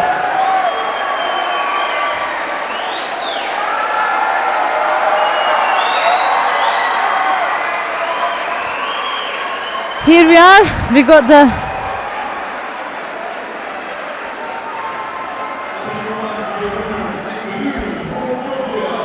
bronze medal lineup.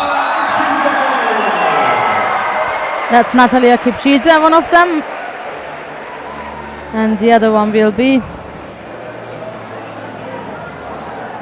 Nadze Petrovic.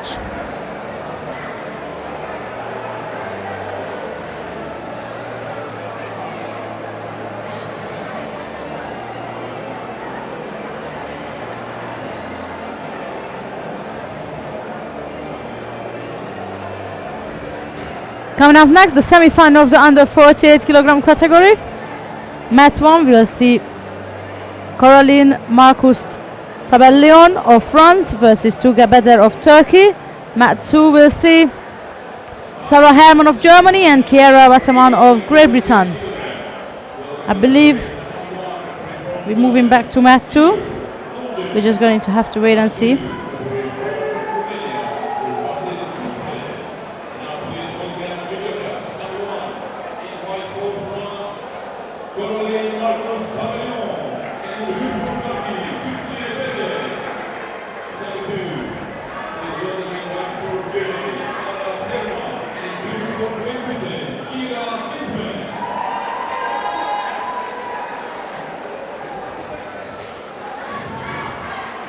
So that's Herman in white and Bateman in blue.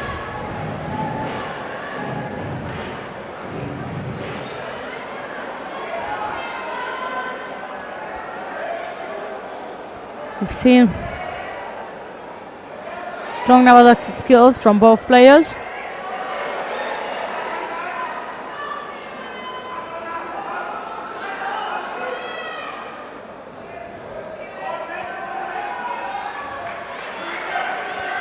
And there is the British girl on top again.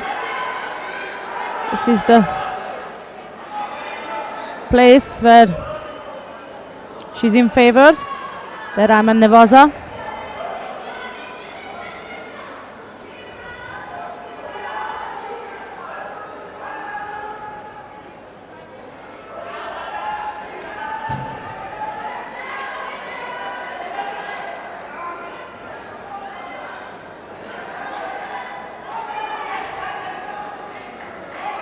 Dangerous pickup. It was Herman going for Uranaga, but she breached back. And here is that turnover again. And once again, Kiera Butterman managed to secure the hold down on her opponent. Herman escapes.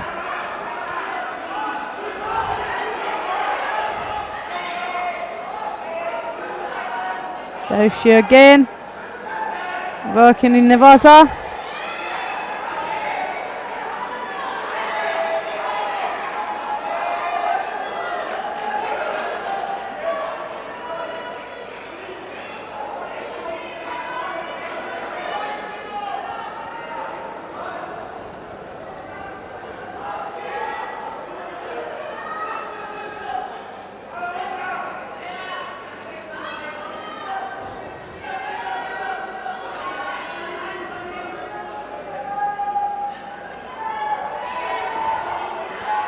Halfway through the contest now. That's Herman Propose the left side is standing Serenaga, and now she moves into Nevaza. She's working on Shimevaza.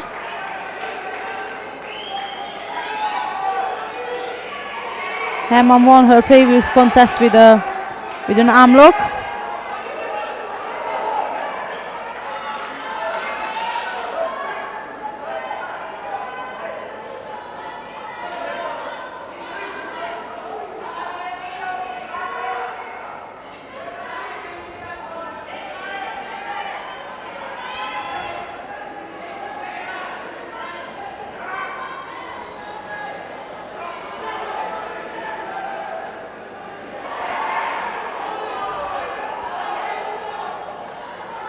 Uchimata is what Bataman was aiming for with the cross grip. There's a danger in Nevaza now.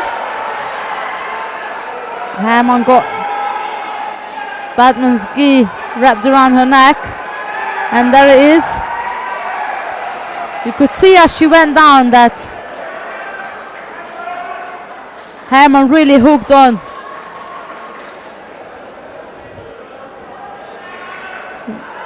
With that Shimevaza, and so she's in the finals on the 48 kg category, where she will face Coraline Marcus Tabellion.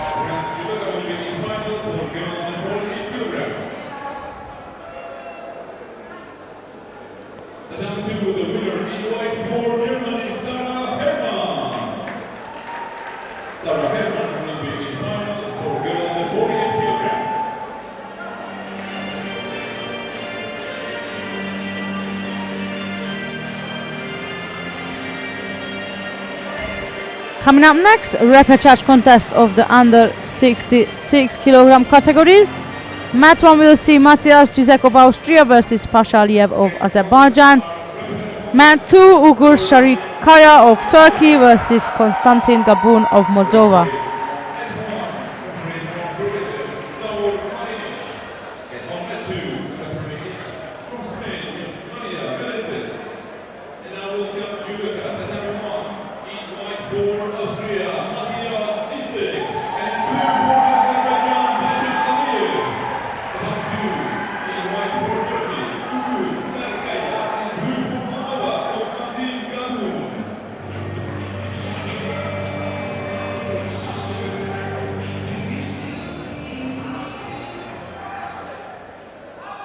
There we have Sharikaya in white and Gabun in blue.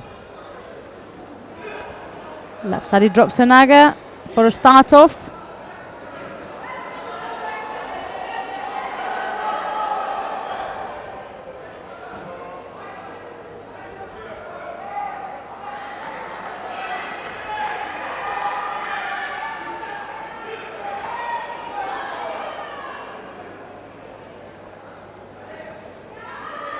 But again, Sharikaya attack. This time he scored.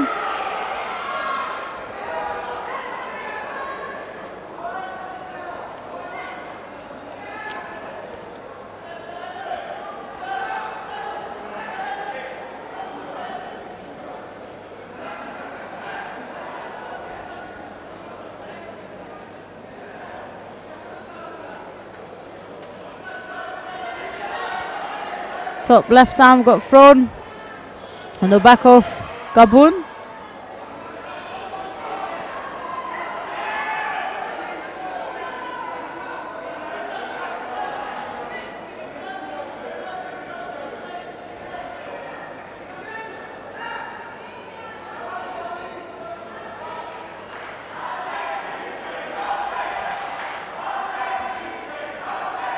Lovely coach Igari attempt. It's exactly the same way how Sharikaya scored in his previous contest. That's the second Yuko secured for the Turkish player.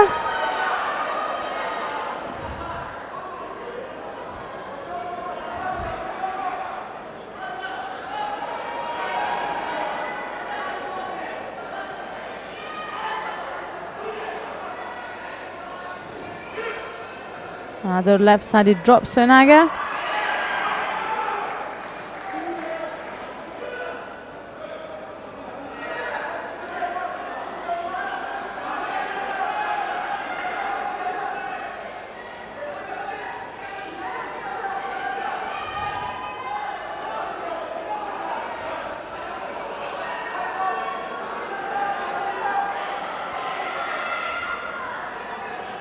Under 2 minutes now, still 2 Yuko lead.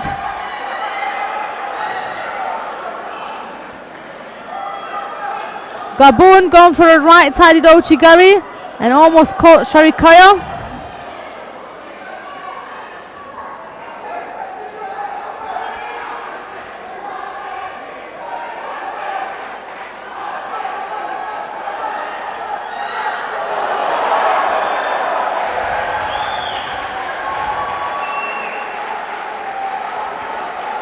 That loud noise was going for the winner on mat 1, who is Pasha Aliyev of Azerbaijan, and here we still have 1 minute 20 seconds left to go before the end of this repechage contest. The winner of repechage in blue for Azerbaijan, Pasha Aliyev.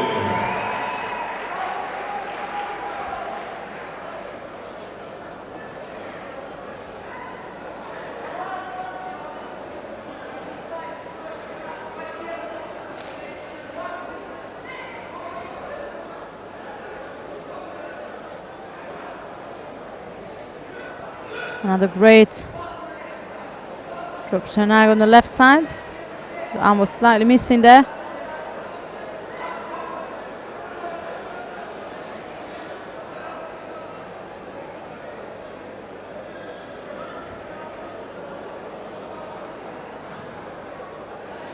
There is again. Second penalty for Gabun now.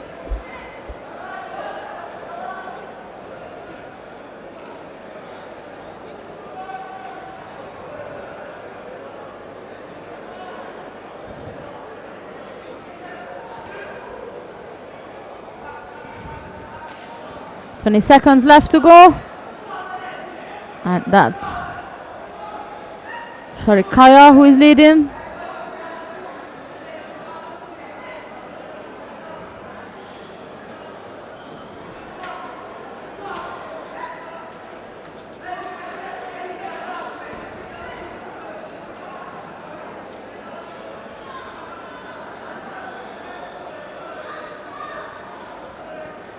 The time is up now, and that means Ugur Sharikaya of Turkey, who will have the opportunity to fight for bronze.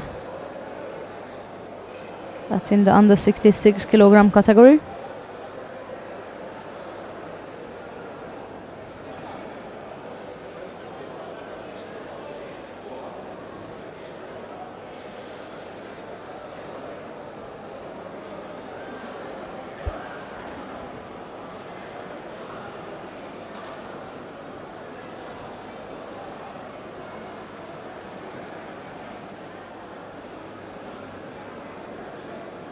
The winner of repechage contest in line for Turkey, Ugur Sharikaya. Turkish judo qualifies for bronze contest for boys under 66 kg.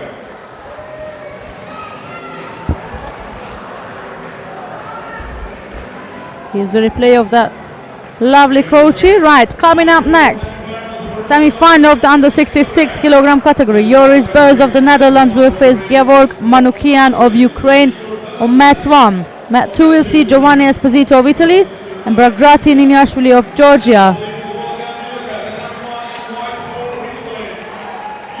Both Giovanni Esposito and Bagrati Niniashvili has won a bronze medal at the Sofia European Championships for cadet a couple of weeks ago, so that tells you that this is going to be a big fight, and we've seen both of them in action, and I can tell that both can throw for high score. But here we are now, Esposito in white and Niniashvili in blue.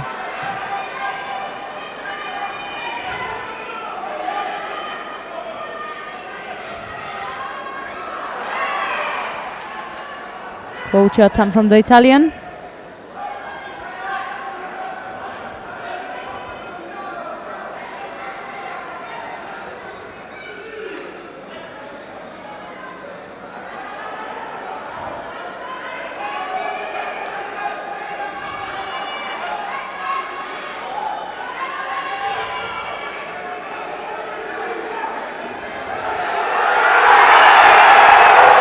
It's a right-sided drop shoulder attempt from the Georgian.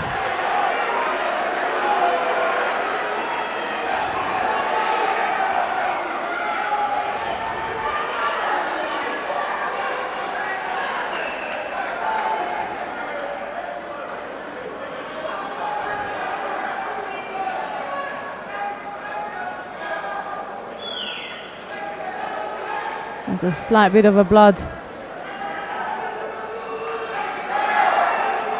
coming out of Esposito's mouth and nose. He must have hit the mat a bit hard for his lips to be open a bit. But as I can tell you, he's going to be back on the mat in a matter of seconds. That's all you can hear. That's all going for Niniashvili.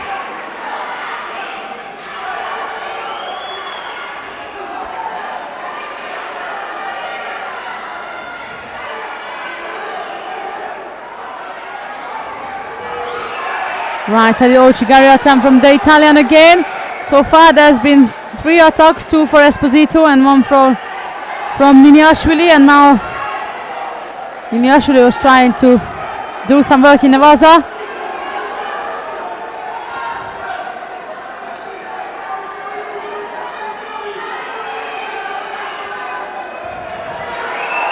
Top right-sided grip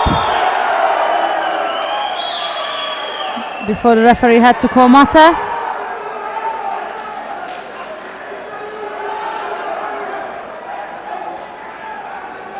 To update you from match 1, so far it's Manukyan of Ukraine who is leading. Actually, just as I said that he's got a Shido, was leading by a penalty against Bose, and just as I explained that, now it's back to square, and here we continue the fight as well.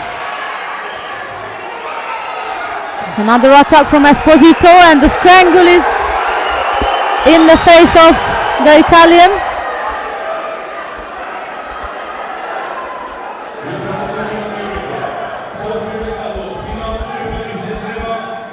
You can peek.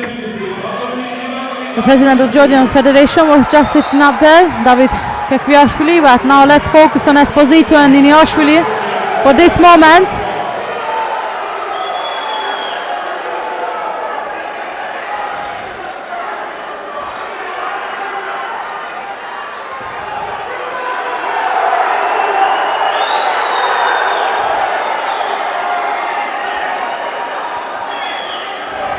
Still no penalties.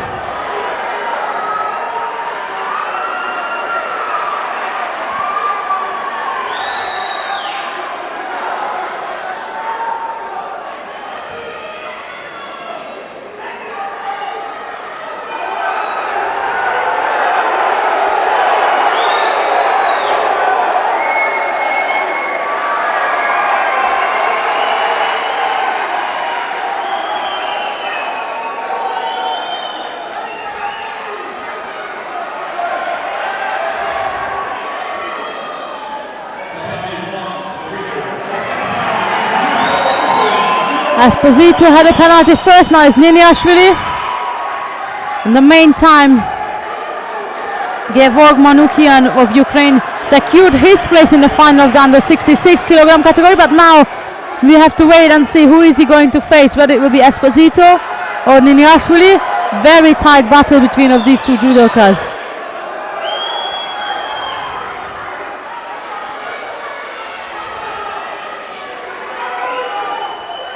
That's meant to be a right-sided Ochi.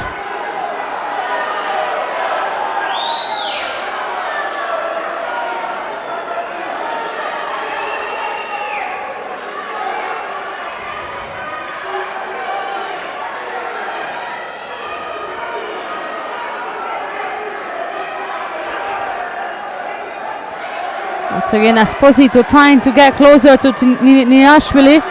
Niniashvili knows that's not good, so he keeps a good distance. Then he switches from left to right. So that Rikumigoshi is what he was aiming for.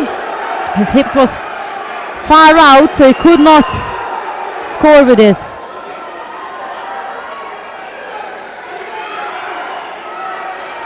Another attack from Esposito. We're under a minute now. Another Ochigari on the right side. It was much more promising than before. That's us from Esposito.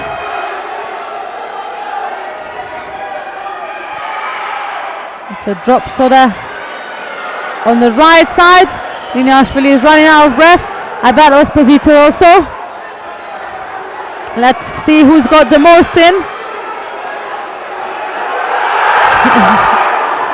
A great 7-angle attempt from a cross grip, or from a one-sided grip, pardon me. And we are under 30 seconds now. Still 2 single shido, 1 on each side. Another Ochigari attempt, blocked by Liniashvili.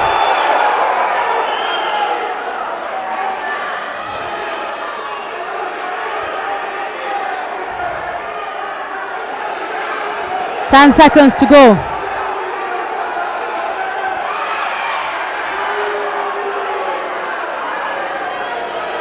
That was another Ochigari attempt from Esposito. 5 seconds to go.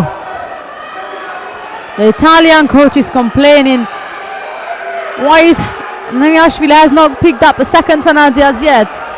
It's Esposito who always doing all the attacks.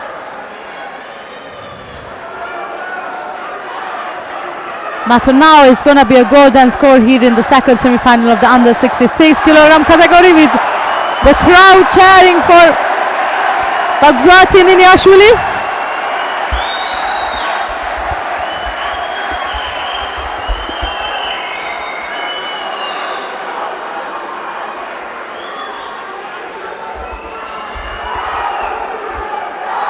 Here we are, ready to go. They both really want to win.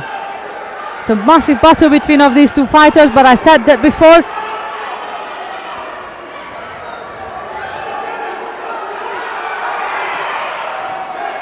That was again at the edge.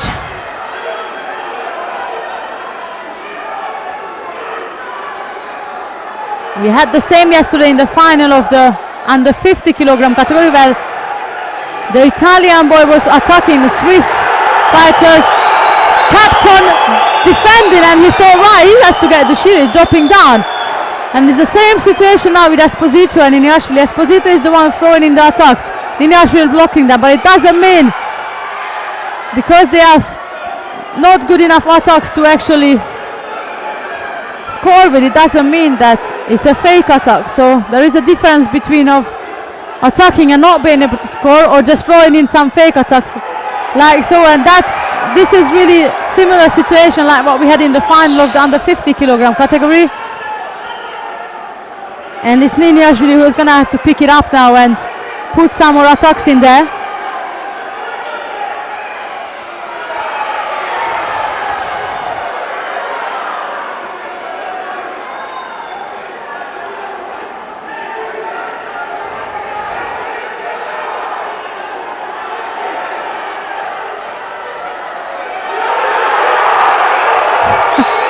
The audience claiming a yuko. I believe they know the rules that if someone lands on their side, it's a yuko, but obviously it's not a yuko. It was a good defeat or defense from Liniashvili, but I guess our audience just aware of the fact that if someone lands on the side, it's a yuko, but of course it depends on what situation. However, Liniashvili is running out of breath right now.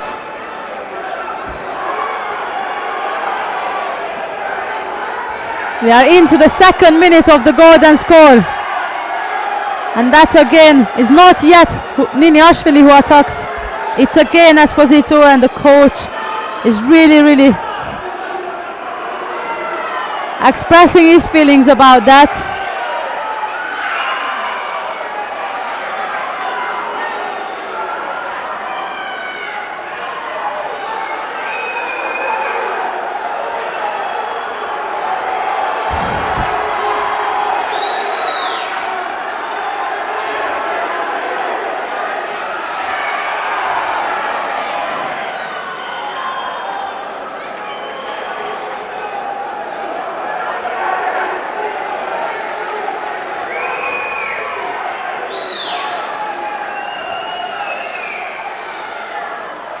I believe that's the end of the contest. And I'm afraid it will not be in favor of Niniashvili and not in favor of the home crowd. We're just going to have to wait and see. But of yesterday's experience, the person more likely to win this contest will be Esposito, but I'm not going to say anything else until we get the final decision of the referee.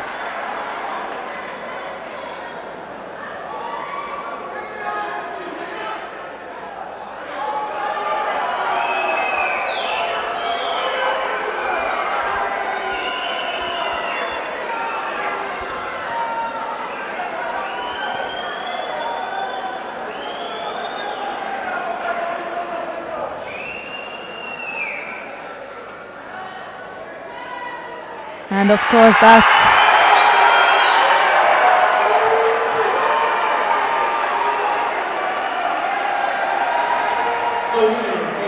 the audience first jumping up, thinking that it's Niniashvili winning it. But in fact that was Esposito. It's the same situation like we had in the under 50 final. It was all Lombardo, I remember, not Lombardo, pardon me, that was D'Angelo yesterday. I believe he was attacking, and his opponent Captain blocking it, very similar to what we've seen now. Nevertheless, it's done and dusted, and it will be Giovanni Esposito who meets Geoff Manoukian in the final of the under 66 kilogram category, and Niniashvili will have to prepare for the bronze medal contest.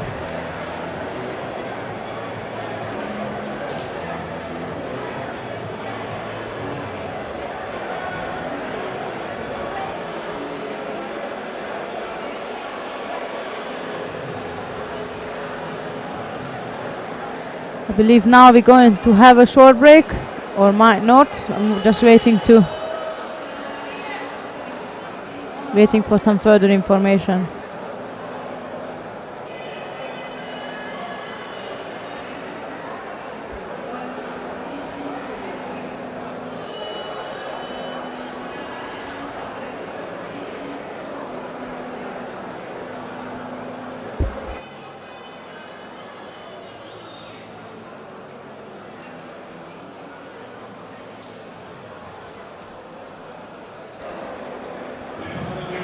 Until we are waiting for the final information whether we start now, we take a short break. On my original sheet it says 10 minutes break, but I've seen here different hand signs and different information, so until we are waiting, I'm just going to see the sheets through on who is in the final. So under 48 kilogram final we'll see Caroline Marcus Tabellion of France versus Sarah Hermann of Germany. Under 66, Yoris Boz, pardon me, that's Yevgeny Manoukian of Ukraine, who will see Giovanni Esposito of Italy, that's under 66. And under 60 kilogram category we'll have Manuel Lombardo of Italy versus Robinson Beglavrashvili of Georgia. And I'm just going to inform that about 2 to 3 minutes, so in a couple of minutes time basically, we are about to start the final block. And as I mentioned before, we are doing it one by one and only mat 2, so we don't have any other mats. That means you will be able to see every single medal contest today, starting off with the bronze medal of the under 60 kilogram category.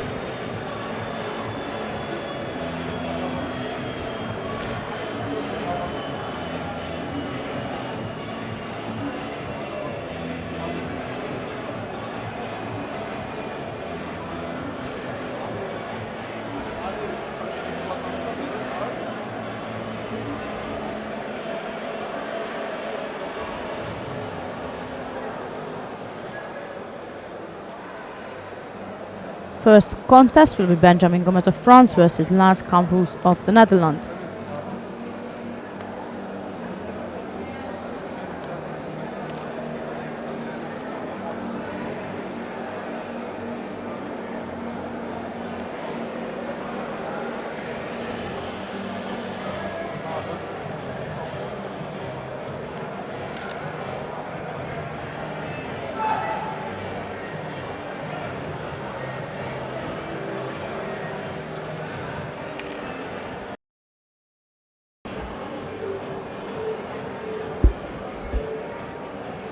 That's 2 3 minutes is again extended to another 2 3 minutes. I'm not sure what is happening here, and I apologize for that. I'm keep getting different informations myself,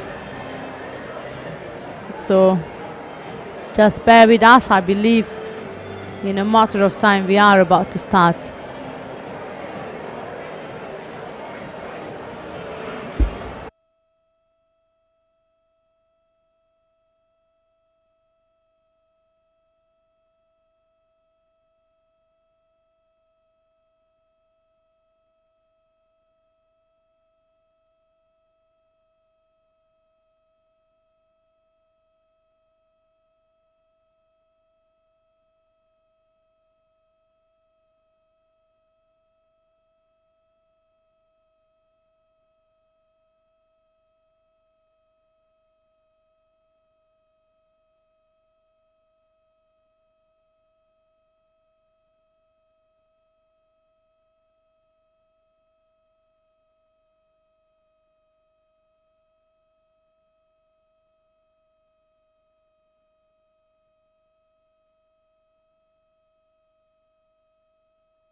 Here we are with Piki the mascot, and with the first bronze medal contest of the under 60 kilogram category,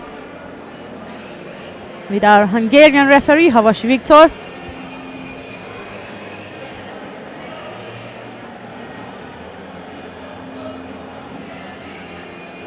Bronze medal contest for boys under 60 kilogram. Please welcome in white for France, Benjamin Gomez. And blue for preliminaries is Lars Kinder. Here we are in white judogi, Benjamin Gomez of France versus in blue judogi Lars Campus of the Netherlands. That's the bronze medal of the under 60 kilogram category.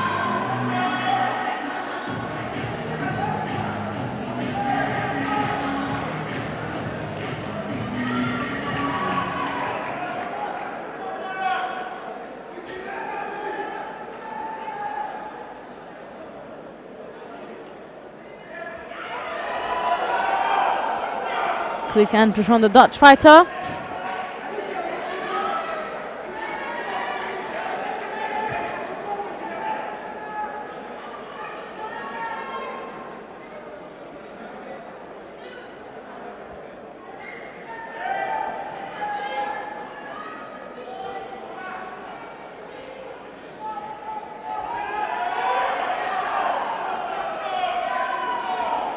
It was Gomez to initiate an attack where Campus was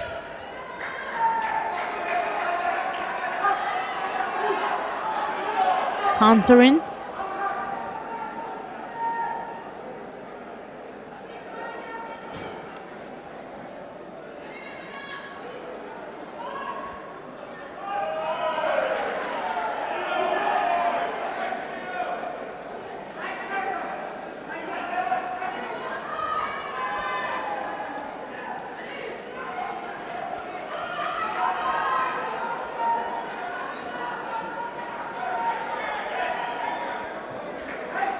Gomez is putting pressure on Campus, who picks up the first penalty.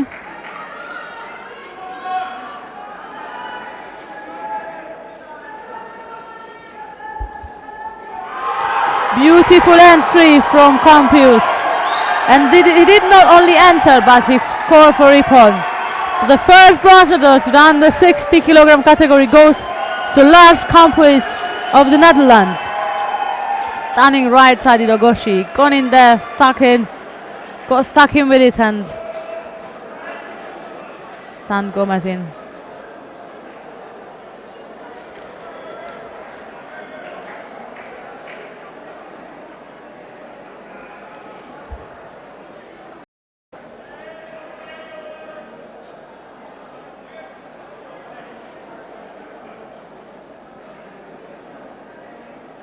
Bronze medalist in blue for Nicholas Lars Stiphouse.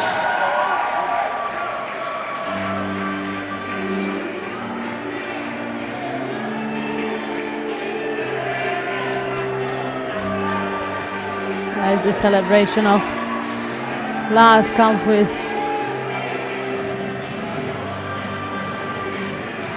Here's the replay of the throw. He get hold of not the sleeve but the lapel. Throw himself in the right side.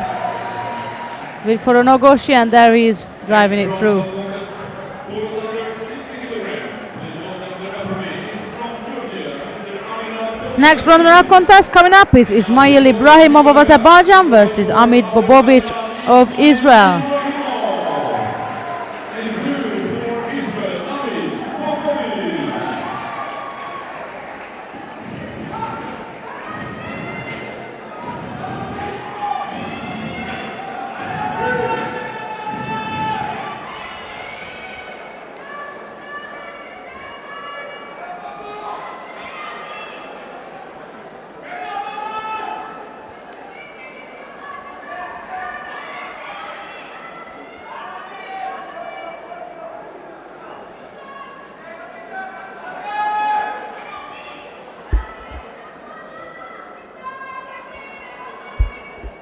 Ibrahimov picked up a bronze medal in Sofia at the Cadet European Championships, whilst Bobovich finished 5th place, losing out against Baglarashvili, who is in the final now.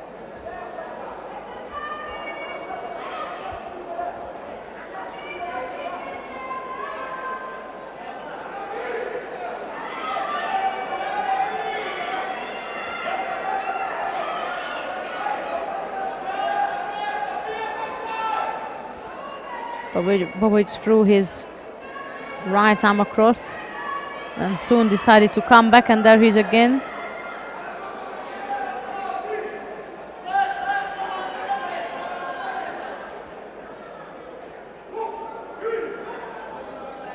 That's a penalty to begin with, that's for Bobovich. Koshiguruma attempt from Ibrahimov. There is again a cross grip. Can he actually score with it? He did try. Good effort from Bobovich.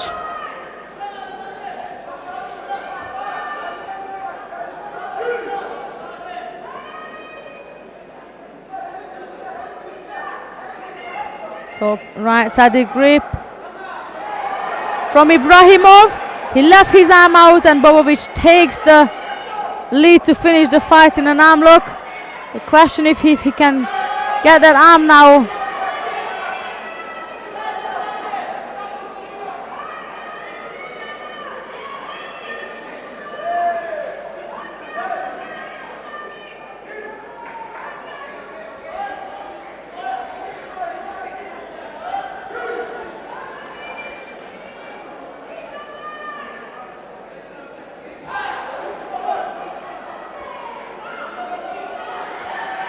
Under 2 minutes now.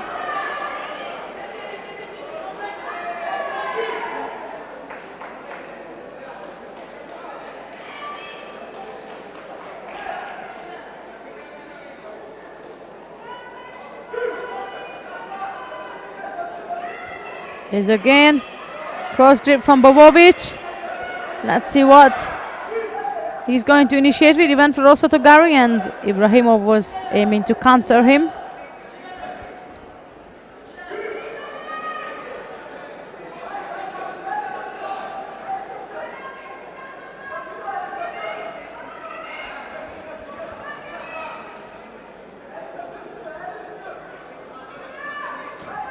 Back to top right grip, which we've seen Ibrahimov scoring with. He likes a bit of a top right-handed pressure.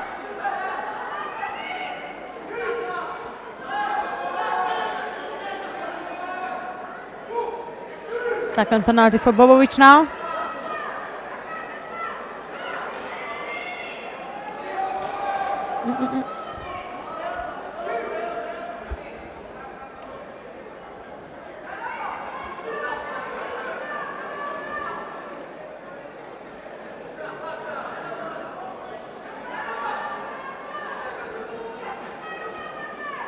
Slightly more than a minute left now.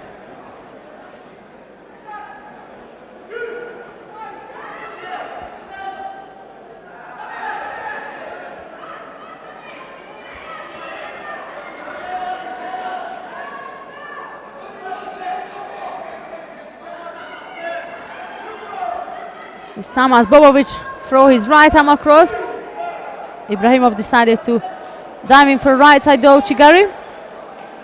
45 seconds left to go.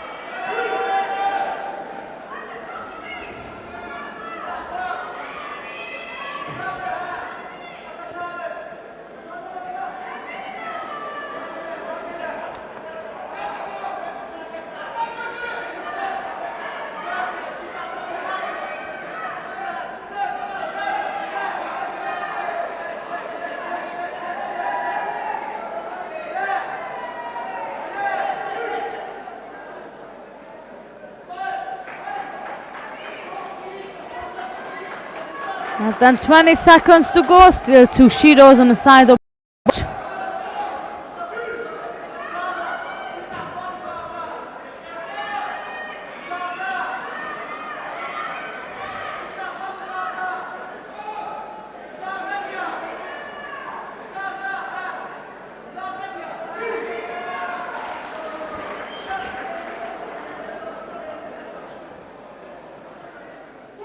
That's a penalty for Ibrahimov, but in 3 seconds there is no way he's going to get another one.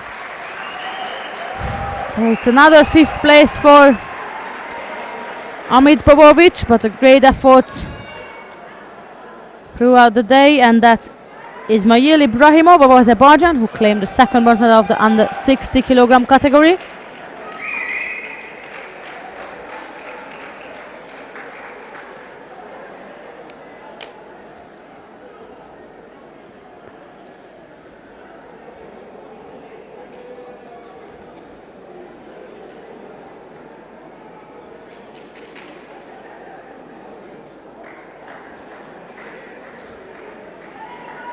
Bronze medalist in white for Azerbaijan, Ismail Ibrahimov.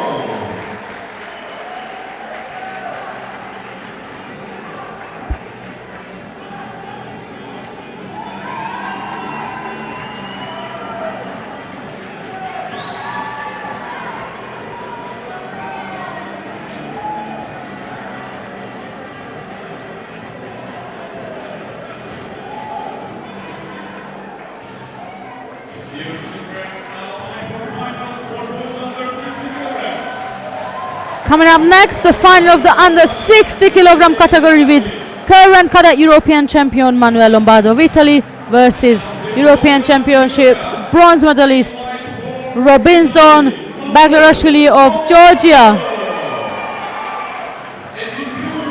There's our referee Evgeny Raklin of Russia. So here we are, that's Lombardo in white and Baglarashvili in blue.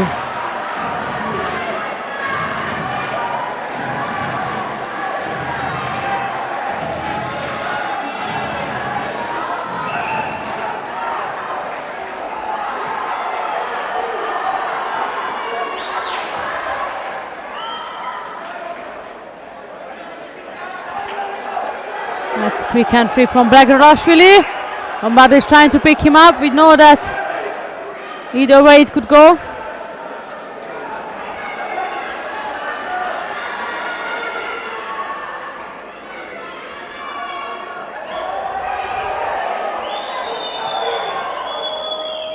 I would have guessed that our home crowd is going to complain.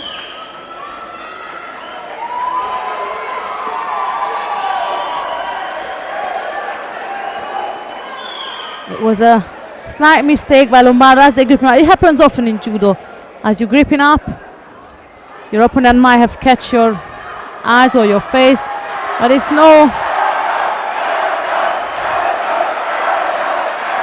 there's no meaning of any harm or so. Baglarashvili will get up soon and be back in action. And I have to say, the venue is literally full, even at the corridors, and At the hallways, people are standing crowded in, trying to peek into the Judo Academy to see the fight. But that's now Baglarashvili back in action. And the drop Senagatan from Lombardo.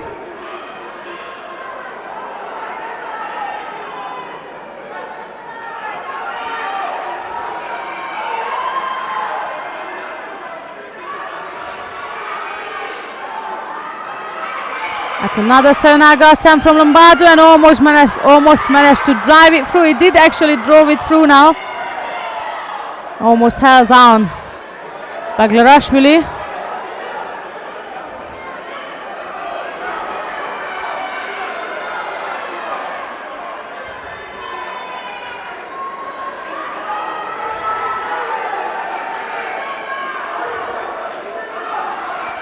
We definitely know what Lombardo is aiming for, so Sayonage or a Morata Sayonage either side. But what we could not figure out is what Baglarashvili is aiming for. Now he got the sleeve he was seeking in, and from there we have to wait. There he is, left side Uchimata. I believe he really needs that sleeve. That's what he's after.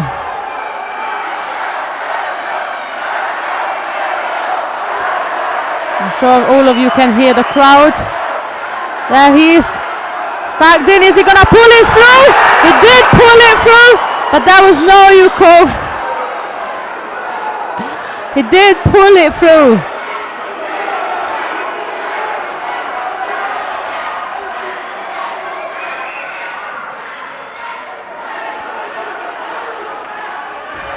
There is another attempt, also to Gary.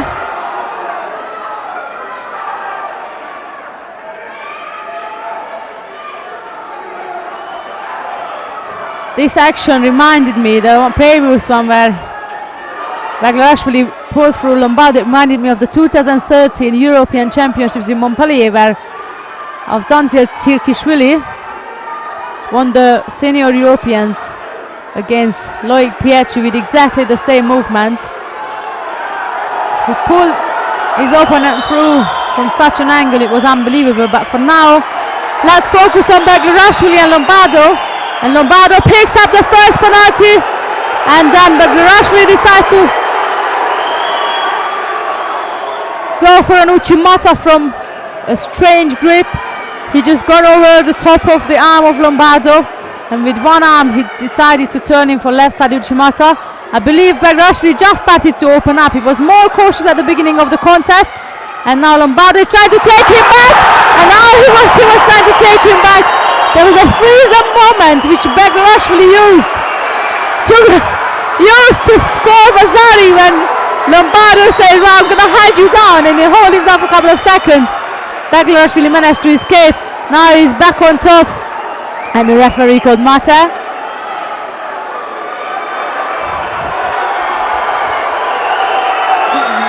The whole Judo Academy in Tbilisi is up on their feet and the edge of their seat. And another similar situation here. The question is if Baglarashvili can pull Lombardo through one more time, which he doesn't have to, but if he does, that secures him a definite winning performance here in Tbilisi.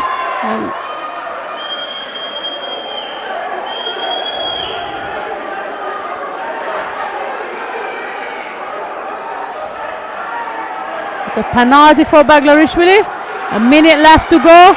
Lombardo pulls him again. No grip from Baglarashvili. That cannot go into his favor if he hasn't got any grip left.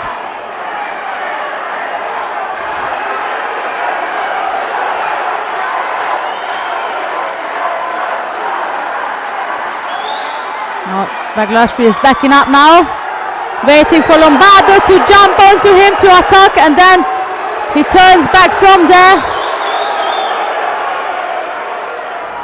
36 seconds left to go.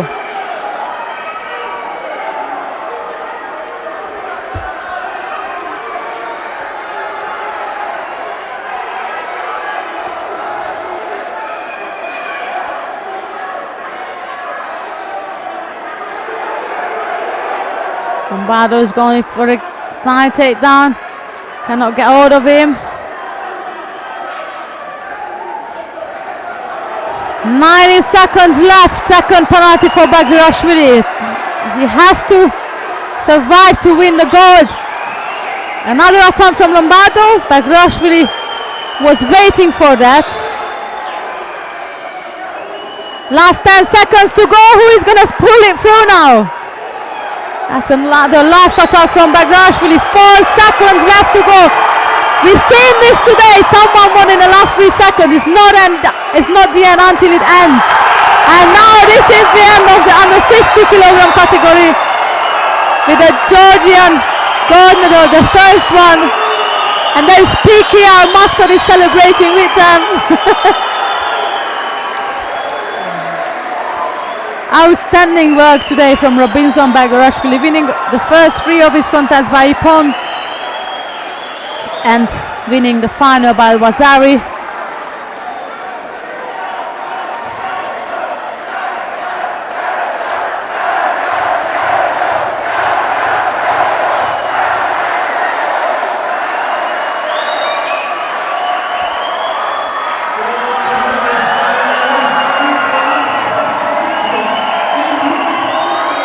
So it is Bagdashvili to take the gold after he defeats Cadet European Champion of Sofia 2015. I'm sure he's pleased after missing out in the final in Sofia. Hopefully this gold medal can wipe up the tears of Sofia and put a smile back on his face. There is Piki now, hugging Bagdashvili, and here is the score, the replay of the score.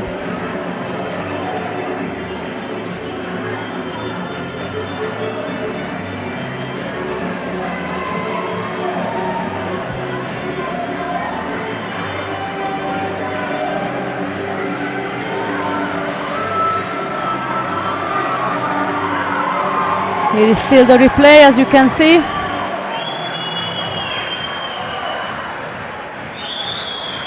Well deserved win by Bagdashvili.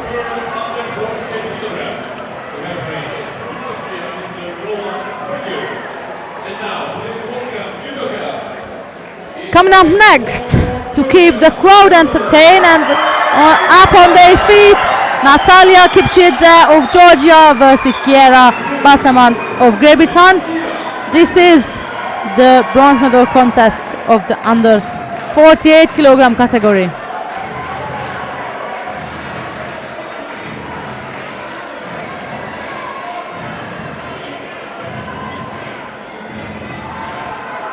The Georgian girl will have to watch out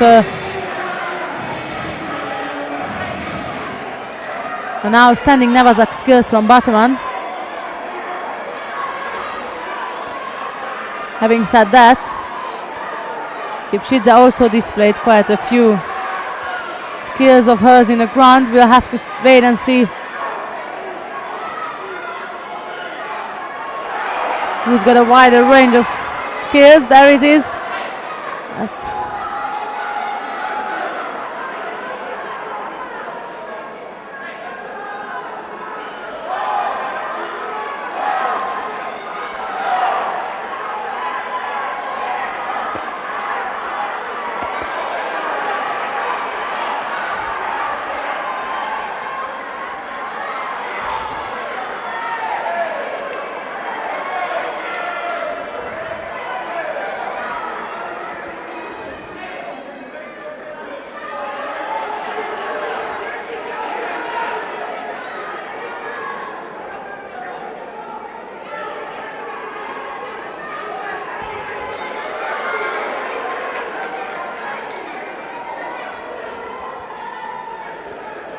Still no score after the first minute.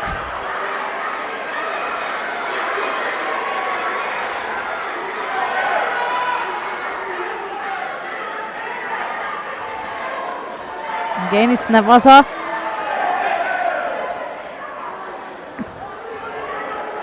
That's where Bataman was aiming to score from.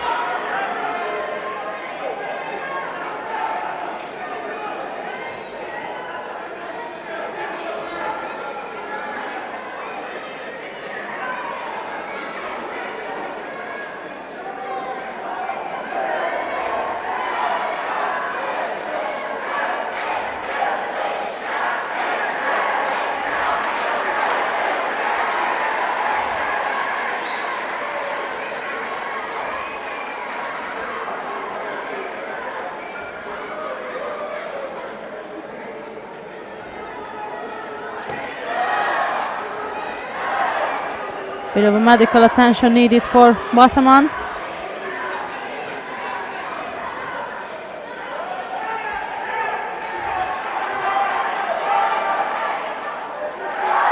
The first penalty goes to the British fighter.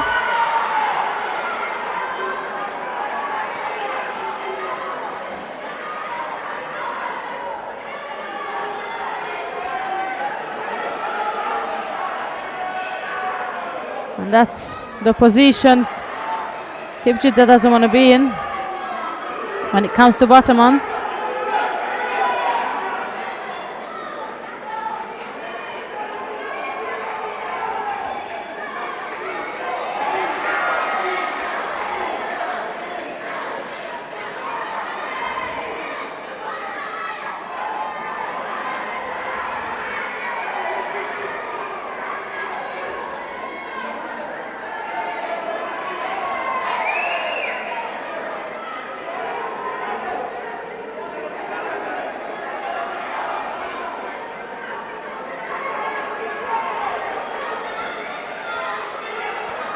Under 2 minutes now, another drop Senegal attempt from the Georgian. That's on the right side. And there she's aiming for Shimewaza. Kipchidze won her previous contest by Shimewaza and Bataman lost it by Shimewaza, so both of them have a memory of it.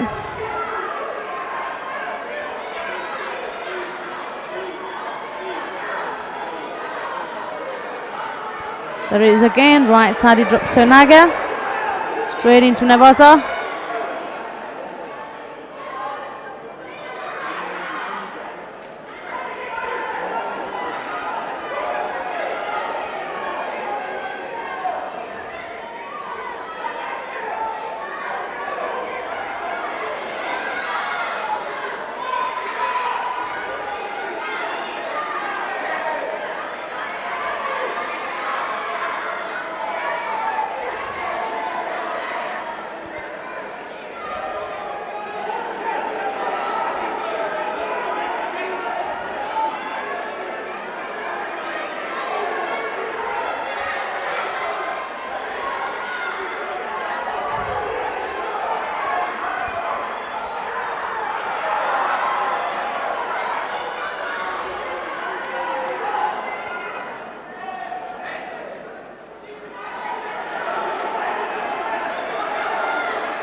That's second penalty for the British player with less than 30 seconds to go. That might be an additional medal coming along the way of the Georgian team. Kipchidze drops down, Bataman catches her. We couldn't quite catch it. How much is that strangle on? It's not on anymore, that's for sure. Bataman's hands just popped out.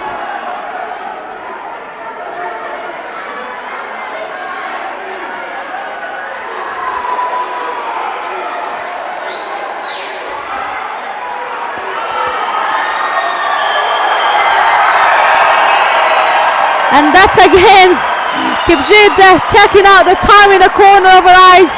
Last few seconds to go. Another medal performance for Georgia. That's delivered by Natalia Kipchidze.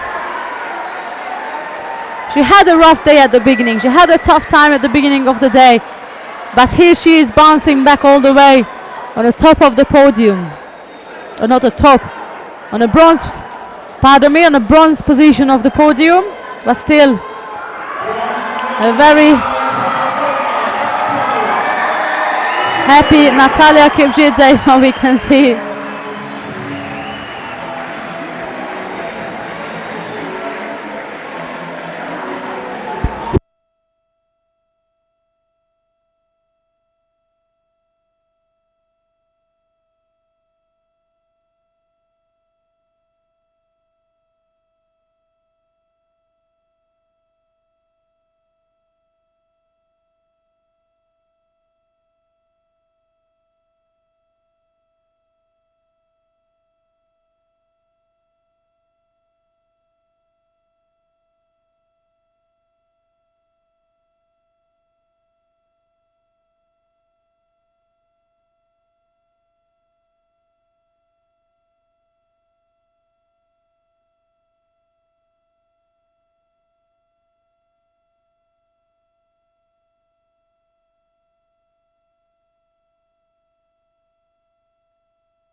Coming up next, on the 48 kilogram category, second bronze medal contest between of Nadezhda Petrovic of Serbia, which will be facing Tutke Beder of Turkey.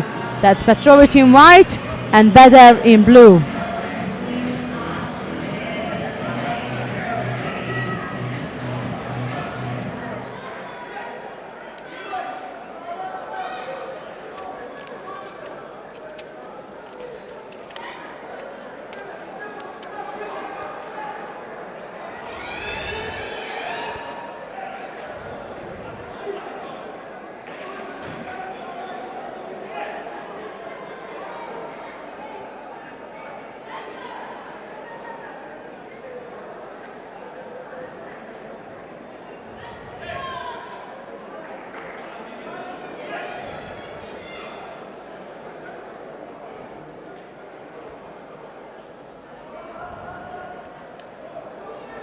Negashi attempt from Petrovic.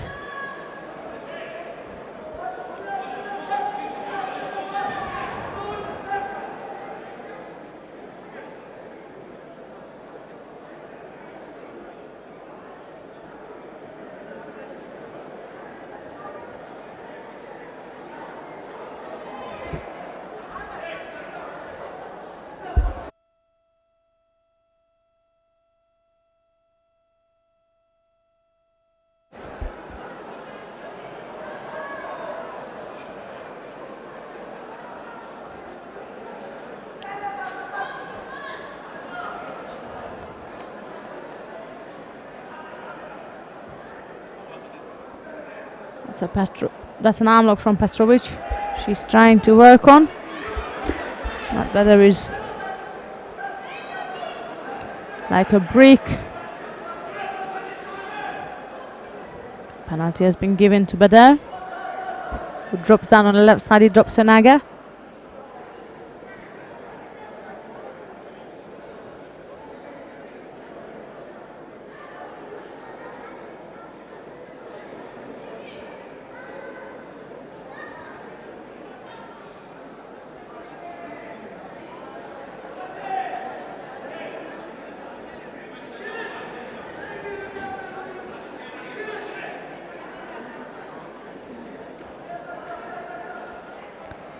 We are approaching halfway through to this contest. When still we have no score. We have, however, a sheet on the side of Beder.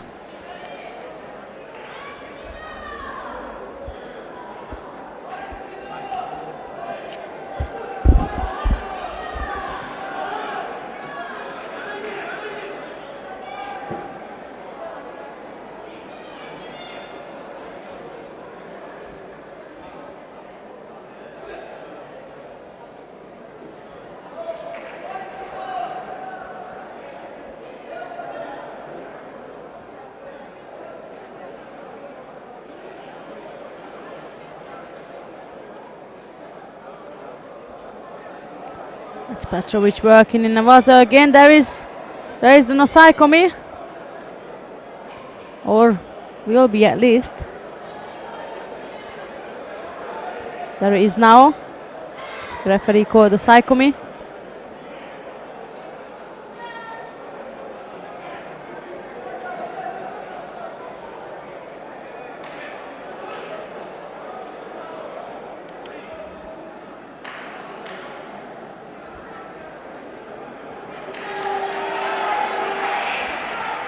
And that's a bronze medal winning performance of Nadezhda Petrovic, who's you can see Peaky at the back celebrating each time someone wins, and now he is hugging the coach, saying, "Well done, coach, you got this now, you got the medal."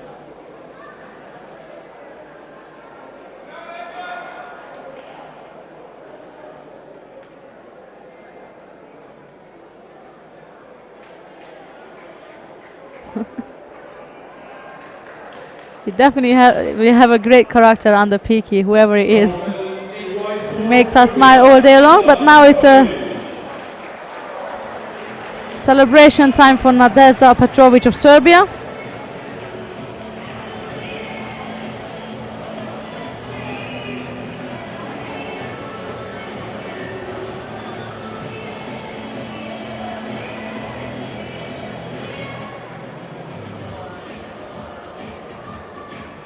Here's the France final for girls under 48 kilogram. Coming up next, the final of the under 48 kilogram category with Caroline Marcus Tabellion of France versus Sarah Hermann of Germany. And now, please welcome judoka in white for France, Caroline Marcus Tabellion.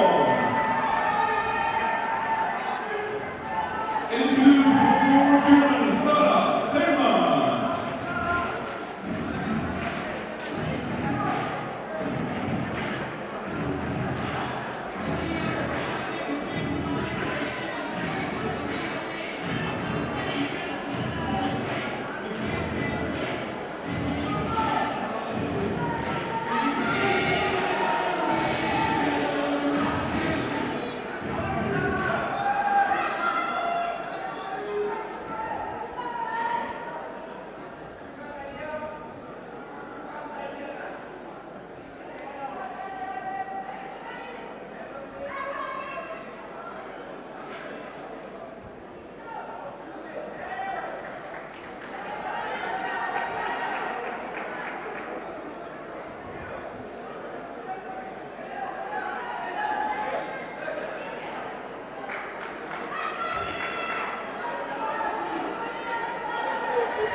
That's a strangle on board for Marcus.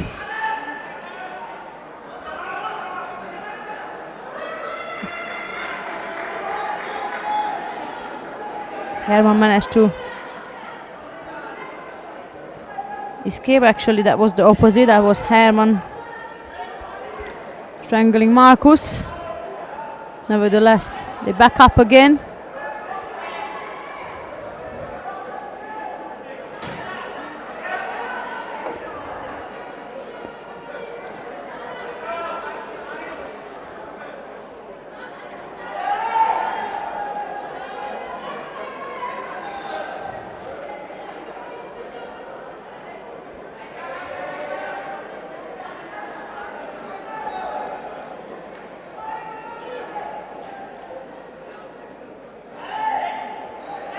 So she was the attempt from the French girl.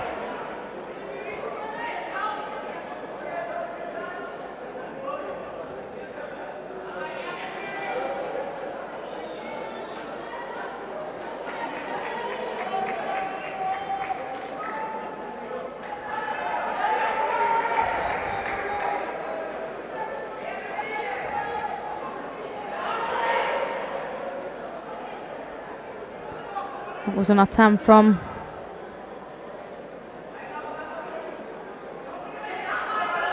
Marcus.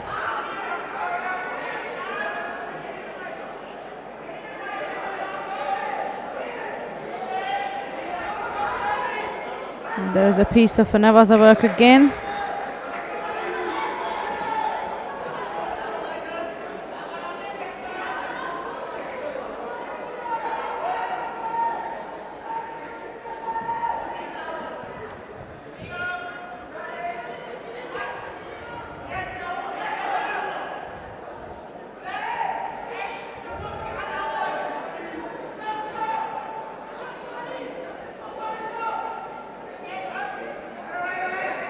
Hermann initiating a reverse Tsunage, which Marcus was going to counter, and we are going into soon, into the last minute of this final.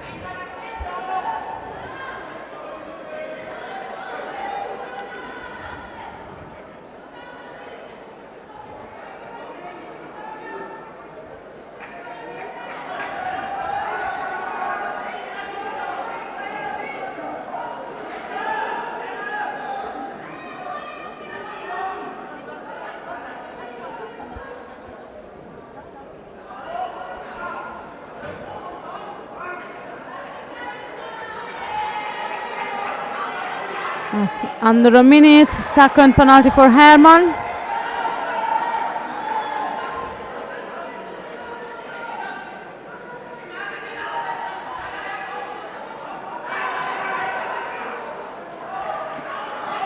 Herman gone for a koshiguruma on the left side.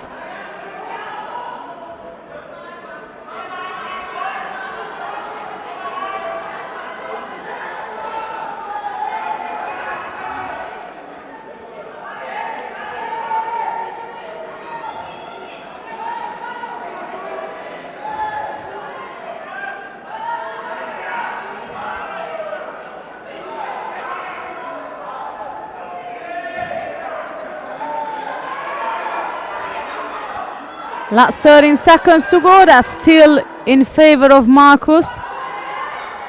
She's about to win the under 48 kilogram category here in Tbilisi at the European Youth Olympic Festival. 3 seconds to go. And Olympic champion, London 2012 Olympic champion Lucy Dekos is telling Marcus to stay away now. Back up. And that's a gold medal for France, the first one, in the name of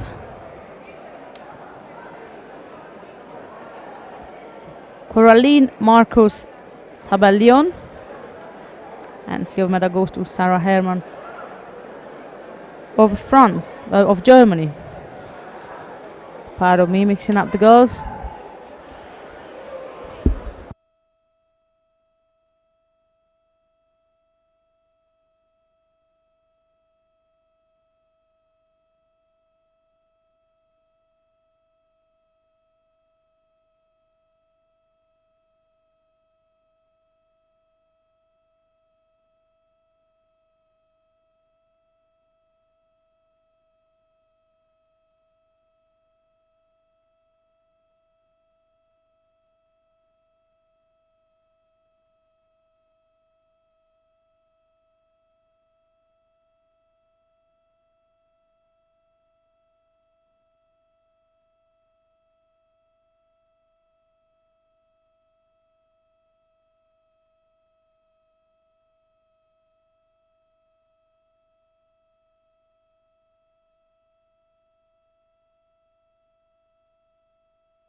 Here are the medalists of the under 60 kilogram category, and there is the final lineup with bronze medal places earned by Lars Kamphuis of the Netherlands and Ismail Ibrahimov of Azerbaijan.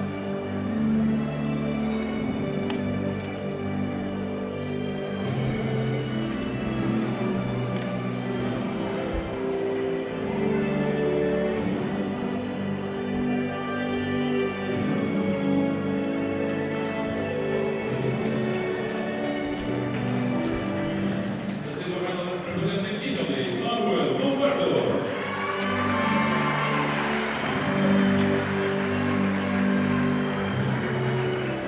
Second place goes to Manuel Lombardo of Italy.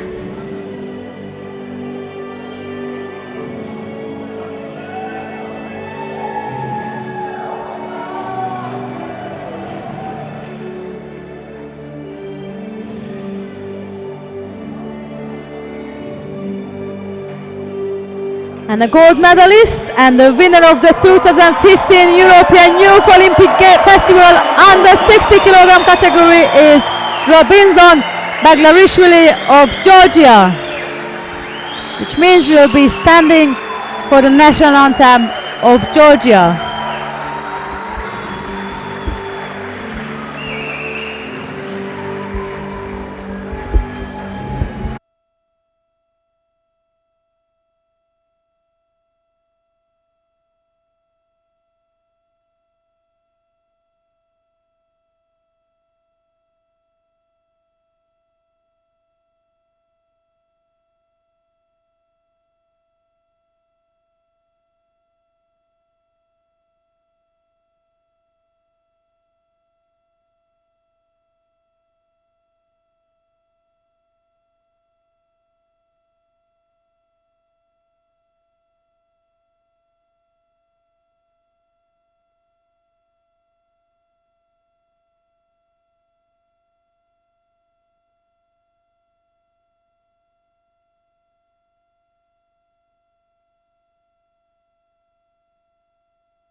Here we have another battle in the under 66 kilogram category, bronze medal. That's Aliyev of Azerbaijan in white versus Ninashvili of Georgia in blue. So that's another opportunity for a home crowd to celebrate. That's if Ninashvili takes it all away.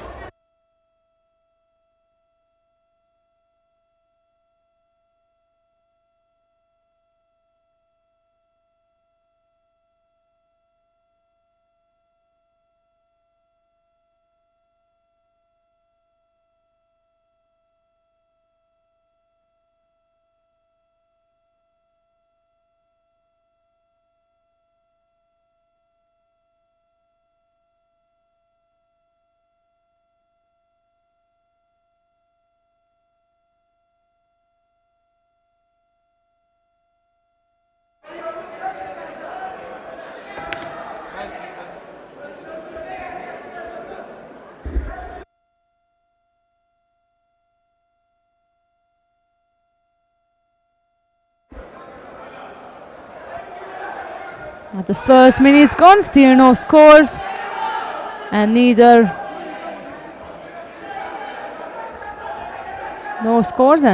any penalties has been given.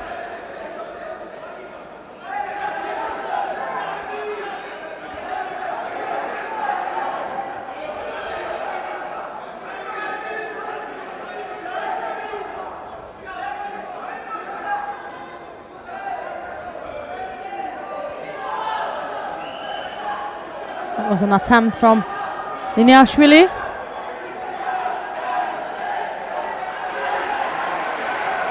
Penalty for Aliyev is what we have for now.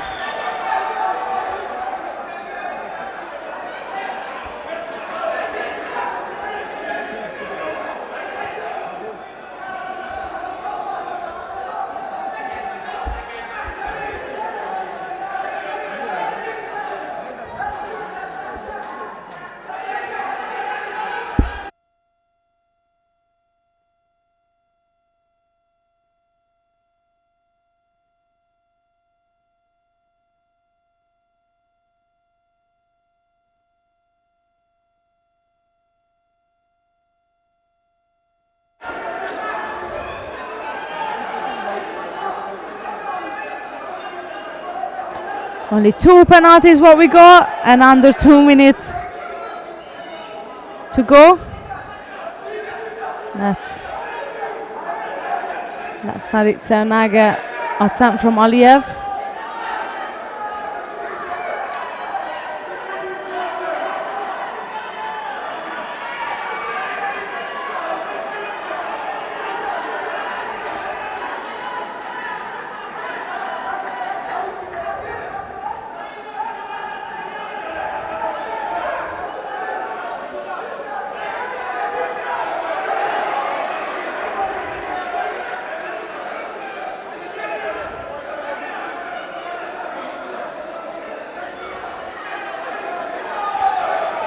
Approaching the last minute of this bronze medal contest, and that is still 2 penalties on the side of Aliyev.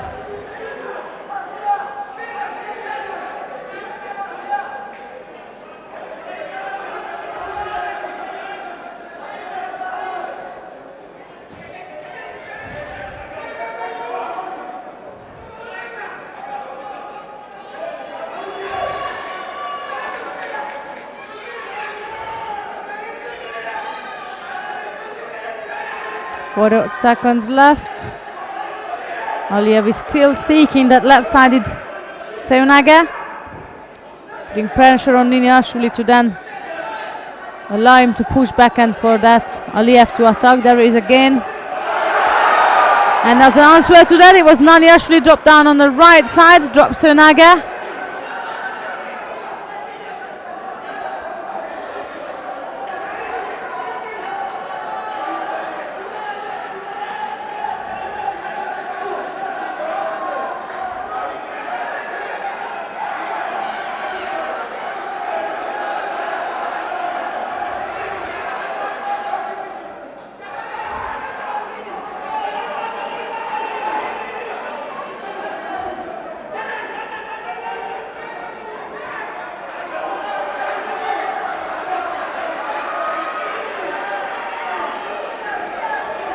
Last couple of seconds left to go before the Georgian team could celebrate another victorious moment delivered by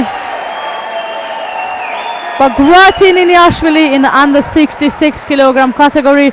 He did have a rocky road today, but he managed to get out on third place. And that means the Georgian team is 100% successful so far. Wherever they put a player in, they medaled.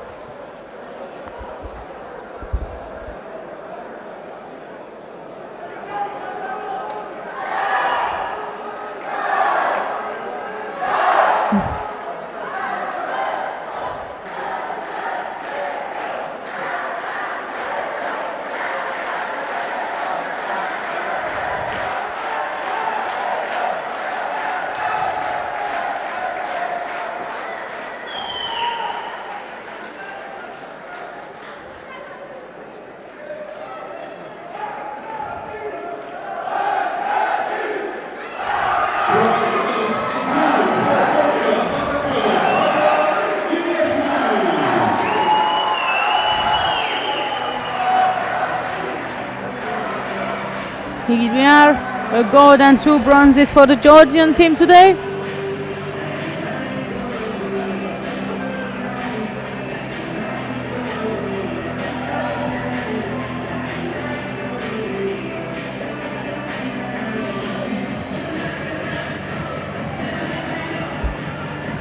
There is Peki hugging Niniashvili.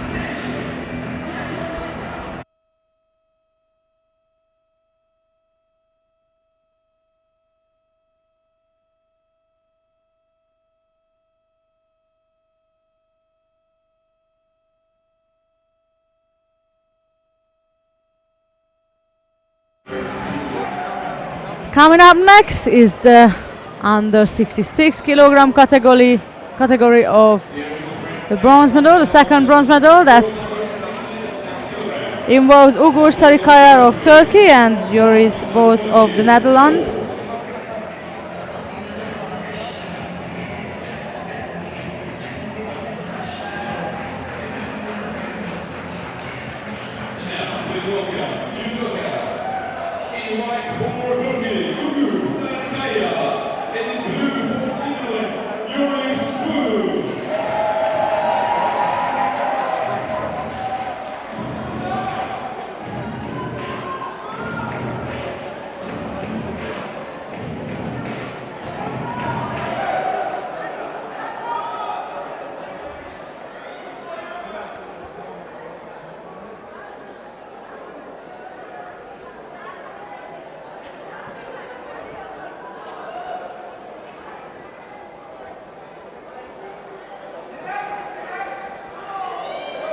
It's a great left-sided drop to Naga for a start. That's as of Sarıkaya. Worth of a Yuko.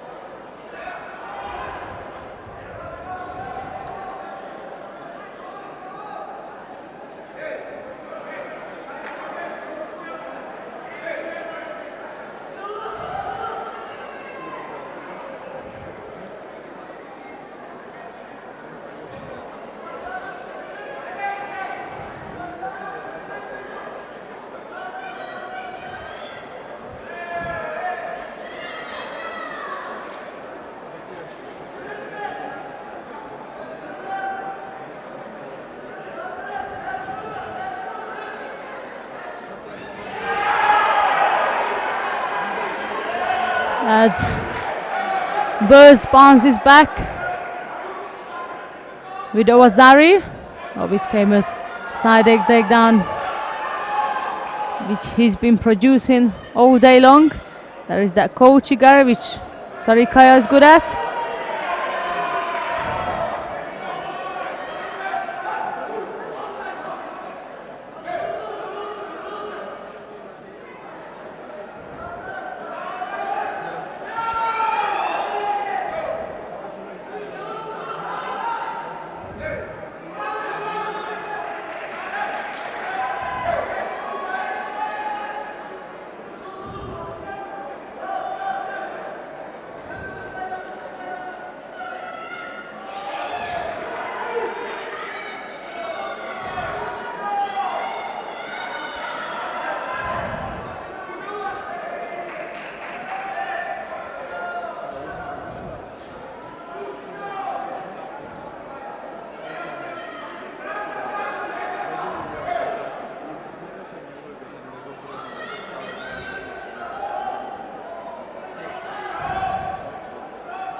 still Sharikoya is trying to score with the left-sided Kouchigake.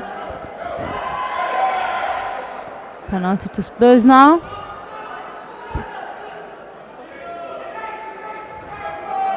It's a left-sided drop more to Seonage from the Dutch fighter.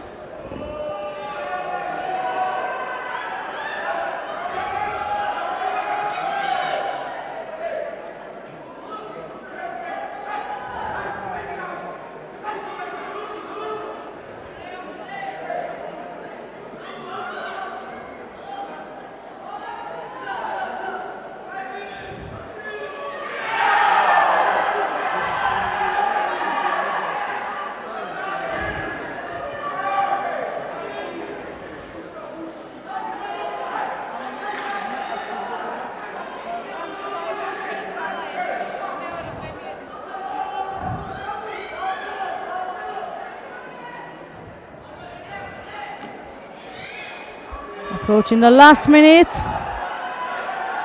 and Bose pulls on another Shimewaza.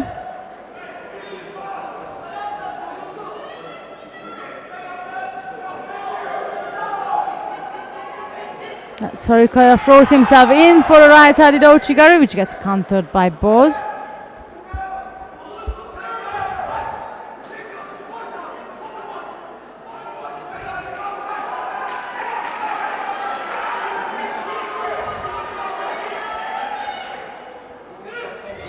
Then still Sharikoya putting the last bits and pieces in there. He's still got time, 50 seconds to go. We've seen players winning contests in the last 3 seconds today, so that's really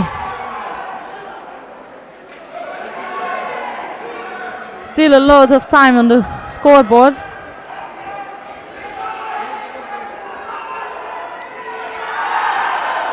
And that was another drop Morota for a Yuko from the Dutch fighter.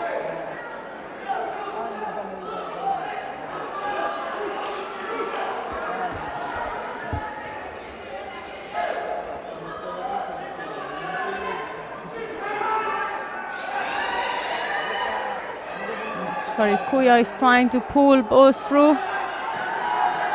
Approaching the last 20 seconds of this contest.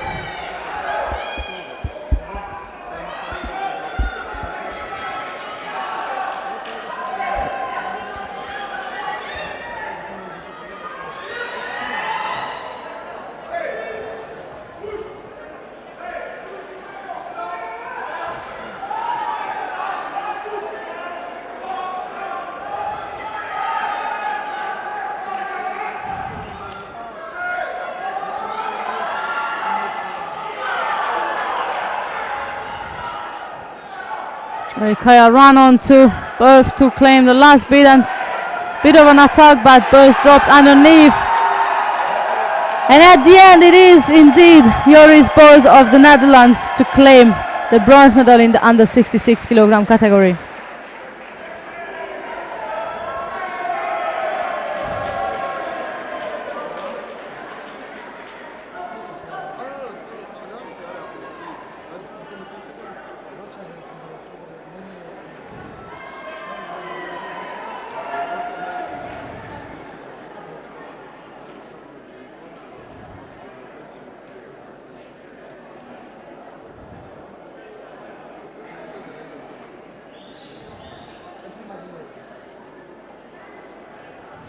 Bronze medalist in blue for the Netherlands, Joris Boos.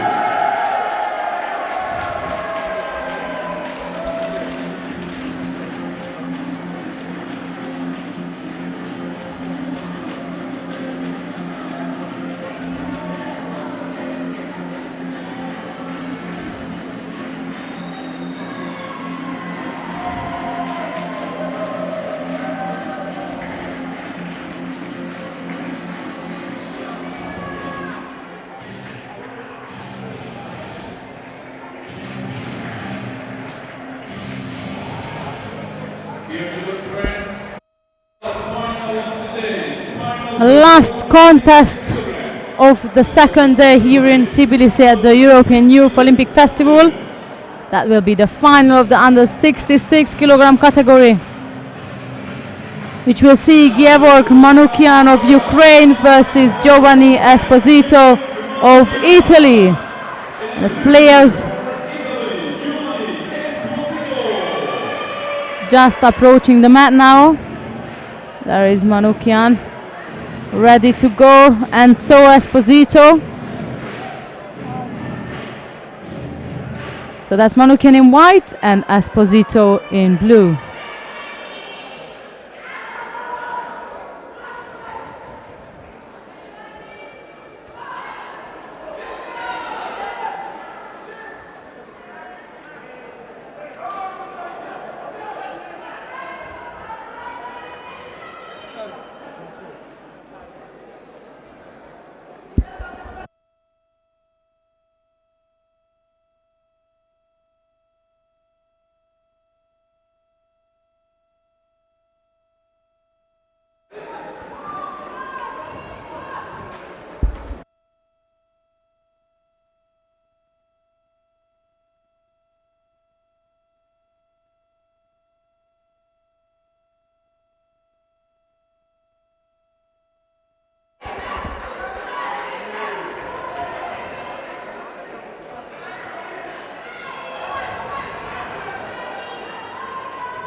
First minute gone and still no score.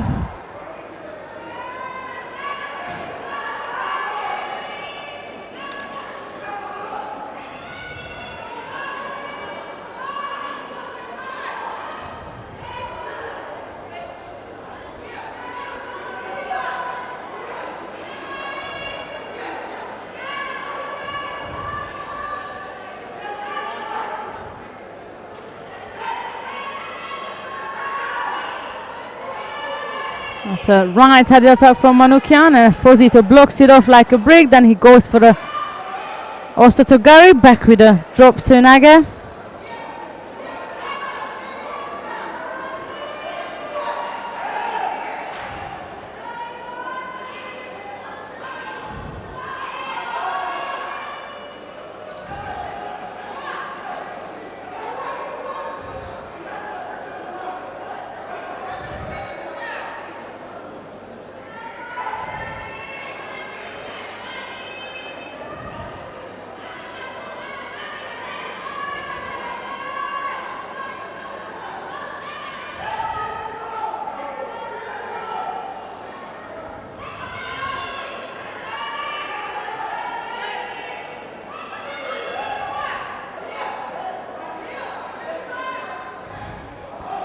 Now we're under 2 minutes now, and that's only a single shido for Manukyan.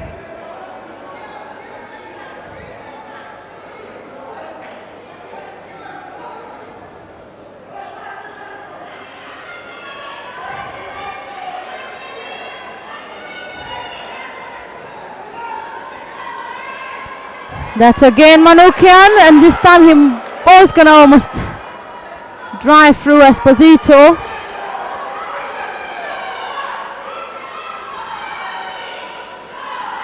There you see the Italian team cheering for Esposito, but what a great team from Italy, I have to say.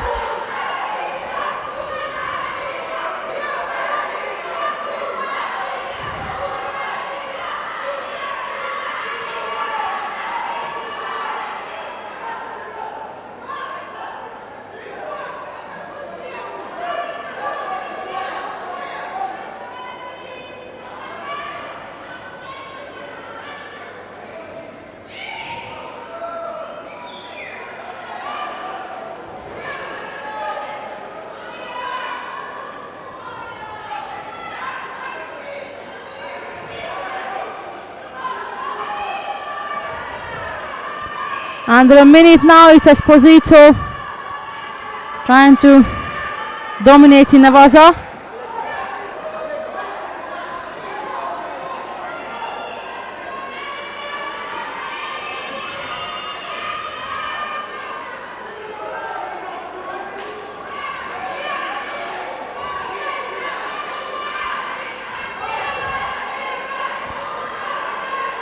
30 odd seconds left to go before Esposito is able to claim the gold medal of the under 66 kilogram category. And let's not curse it, let's just wait. We've seen some sort of magic today.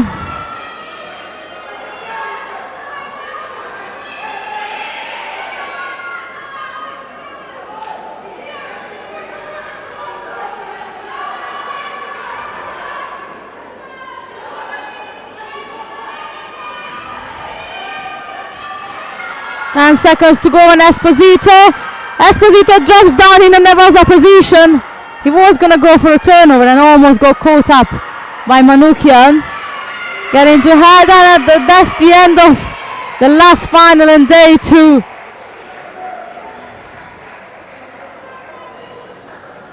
And the contest won by Giovanni Esposito of Italy. That's the 3rd gold medal for Italy. And it's only day 2, so let's see what else is on board from the Italian team. They've done an outstanding performance so far.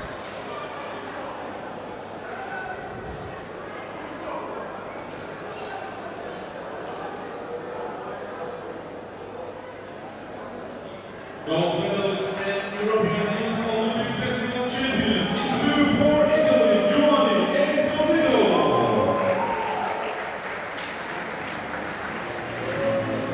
And that's all the actions ended now from day 2 of the European Youth Olympic Festival here in Tbilisi, Sofia. Tomorrow we start again at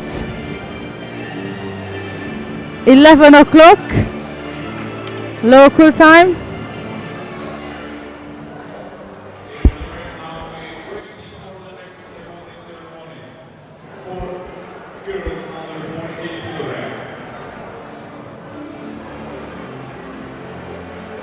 The following weight categories will be on show tomorrow. That's the under 73 kilogram category, under 52 and under 57, so 2 girls, 1 boys. And as I said, we start at 11 o'clock local time. And now I'm going to leave you to enjoy all the images of the medal ceremony, and we'll be back tomorrow morning. You can stay with us, we will stream the medal ceremony, and we'll be back with you tomorrow morning at 11 o'clock. So enjoy the images of the medal ceremony, and we'll be back tomorrow morning. So hope to see you all. It's a bye for today, and we'll be back tomorrow morning.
ladies and gentlemen.